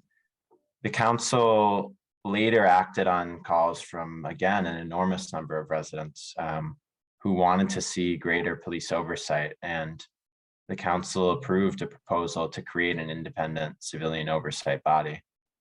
This was opposed by Acting Chief Murad and was vetoed by the mayor. And I would say over the past few years, Acting Chief Murad has, for the most part, been vocally oppositional and very defensive towards the actions by the city council and towards many of the calls from our community for police oversight, for closing racial disparities in policing, and for police transformation. And I say for the most part because I do want to acknowledge that Acting Chief Murad did embrace and provided leadership on adding community service officers and community support liaisons, which I think was a critical step, and it's one that the council has unanimously supported time and time again. I think there's other areas too that we have collaborated on, including progress around use of force, around body camera transparency. Those were a couple that we talked about even just tonight, and on trainings around racial bias within the department. And I'm proud of those collaborations and some of the progress that we have made together. And I want to acknowledge that Acting Chief Murad does have an enormous skill set and brings a lot to the table, and has done a lot of difficult and important work to make progress in a number of areas over his career and in Burlington. All of that being said, outside of some of those advancements, I've seen Acting Chief Murad primarily focused on one recommendation coming out of the CNA report, and that is to adjust the sworn officer cap, which is something that the council approved quickly after the CNA report came out. But I've not seen the acting chief pushing and advocating in the same manner for some of the other major more transformative changes in the report. And I've seen him opposing efforts by the council to move forward, and in many cases blaming the council, including blaming the council for what he portrayed as a major uptick in violent crime, something that I think caused a lot of distress in our community. a lot of folks have said, and I agree, we're all tired of and exhausted of fighting on this issue around public safety. And I think in order to move away from that fighting, we need a leader at our police department who will embrace the calls from our community to transform public safety, one who will advocate for eliminating racial disparities in Burlington policing, one who will advocate for independent oversight of Burlington police, and one who will advocate for a transition to models of public safety that focus on providing support and resources to residents, to de-escalating and resolving conflict, and only using force or arrest as a last resort. We need a police chief who will work with the police commission, with the city council, and with the community at large to effectuate these major transitions in how we keep our community safe. And based on his leadership over the past few years, I do not believe that Acting Chief Murad is that leader. And so I'll be voting no tonight. And just want to close and say that, some will argue that we won't find a qualified applicant who meets the criteria that I just laid out, and that we won't find a candidate better suited to this role than Chief Murad. That may be true. That actually may be true, but we need to try in earnest. We owe that to our community. After all of this, we really owe that. We need to hire a search firm. We need to do way better with this process. And we need to look specifically for that type of leadership that I described and run a robust process to seek out and attract and recruit that leader. And, the council administration need to work with a search firm to do that. And that really is the resolution that the council passed in December. And I think the administration should not have ignored that resolution. And I hope that the administration moves forward in that way after tonight. And Acting Chief Murad can, of course, apply within that process. Thank you. Thank you, Councillor Hanson. I have Councillor McGee to be followed by Councillor Jang. Thank you, President Tracy. And I appreciate everyone who's engaged on this issue this evening. And, the hour's late and my colleagues have laid out pretty clearly several of the reasons why I myself will be opposing this appointment this evening. I just want to say a few brief remarks of my own experience since I've been on the council over the last 5 months. I've seen Acting Chief Murad obstruct and delay efforts by CNA to provide recommendations and a report on ways that the department can make changes to operations. And I have since seen him undermine those recommendations in a way that does not show that he's dedicated to truly transforming public safety here in Burlington. I've been especially concerned by his opposition to civilian oversight and an independent body to take the control from the chief to make those disciplinary actions. That is a serious concern for me, and to hear about the behavior that he exhibits against members of the police commission gives me great pause. We deserve a chief who will not just pay lip service to transformation and go around and stand in the way of truly transforming public safety. We deserve a chief that will recognize that police officers are not trained nor equipped to handle the crises that we face as a society, as a community here in Burlington or across the country, that true leadership in transforming public safety would mean relinquishing some power from the police department to stand up different agencies for addressing these crises, for meeting people's basic needs, and not just advocating for a higher officer count. That is, I think, the root of what a truly transformative leader would be for public safety here in Burlington. Some folks have said that Acting Chief Murad isn't a perfect candidate. Now, we might not find a perfect candidate, We're not asking for a perfect candidate. We know that this isn't easy work to do. We are just asking for a better candidate, for somebody who is really dedicated and shown commitment to making these changes that we know need to be made. And for those reasons, I'll be opposing this appointment this evening. Thank you. Councillor McGee and Councillor Jang. Thank you, President Tracy. I think it will be imperative for all of us to come together on this one. There has been so many divisions among us. And I think it will also be very important for us to remember that everything we're talking about here, especially the CNA report, let's remember, the chief of police is not the one who will increase the cap, but this body does. It's not the police chief, but it's the council who increase or decrease the cap. We done it all. But I want fundamentally for all of us to understand one thing, and this is a response about the process. According to our charter, section 122, additionally commencing for the first Monday in June 2002, and whenever a vacancy occurs, the mayor shall appoint the police chief and many other department heads. He has the ultimate power to appoint whoever he wants, whoever he thinks fits for the job. And he deserves whatever credit or blame to go along his appointments. That's a fundamental aspect of our deliberation processes of our city charter that we need to keep in mind while we're doing this important work tonight. The mayor can choose to make his appointment with process or without process.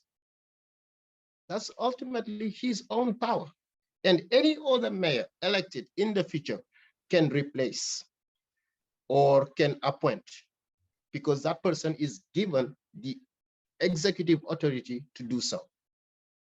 That's very important. The CNA report, like I said, it's a council. We are in charge of the CNA report and not Chief Murad or any other chief. We decide, and he works for the council. He works for the mayor. Yes, it's true. The men and women of this police department, have gone through a lot.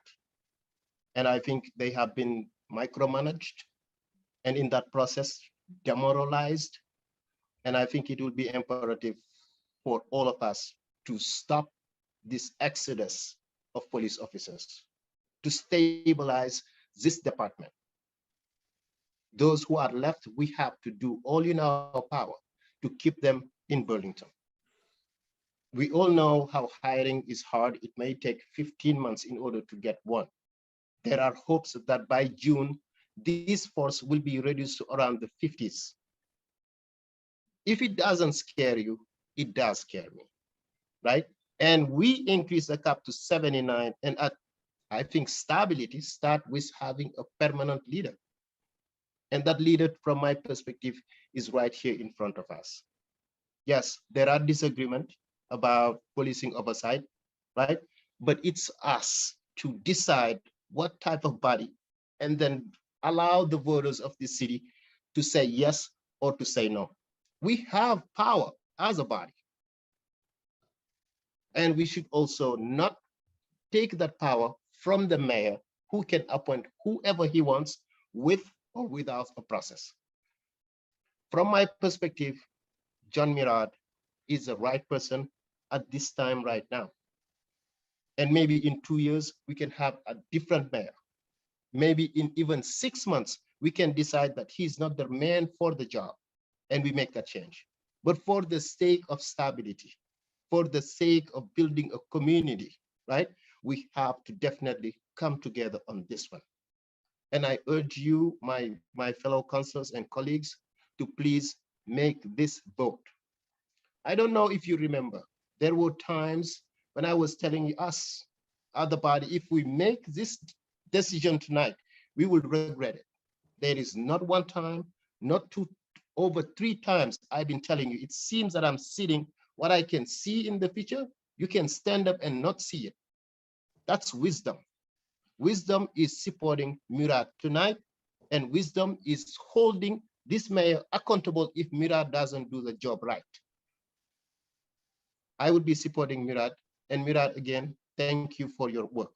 But I have one question though for Chief Murad, and if I'm allowed to ask that question, President Tracy. Of course, go ahead, Councilor Jang. Thank you. There has been some allegations here that are very serious from my perspective. And it came directly from those that you work with in collaboration every single day. People that we respect, people that we elected, and those who are specific to your working relationship with some members of the police commission. I think it will be a disservice if you leave here without addressing that. And was just wondering, what do you have to say to that? What are the plans for improvement, etc.?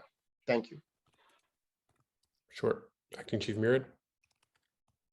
Yeah, I am committed to a respectful and collaborative relationship with the police commission, productive lines of communication with the police commission, even where there is disagreement, and there is disagreement. There is disagreement on the nature of the fact that the police commission is an advisory body with appellate powers. That is what it is under charter.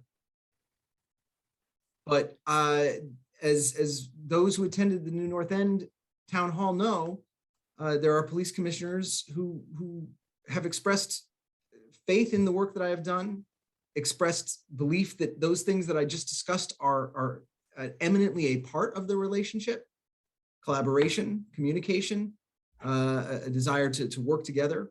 And so to the extent that 3 commissioners said something else, yes, that concerns me too, Councilor Jang. I apologize. I know I'm not supposed to address, well, he asked me a question. I'm not sure how that works, Council President. I'm sorry. You're fine. Yes, that concerns me as well. And I can say only what I have said. The floor is yours, Councilor Jang. Yes, thank you, President, Acting Chief Murad. And I really do hope, again, friends, that we come together here.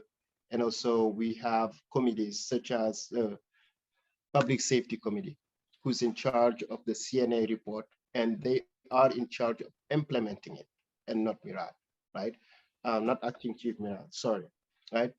And I think it will be, again, another point is to not leave here and not giving the mayor that's what voters of Burlington have gave him that power. We should not take it away from him, right? He has someone who have been here with us for over 20 months, someone who have been vetted left and right, someone who's actually not perfect, but that's someone we have the control to make sure he does the work that this body wants and that the community deserves. And from my perspective, that's what Murad has started. And we have to give him the chance. Please, let's give him a chance tonight. I'll be very happy to support you. Thank you. Thank you, Councilor Jang. I have Councilor Paul. Thanks. Thanks very much, President Tracy. Thanks so much to all who have spoken before me. Thank you to the acting chief for being here.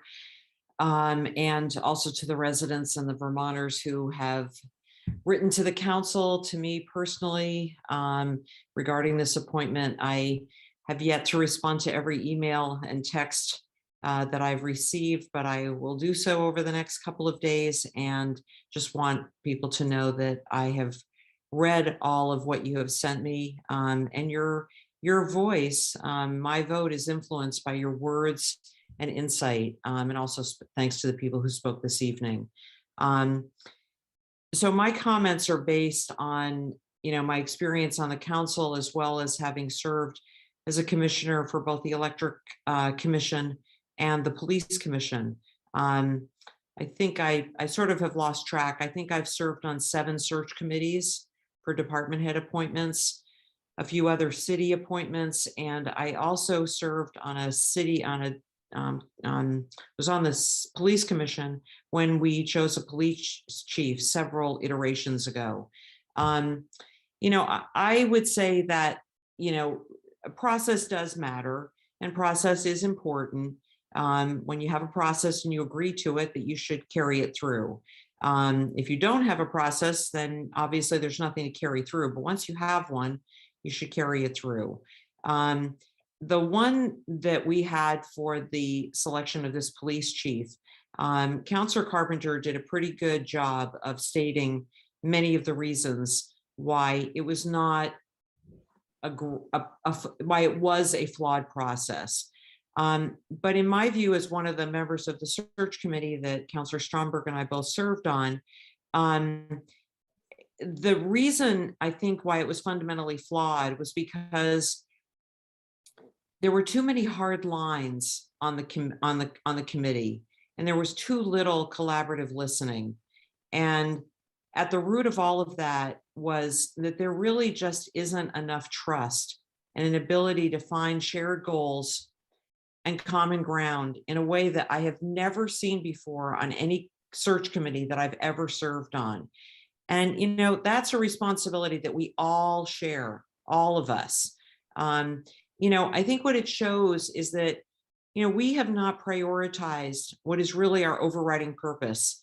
And we've been unwilling at times to listen, to have patience, to talk without rhetoric, but with real intent for the good of the city.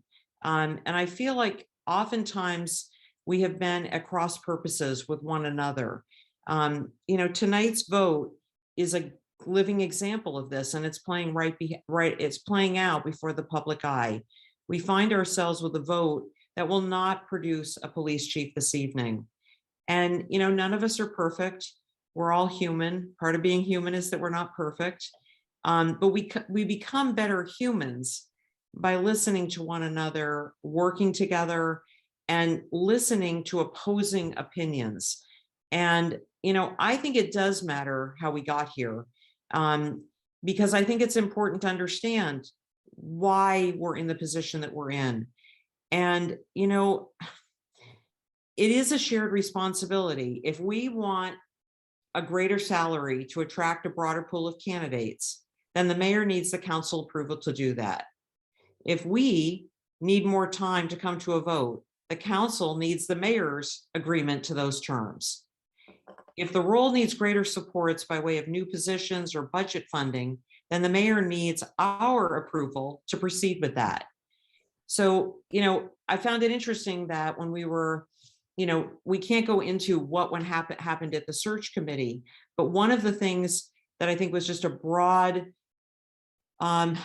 feeling of the citizens that we asked to serve on the search committee, that they were perhaps the wisest of all of us, because what they saw was an environment of a lot of people that wanted to win, and a lot of bickering, and with a very unfortunate outcome. And I think that, you know, the inability for us to share the responsibility of this important hire shows that we are too often at odds with one another. And while we're busy with resolutions and memos and emails, there is the community, and the community really wants us to move forward. You know, people have spoken to this. I don't need to reiterate that, you know, Acting Chief Murad has many admirable qualities, and I believe he has many great skills, and he's made progress in many areas that we all value. But that said, there are issues that the broad community, until this evening, may not have been aware of, and that some have mentioned this evening. I do think that there are challenges that are obvious to, you know, there are certainly challenges with this role that we all know exist. But I think that the area of improved relations with the commission, a commitment to fully addressing racial disparities, a commitment to partnering on issues of oversight and further transparency that many are rightly demanding, are incredibly important. And I worked with Councilors Hightower and Stromberg on further police oversight in a resolution that was passed by the mayor. That means that we need to do it. And I believe it is a critical community need. I hope that after tonight that we can begin to move forward with doing our best to allow the acting chief to show all of us that these challenges can be addressed in a way that builds trust and renewed consensus. The other thing I wanted to mention is that I think that some will have the public believing that this is a political battle of wills. But having spoken with many counselors over the last couple of days and weeks, I think that many have valid reasons for their votes tonight, and I respect those reasons. I do want to acknowledge that attempts were made at a genuine compromise to bring about a vote that would bring us to a different place than where we will end up at the end of this evening. And, more so than anything, I want to thank Councillor Hightower and the mayor, who worked until late in the evening last night to find that common ground. We had a great discussion. We met for a few hours. We had what I thought was a very fair and a very positive compromise. I don't know why that compromise didn't happen. I do believe that had we carried through on that compromise, we might well find ourselves with a positive outcome tonight.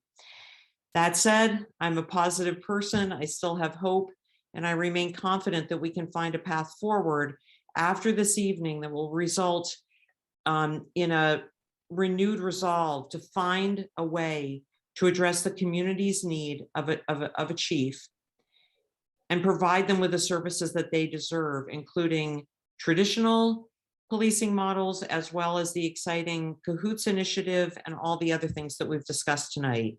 I do want to thank Councillor Hightower for her sincere willingness to meet last evening and participate in the kind of listening and discourse that needs to happen if we're going to affect good governance.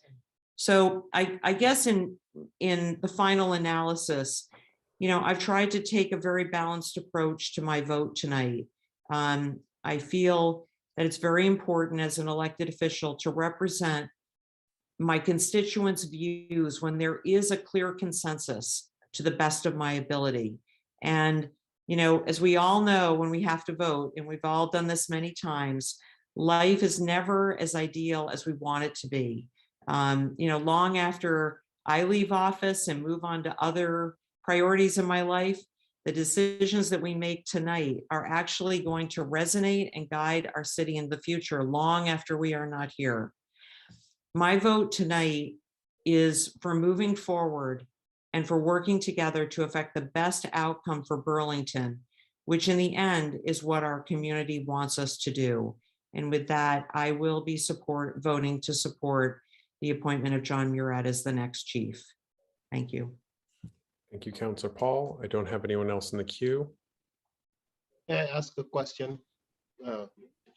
Sure, Councillor Jang. And just before we start to get into second round, which is what we're starting to do, I would just ask councillors to, we've been having council discussion for over an hour at this point. And so just ask councillors to please think about what you're adding at this point and to please try and be brief so that we can come to a vote on this. Councillor Jang. This is a quick question and it's for Mr. Mayor. And it's about next steps after tonight's vote. Sure. Yes. Sure. Mayor Weinberger. Well, it's certainly my hope that after tonight's vote, we'll have a confirmed permanent police chief and we'll be moving forward focused on the priorities that I laid out in my open remarks. That's still within the powers of the people on the Zoom call to provide. And that's what the people of Burlington clearly, overwhelmingly expect. And it'll be a great disappointment if that's not what happens tonight. If Chief Murad fails to receive a majority vote, I will quickly find a way to move forward. It will not be an optimal outcome. I think it will just be needlessly damaging to a department that has already been hurt badly over the last 18 months. And it will miss an opportunity to provide the department much needed support. we will, of course, pick ourselves up, dust ourselves up, and find our way forward. And I'll be, when forced to work under such a unfortunate reality, we'll find a way forward. I'll speak to that very quickly. Mayor, Councilor Chang. Yeah, I mean, I think like basically what the council resolution about reopening the process and putting $75,000 into it. What does it mean as a next step? Mayor Weinberger. I think I made my position on reopening the search at this point quite clear. I urge in every way I knew how the council to give the administration the ability to expand the search, expand the pool. It was a time-sensitive request that was made very clear to the council, and we were rejected in our efforts to do that. That's behind us now, and that search will not be reopened. Thank you. Thank you, President Tracy. Thank you. I do not have others in the queue. Councilor Shannon. Thank you, President Tracy. I mean, I think that after tonight, if we are still at some kind of stalemate after tonight, it's really in the hands of the voters to advise from this point where it is that you want the city to go. I've heard through this discussion, I've heard over the course of days, a lot of complaints about process, which I think in another situation could be more valid. When you have an extraordinary internal candidate like Acting Chief Murad, who is well known in the community, I don't see a need for the kinds of process that are necessarily being requested. Secondly, I hear a lot of demands for the chief to agree to what I would consider a very radical policy that was put forward by this council.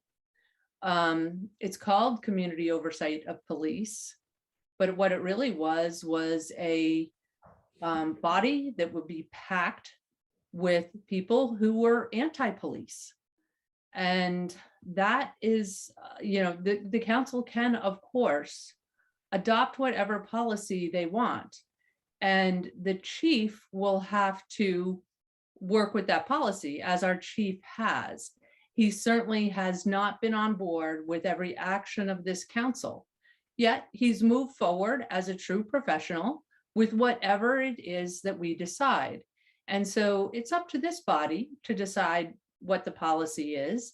And it's up to the chief, I think, to advise us on his best judgment. And that is fair. He doesn't have to agree in advance to any specific policy. And I think that that would be, I don't think that's something that would be expected of other candidates in this situation. So I think that if the council wants a certain policy, can adopt the policy. Thank you. Thank you, Councilor Shannon. Councilor Hightower. Not to get into it back and forth, but just to correct the misconception. What we had discussed, at least as a compromise, and I think that this is something that every candidate should and would have been asked as part of the process, is if they could accept the administration's version of community oversight, which they put forward near the end of the process. It was not. So no, I think it's the bare minimum of what any candidate should be accepting for an oversight, a citizen oversight model. Thank you, Councilor Hightower. Don't have anyone in the queue. Okay, let's go to a vote. Will the city clerk please call the roll? Counselor Barlow, Yes. Counselor Carpenter, Yes. Counselor Jang, Yes. Counselor Freeman, No. Counselor Hanson, No. Counselor Hightower, No. Counselor Mason, Yes. Counselor Paul, Yes. Counselor McGee, No. Counselor Shannon, Yes. Counselor Strongberg, No. City Council President Tracy, No. 6 ayes, 6 nays. The motion fails. Thank you, counselors, for your thoughtful comments. Appreciate Acting Chief you joining us this evening, as well as Mayor Weinberger for your nomination. We'll now move on to our committee reports, item number 7. Is there any committee chair wishing to offer a report this evening? Councilor Paul.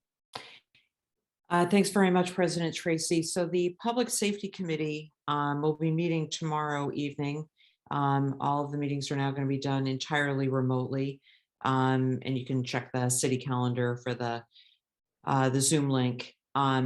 This does give me an opportunity to talk about just briefly about the CNA report. If you all remember when we passed a resolution a few months ago, it was for the Public Safety Committee to review the recommendations in the CNA report and to come to the council by the end of January. Well, we are at the end of January. It's the 31st, and we've been working on the report. We got off to a little bit of a slow start. I'll take a lot of the responsibility for that. But we are now actively moving through the report. And the way that we're doing that, for anyone who's interested, is that the acting chief came up with a matrix of each of the recommendations, and then the particulars, and then the BPD's response, and then some notes about, next steps, and also a priority list. And so each member of the working group, meaning the 2 police commissioners, a member of the Church Street Marketplace, the 3 members of the Public Safety Committee, and a representative from the Vermont Racial Justice Alliance, are going through this matrix and each of the recommendations, giving their input. And we are then going to go and take all 7 of those opinions and perspectives and put them into the same spreadsheet. And tomorrow will be our first day of going through section 1.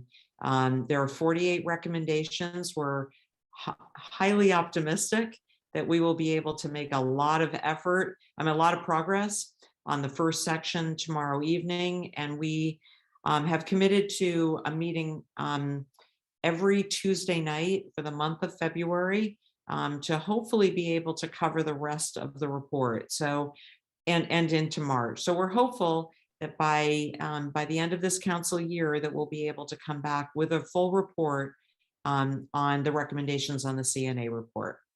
So thanks for your patience. Thanks for bearing with me on that. I appreciate it. No, very much appreciate the complete report, Councilor Paul. Councilor Hightower. Sorry, I think my hand is still up from the previous discussion. Okay, no worries. Anyone else wishing to offer committee report? Okay, not seeing anyone. So we'll move on to City Council General Affairs. Anyone with any comments regarding City Council General Affairs? Yes, President Tracy. Go ahead, Councilor. Thank you so much. I wanted to thank again John Murad and all the 80 people that attended the town hall yesterday. So it was just amazing that people are definitely paying attention about the specific issue, and they responded greatly when we just advertised it in less than 24 hours. So I wanted to thank for everyone to take the time on their Sundays to come and listen to the acting chief, and there are people who are now more interested at paying attention about what's going on. Much appreciation, people of the New North End and the city of Burlington. Thank you, President Tracy. Thank you, Councilor Jang. Anyone else on general city affairs? Okay, not seeing anyone, so we will move into City Council President update. As I indicated earlier, I do have an announcement regarding the reappraisal ad hoc committee. As counselors and others who have been following our meetings will recognize, and pretty much everybody in Burlington who had a reappraisal done, we have a process that could be a lot better. And so we passed a resolution back in November to take a close look at that process. We had hoped to have that committee appointed by the middle of December, but we didn't have a number of the positions for which that were identified in that resolution apply. So we had to delay the final appointment until this point, until we had enough people to fulfill the roles. So I wanted to just make the announcement of who I have appointed in consultation with counselors from a number of those areas. So I have the resolution laid out that we needed a member from each district. We needed at least 2 homeowners and at least 2 renters. We needed a representative from the who had served on the Board of Assessors, as well as a representative who had served on the Board of Tax Appeals, and then finally a commercial property owner and a city councilor.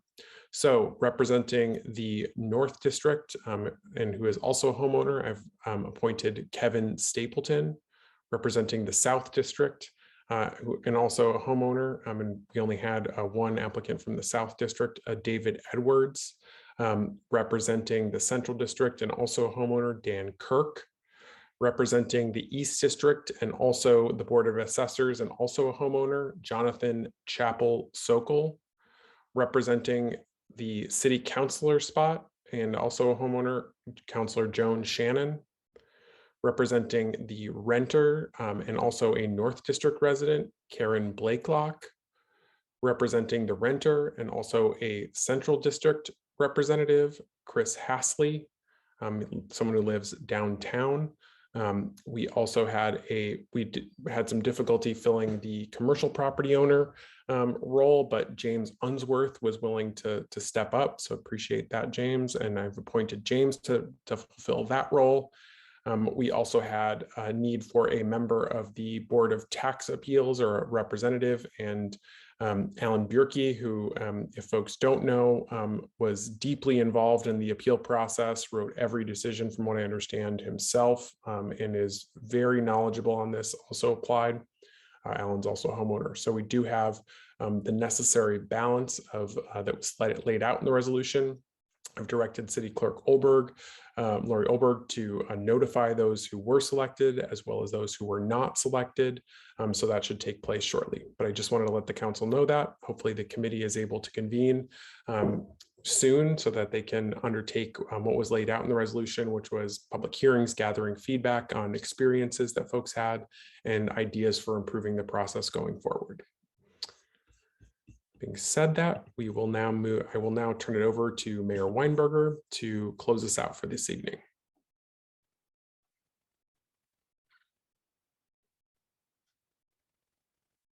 Thanks, President Tracy. I've said everything I have to say for tonight. So thank you. I have nothing further. Okay, great. A motion to adjourn is in order. So moved. Moved by Councilor McGee, seconded by Councilor Hanson. Any discussion? I'm just gonna shut this. Seeing none, all those in favor of adjournment, please say aye. Aye. Aye. Any opposed? We are adjourned at 11:58 p.m. See you all next week.